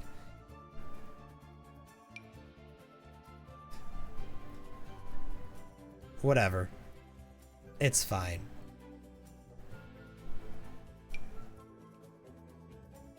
Thank you! Kate, thank you for the naughty chicken. Oh my god. Thank you, thank you, thank you so much. Love your streams. Thank you. Save, maybe? Yeah. Good idea, Vic. Is there any other packs that aren't worth the money? Seasons. Oh my god, I made a whole video about how much I hate seasons. Thank you! Also, Enchanted by Nature. Thank you! Should have been a game pack. Inga, oh my god, thank you for all those hearts. That's so kind of you. Thank you. I gotta say, I inspire to be Inga rich so I could also give gifts to Jeremy. Oh my gosh. That's funny, Little's Angel. Saying that on the purple app.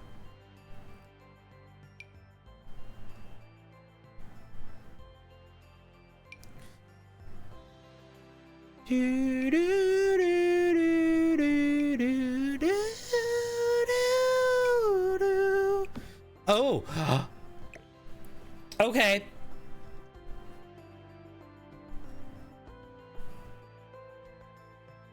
Here's the thing. There's a duffel of cash.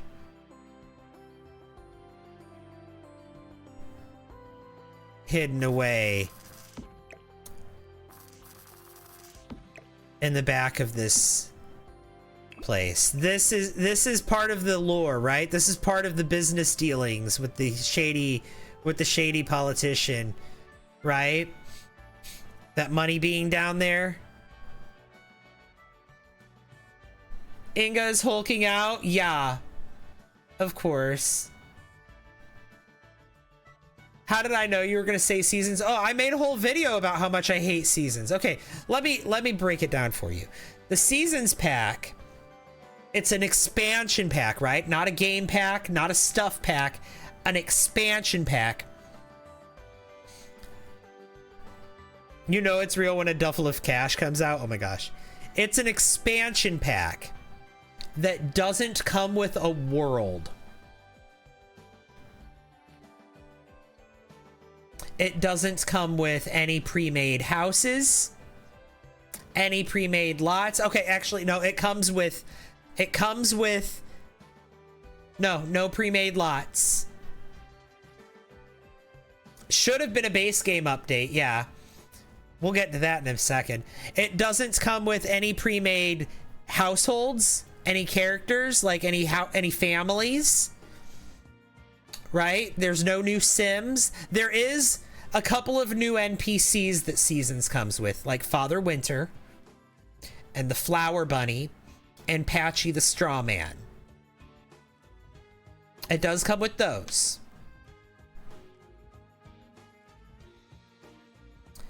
And then what else does it come with? It comes with holidays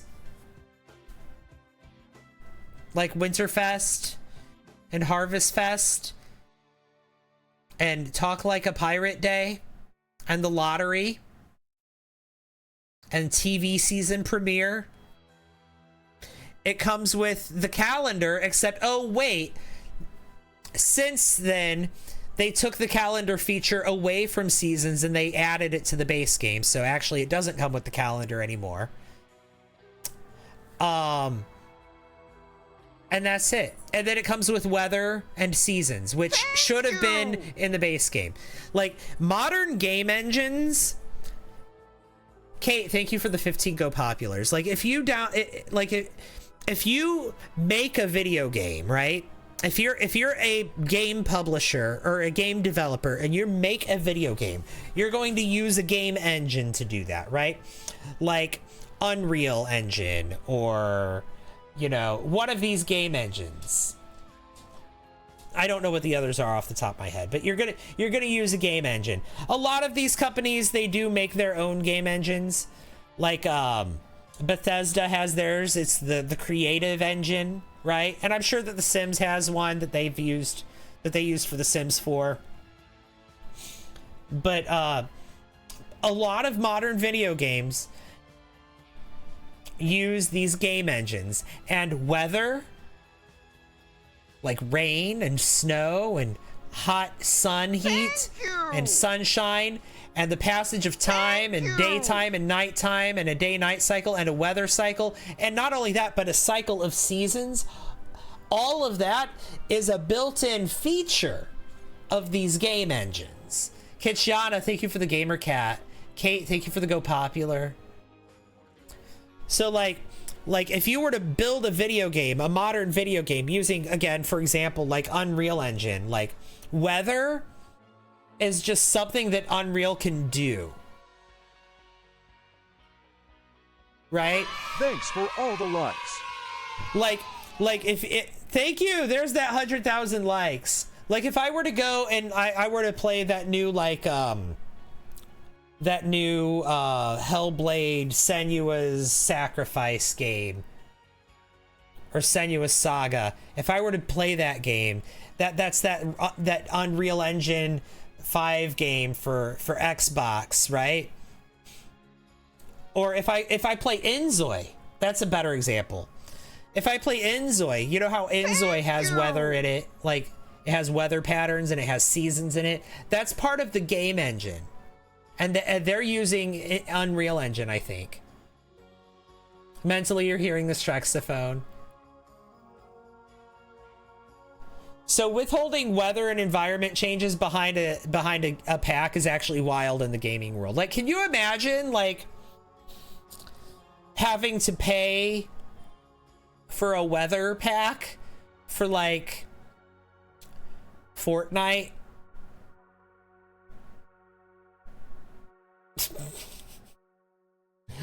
I guess that's a bad example, but like imagine a game, like a video game that's like a single player adventure game where you have a sword and you're fighting enemies, and you have areas of the game where it's rainy, and you have areas of the game where it's snowy, and you have areas of the game where it's desert, like Breath of the Wild is like that, and Tears of the Kingdom, like the Zelda games, and like yeah, Red Dead Redemption, that's a really good example. Red Dead Redemption is a really good example of a single player game that has a full-on weather system and seasons and everything. Cyberpunk has that. Cyberpunk 2077 has that. The Witcher 3 has that. Grand Theft Auto, yeah. Yeah, Rockstar and the company that made Cyberpunk, CD Projekt Red, both of those companies, like, their game engines, and then also Bethesda's game engine, they all have weather and seasons built in. So it's just wild that a game like The Sims doesn't. That a game like The Sims makes you pay for an expansion pack just to get that. And yeah, don't get me wrong, it does come with some Create-A-Sim. The Create-A-Sim is hit or miss. I know, yeah, people are going to be like, oh, but it comes with that one haircut that I just love and I use on every sim. And I'm like, okay, fair. Or, oh, but it comes with this one couch or this one door that I just can't live without. And I'm like, but does that really make an expansion pack? It doesn't come with a world. So it doesn't have any pre-made builds that are using any of these, any of this build catalog that it comes with, and it doesn't have any pre-made families that are using any of this Create-A-Sim catalog that it comes with, right?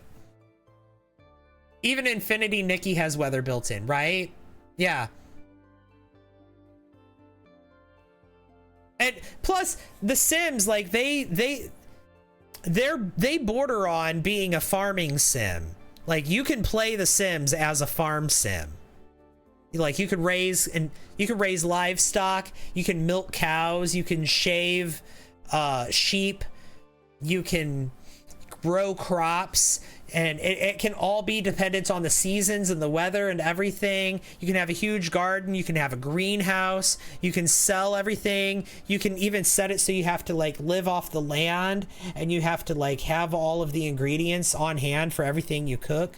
So you have to like have your own chickens and eggs, and you have to make your own flour, and you have to go to the market and trade with other Sims and all of that. Like, you can Stardew Valley the crap out of the Sims, but you know, even Stardew Valley has weather and seasons built into the base game. Harvest Moon has weather and seasons built into the base game. Kitchana, thank you for the love yous and for the go populars. I appreciate that.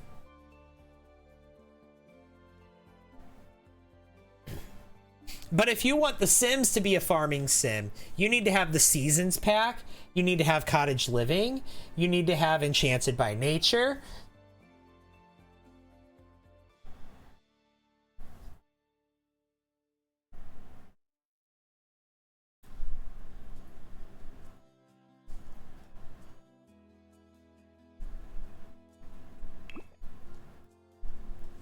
It's too much.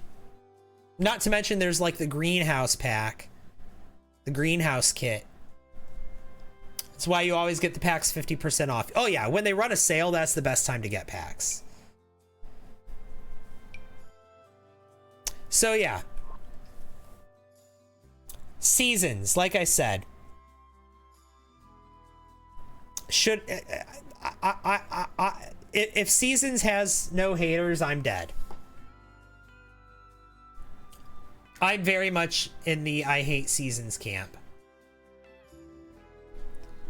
You have to get just about every other pack to get it to work, yeah. Seasons could have really come out with a Snowy Mountain, Sunny Beach, Spring Meadow, Fall Forest for a world. Could have been really neat vacation world. Yeah, like a world that came with like 4 neighborhoods. Because that was a really early pack, right? It could have been a world that came with 4 small neighborhoods, and each neighborhood could have been for a different season. Or it could have just been like a normal 3 neighborhood place, but it could have like a mountain area where the snow gets really, really strong, and then like maybe a beach area for the summer that closes down in the summer or in the winter. I agree. Don't rate Seasons at all. Yeah.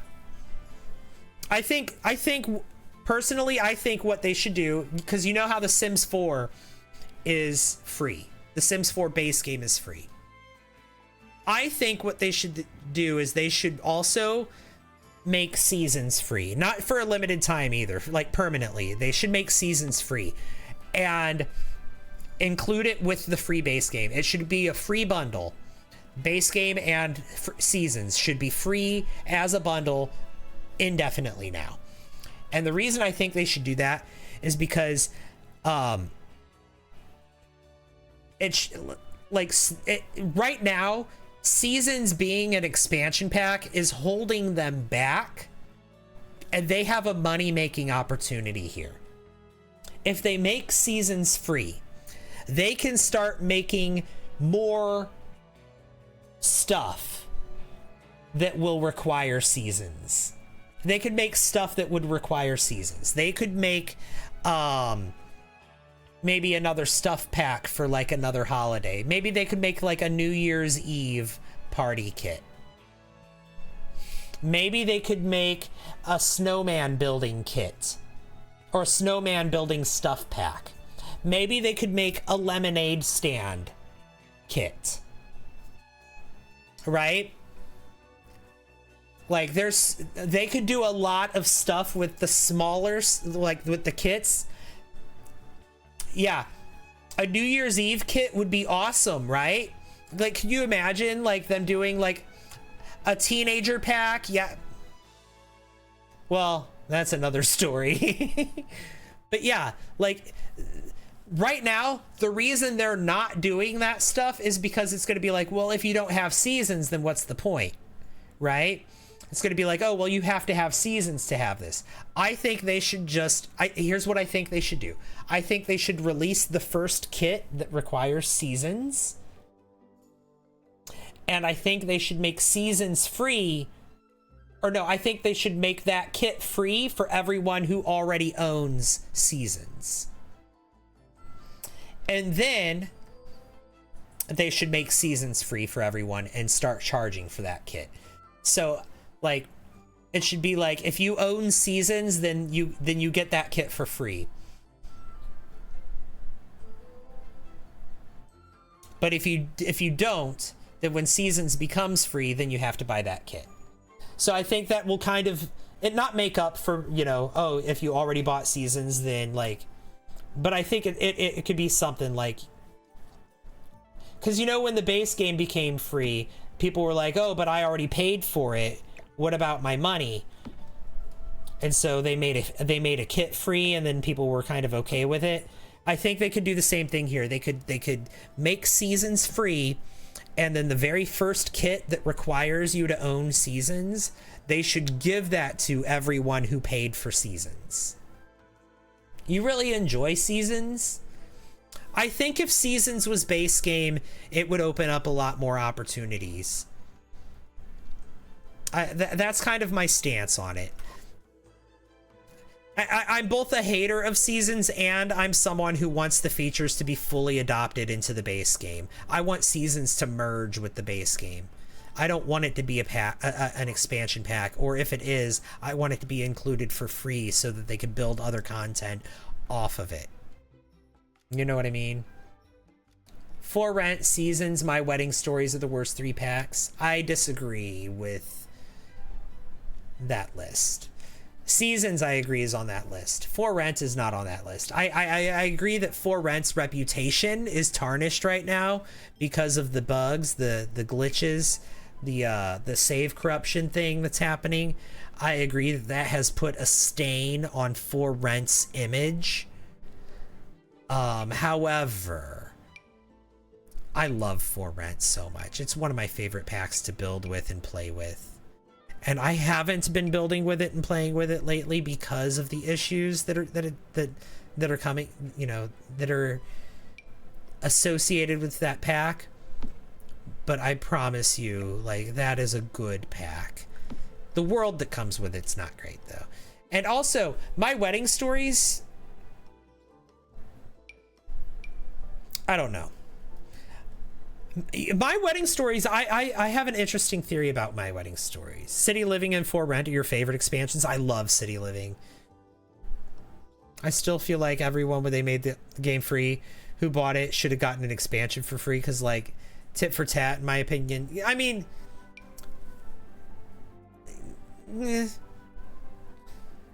maybe a kit wasn't the way to go, but that is the way that they went, and that is the precedent that they set, and the community wasn't too appalled by that. The community accepted it in the long run. You got City Living and Eco Lifestyle. Yeah, I do like I like City Living a lot. Eco Lifestyle I'm about. For Rent is the rental issues is real bad. See, I'm okay with that. That doesn't bother me as much as it bothers most people, I guess. Yeah, High School Years is the teenager pack. That's true. Seasons was your first pack you bought. It was a good pack. It just should have been base game. Yeah, here it should have been base game. And see here, like, by modern standards, if they were to release that today, if they were to release an expansion pack that didn't have a world, the community would be like up in arms about it. But it was one of the first expansion packs to come out, and they hadn't really set a precedent yet for what an expansion pack should be.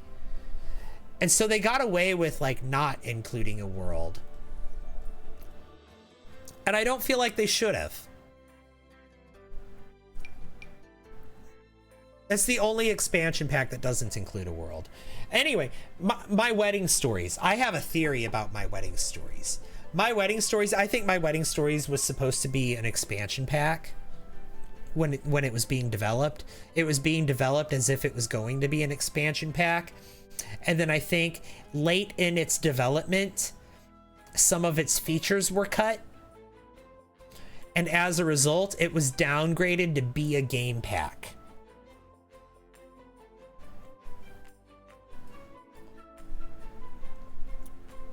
I think that I think that's what happened. Evidence. My Wedding Stories, the world that comes with My Wedding Stories, takes place in like wine country, right? There's even like a nectary like in the world. There's a winery in the world. But there's no nectar making. Nectar making comes with Horse Ranch, which I have a theory, another separate theory, that Horse Ranch is a pack that was thrown together with cut content from previous packs, and I think nectar making was one of those things. I think nectar making was originally supposed to be a feature of My Wedding Stories, and it was cut. And then later on, when they made Horse Ranch, they needed a feature real quick to add to it to justify it being an expansion pack, and so they went to the catalog of stuff that they'd cut from previous packs, and one of them was the nectar making from My Wedding Stories. The wedding features don't work 90% of the time. They actually gave My Wedding Stories away for free at one point. Yeah, I heard about that.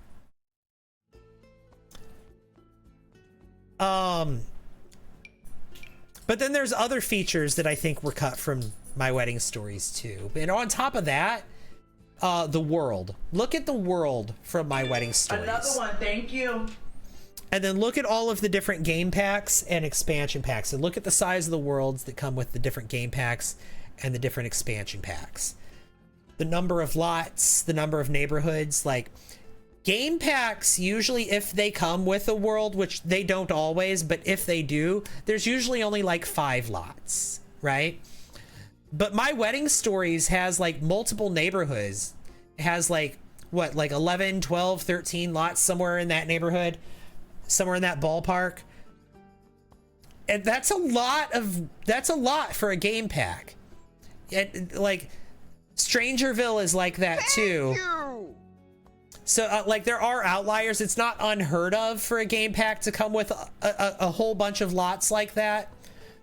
But it is rare. It is rare. And I theorize that when they created the world for My Wedding Stories, I theorize that when they were creating Tartosa, they thought they were making an expansion pack. And that's why it has so many lots and why it has such a big world. Because... they thought they were making an expansion pack, and it was late in development that it was reduced down to be a game pack. That's my theory. That's my theory. Again, I can't prove any of this. And also, Kate, thank you for those 45 heart puffs. I really appreciate that. Thank you, thank you, thank you.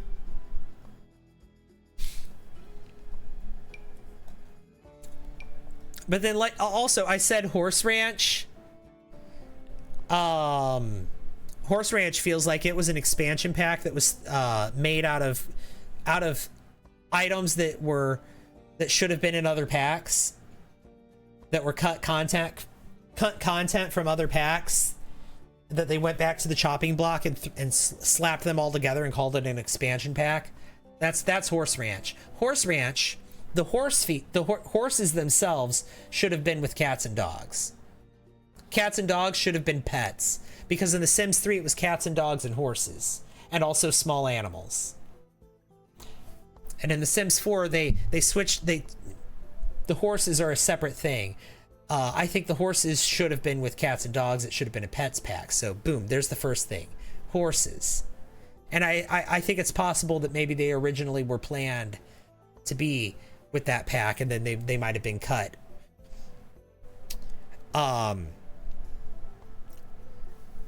And then we have the nectar making, which I already talked about. I feel like that was originally a feature of My Wedding Stories, and it was cut.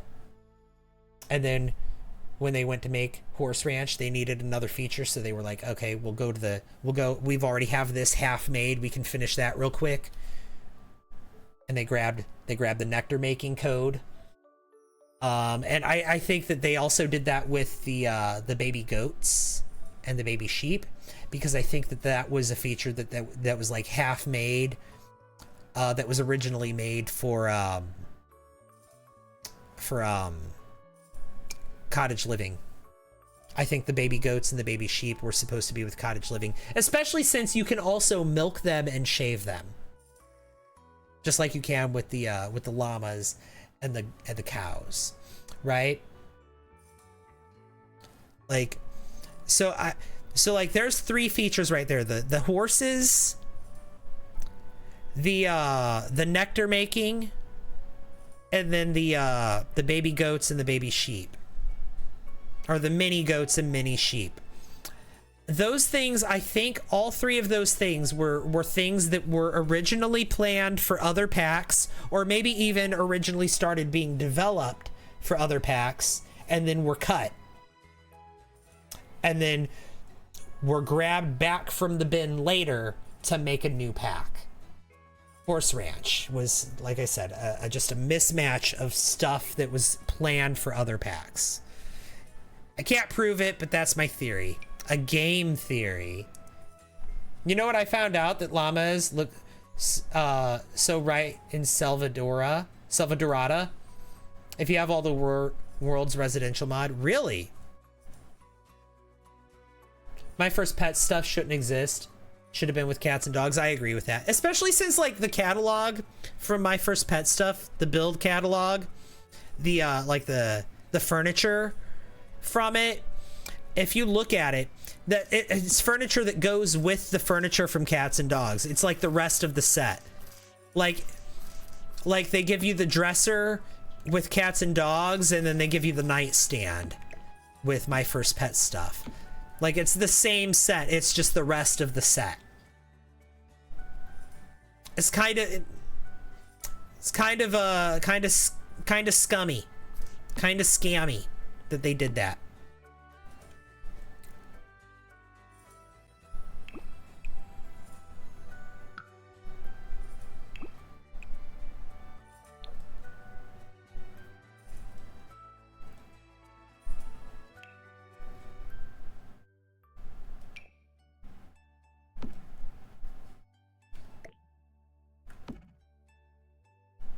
There we go. And then let's get lighting.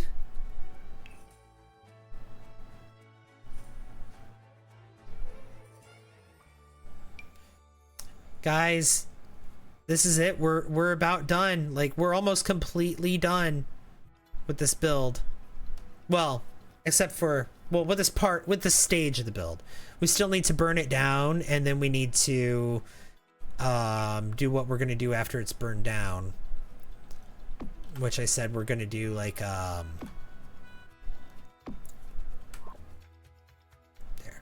We're gonna do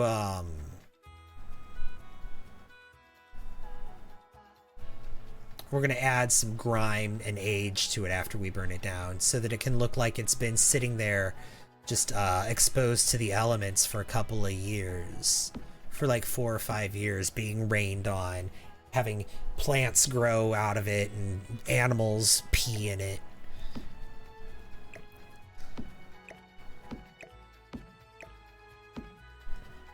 We're gonna make the house look like it's been unoccupied and abandoned for a couple of years since the fire. So, but I think that this is, I think this basement's done, guys. What do you guys think? Do we need anything else with it? I think it's done. You guys tell me. Wish they'd let us live in vacation worlds. That's, yeah, right. I had more hope for the fairies pack. The cast disappointed you. The world is beautiful, though. Yeah, the world is beautiful, and the build mode is fantastic. Top tier. If you are just a builder, you're gonna love that pack. Enchanted by Nature is it's fantastic for builders. If you're just a builder, you're gonna love it. If you play with occults a lot, like vampires and mermaids and werewolves and all of them, if you play with a lot of occults, you're gonna like this pack. If you play with a lot of occults and you like making fantasy characters, if you're really into the fantasy gameplay, you're gonna like this pack. You might love this pack, especially if you're a builder. You will really love this pack if you're a builder. But if you're anything other than that, you're not gonna like this pack. The ailment system is crazy. That's true. The balance system, you can just turn that off. That's more of a nuisance than anything. What pack? I didn't hear. Enchanted by Nature. The build mode is great. The build mode's fantastic from Enchanted by Nature. The Create-A-Sim is actually really cute. I do like the Create-A-Sim. The fairies themselves, they're passable. They'll do. As far as like the occults go, like my favorite occult, I think the most well executed occult in The Sims 4 is the werewolves. I think the worst one is the plant sims. And they even got an upgrade with Enchanted by Nature, but they're still the worst one. And then there's fairies. And I think like the werewolves are like great. I love the werewolves. Vampires, the vampires fantastic. The spellcasters, awesome. All right. The fairies, they could have been better. The spell, like the skill tree could have been better. Playing as a fairy was just kind of okay. Like it wasn't great. It wasn't memorable. It wasn't groundbreaking. It just felt like a rehashing of what I did playing as a fairy in The Sims 3, except with a little bit more detail. The outfits were cute, yeah, but they could have been better. That's true. Did you get a lot of new landscaping things? Yeah. I built this whole house using only the new pack. That is just gorgeous. Oh, there it is. Hang on. I built this tree house using only Enchanted by Nature, and it's gorgeous. It's one of my best builds ever, and it's only using one pack. Like I cannot overstate how great the build mode is. Unfortunately, that's where the greatness of Enchanted by Nature stops. That's where it ends.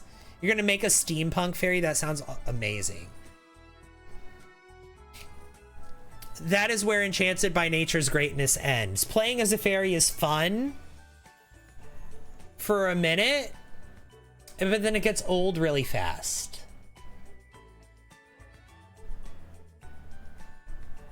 How did you build do you build the tree? The lot itself is on a tree.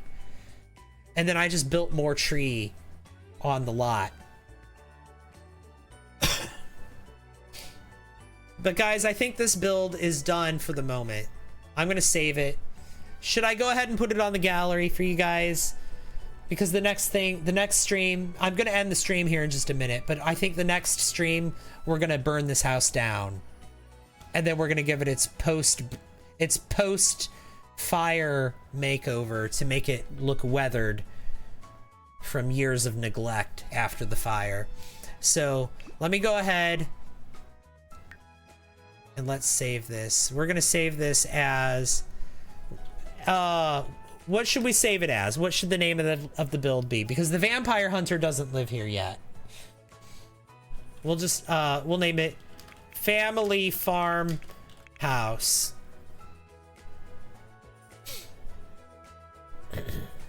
No, not farmhouse.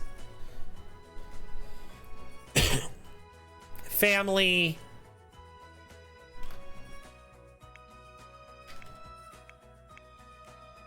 What do we name it? It's a 4-bedroom. Here, we'll just name it 4-bedroom family home. Southern family home. Let's do that. Southern family home. Let's do that. Southern family home. I like that. I like that. So it's 4-bedroom and it's 3 bathrooms. And Hey, listen. Tori Rain, hi. Thank you for the raid. Welcome in. Casa Stackhouse. That is funny. Exterior heavily inspired by True Blood.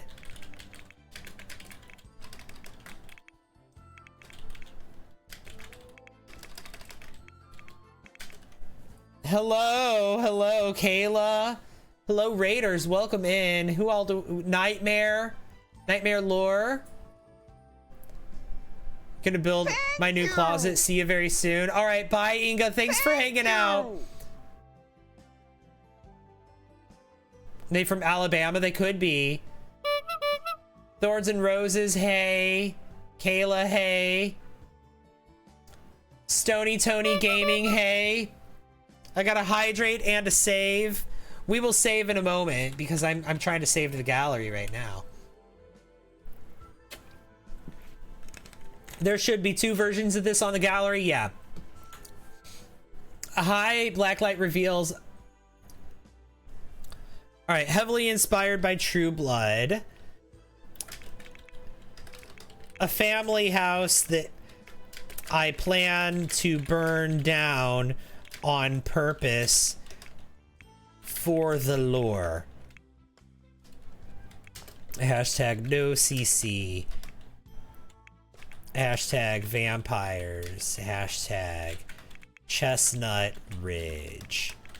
I'm gonna give you your shout out in just a second. I'm so sorry. I'm in the middle of like uploading this to the gallery. Okay. All right, now let's do the shout out. I owe you a shout out. Tori Rain, how was your stream?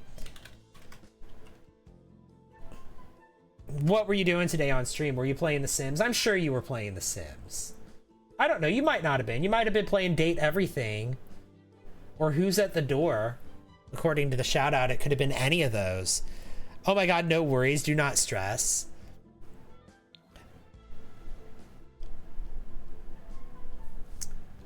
All right. Let me save now.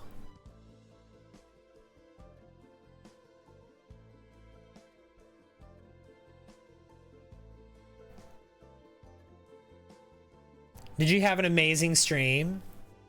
I'm sure it was fun. Well, welcome into the Raiders also. I'm Jeremy, and I play The Sims, and I literally just finished building this house that I plan to burn down. Stream was great. We were working on the hot tea challenge. We landed our first husband and have almost enough money to open a bakery. Oh, that's exciting. I forgot my raid message. I was out with the dogs. Well, hi, welcome in, Angelique. Thanks for coming in with that raid. We've got this house kind of in the woods, but like on a ranch, right? The estate owns a ranch, but they haven't been using the ranch. Married Lou Howell. Oh my god, I love that. Why are we burning this house down? Oh, I'll tell the story as I tour the house. Well, first of all, those of you who are fans of vampire media, do you recognize this house? Does it look familiar?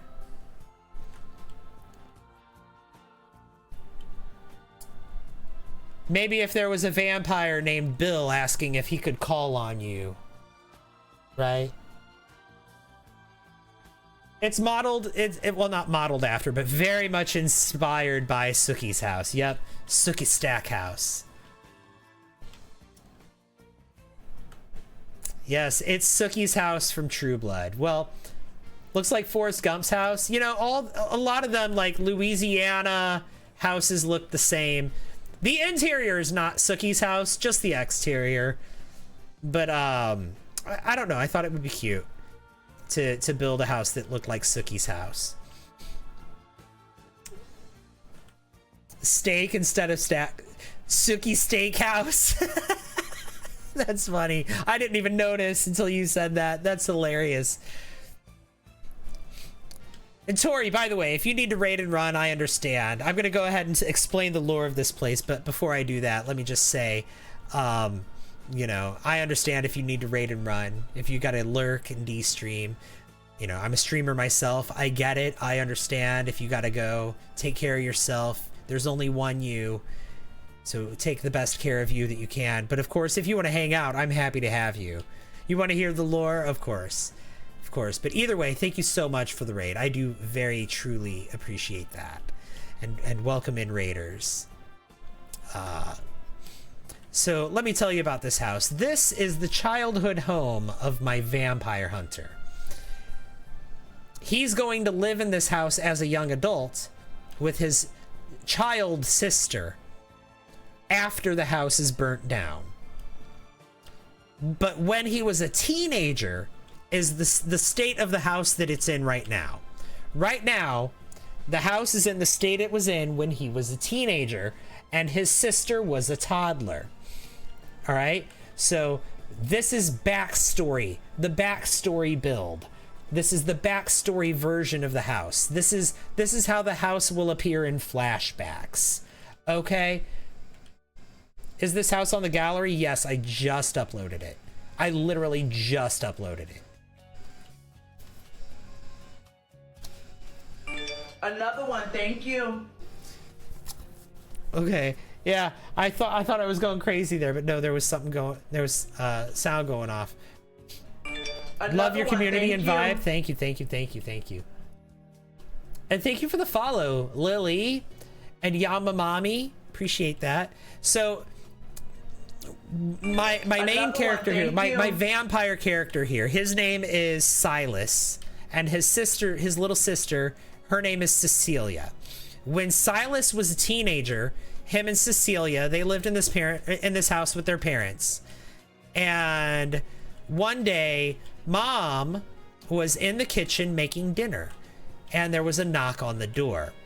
And she answered the door while she was making dinner, and there was a gentleman at the door who he asked if he could come in and use the telephone. He said that his car had just broken down a little bit down the road, and he had walked to get here the rest of the way because this was the nearest house that he'd come across. This was the closest house, and he was wondering if he could come in and use the telephone. And also, he smells food, and he doesn't want to impose, but and then she's like, please come inside, please come inside, use the telephone, it's right here in the hallway, use the telephone, and also please stay for dinner, I insist. And so he took her up on that offer, and he had dinner all right, because turns out he was a vampire, and what he was saying was just a ruse to get into the house. She invited him in, and so he was in. How dare, right? And so while she turned her back to resume cooking on the stove, so she was cooking on the stove, she had the fire going and everything. And by the way, another one, thank you. This is Silas's childhood bedroom right here. This is his teenage bedroom.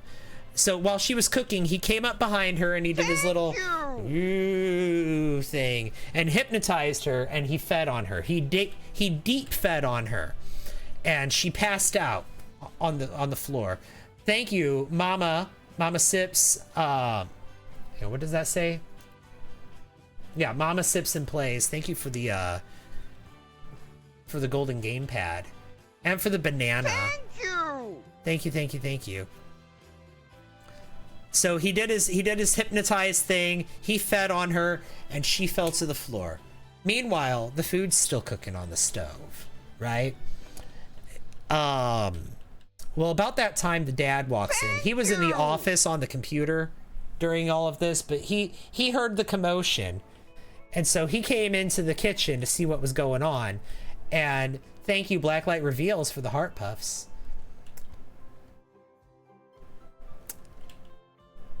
He came in and he saw them. He saw the vampire feeding on his wife. He saw her fall to the floor, and he confronts the vampire, and they get into a scuffle. They get into a fight. And this, by the way, this was Cecilia's bedroom. And as they're getting into a fight, the stove catches fire because the food has been left unattended on the stove for far too long. Mom's passed out on the floor. She can't tend to the food. The burner's still on. The food's still cooking. Dad's fighting a vampire. Kitchen catches on fire. About that time, Silas, You have been promoted. comes down the stairs. Oh my god, thank you, Casey Roo, for the sub. I appreciate that.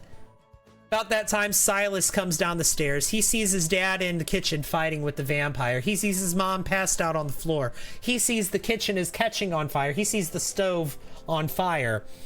And he tries to run in and help. And his dad immediately stops him and says, no, go get your sister and get out of the house. Get your sister out of here. And so reluctantly, he turns around and he runs back up the stairs.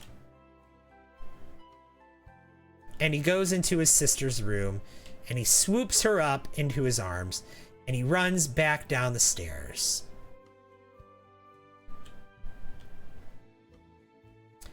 And by the time he gets back down the stairs, the kitchen is fully enveloped in flames. Mom and Dad are both passed out on the ground because Dad has presumably lost that fight with the vampire and been fed on as well. He can't get to his parents. The vampire is nowhere to be found. He's got his little sister in his arms. The entire kitchen is fully enveloped in flames, fully engulfed. And so he runs out of the house. And as he comes out here, he can see Mom and Dad's bedroom above the kitchen has caught on fire. And then slowly but surely the rest of the house catches fire too. That is my vampire hunter's backstory.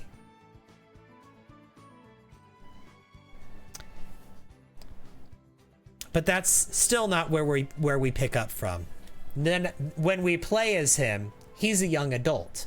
And his little sister, who was a toddler, she's a child. And he's now a vampire hunter. And as a young adult, he's now inherited the family estate, including the burned down house, including his childhood home that's been burnt down. And it's been years since he's been there. And no one has done anything to clean up. No, I'm here, TikTok. Nobody has been maintaining the property.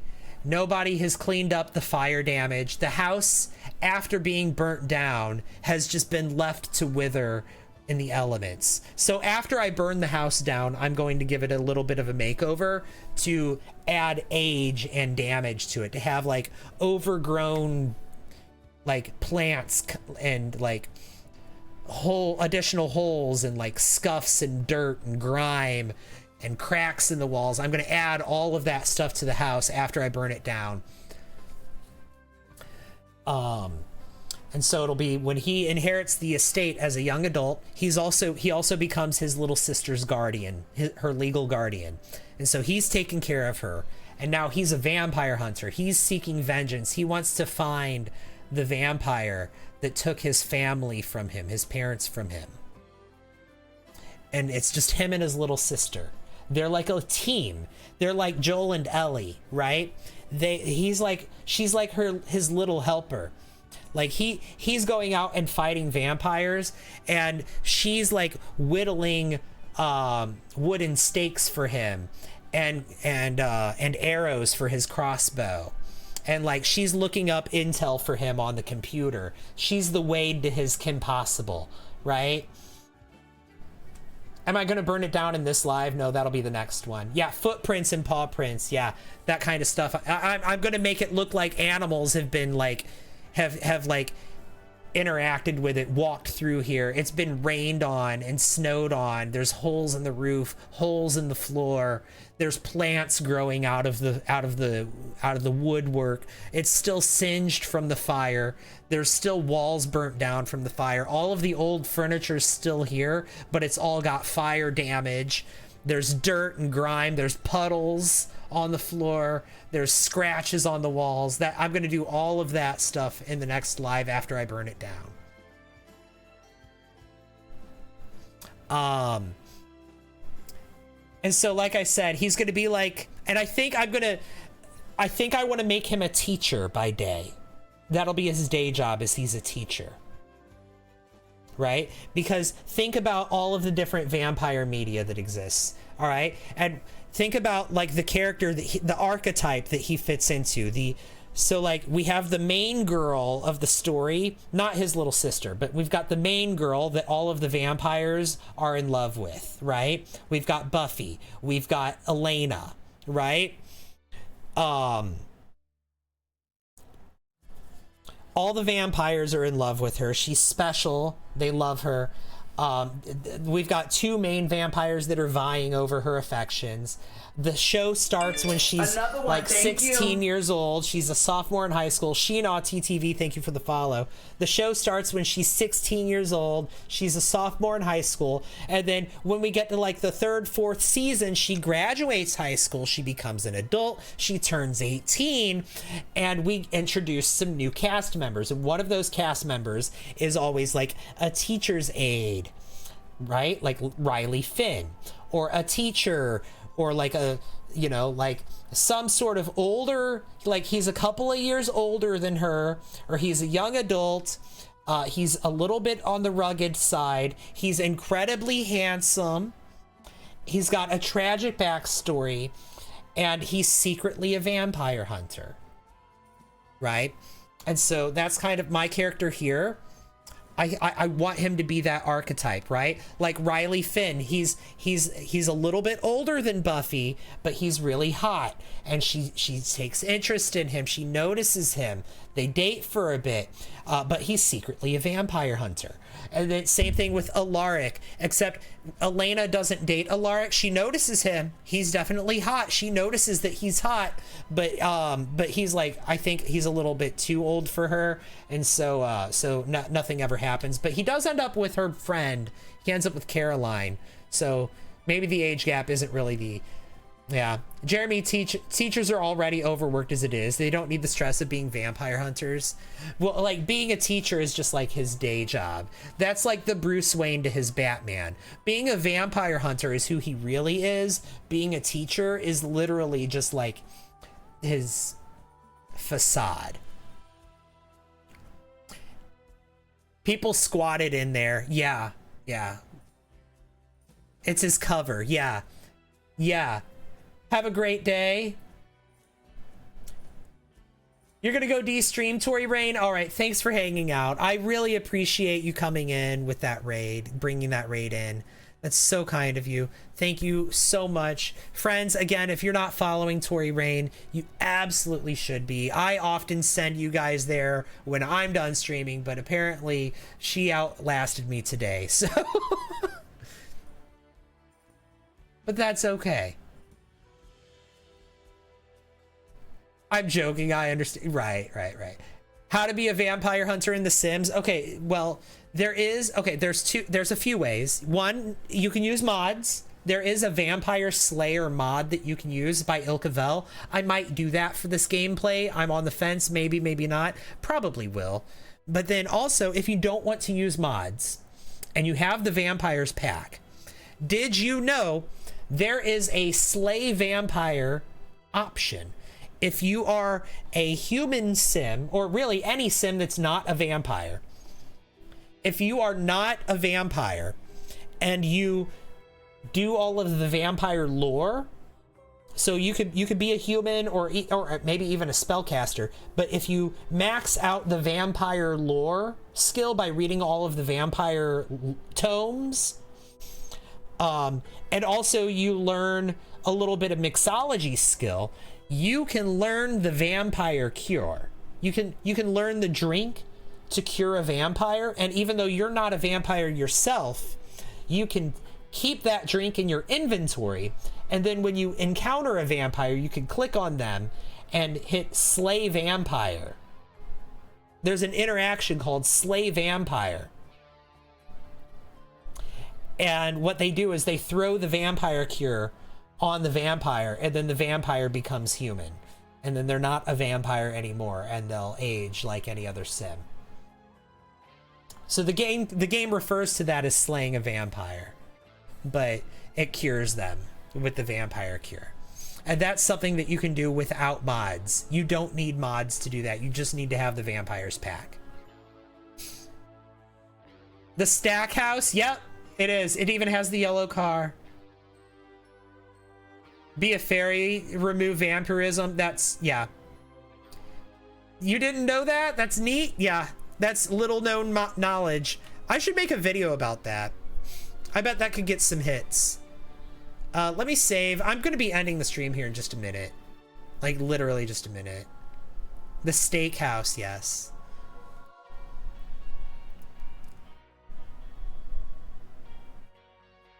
Yeah, because I think people would appreciate knowing that. How many packs did this use? 2 pages, 3 pages, 4 pages, 4 pages of packs and kits. I'm so sorry for that. But I'm going to be playing in it, so whenever I play in a house, I usually don't hold back. Anyway, guys, I'm going to go ahead and end this one. Thank you all so much for hanging out with me. Another one, thank you. So sorry to end stream so soon after a raid, but I am going to raid out myself, so stick around if you're over on the Purple app, or if you're on the Another one, thank you. if you're on the Clock app, hop over to the Purple app and we'll raid. But thank you all so much for hanging out. Have a good morning or good evening or good afternoon or whatever time of day it is. I'll see you in the next one. Thank you all so much for watching. Thanks for all the likes, all the follows, all the shares, all the gifts, all the subs, all the everything. And thanks for just hanging out with me and keeping me company while I talk about vampires and play The Sims. I'll see you all in the next one. Bye, everyone.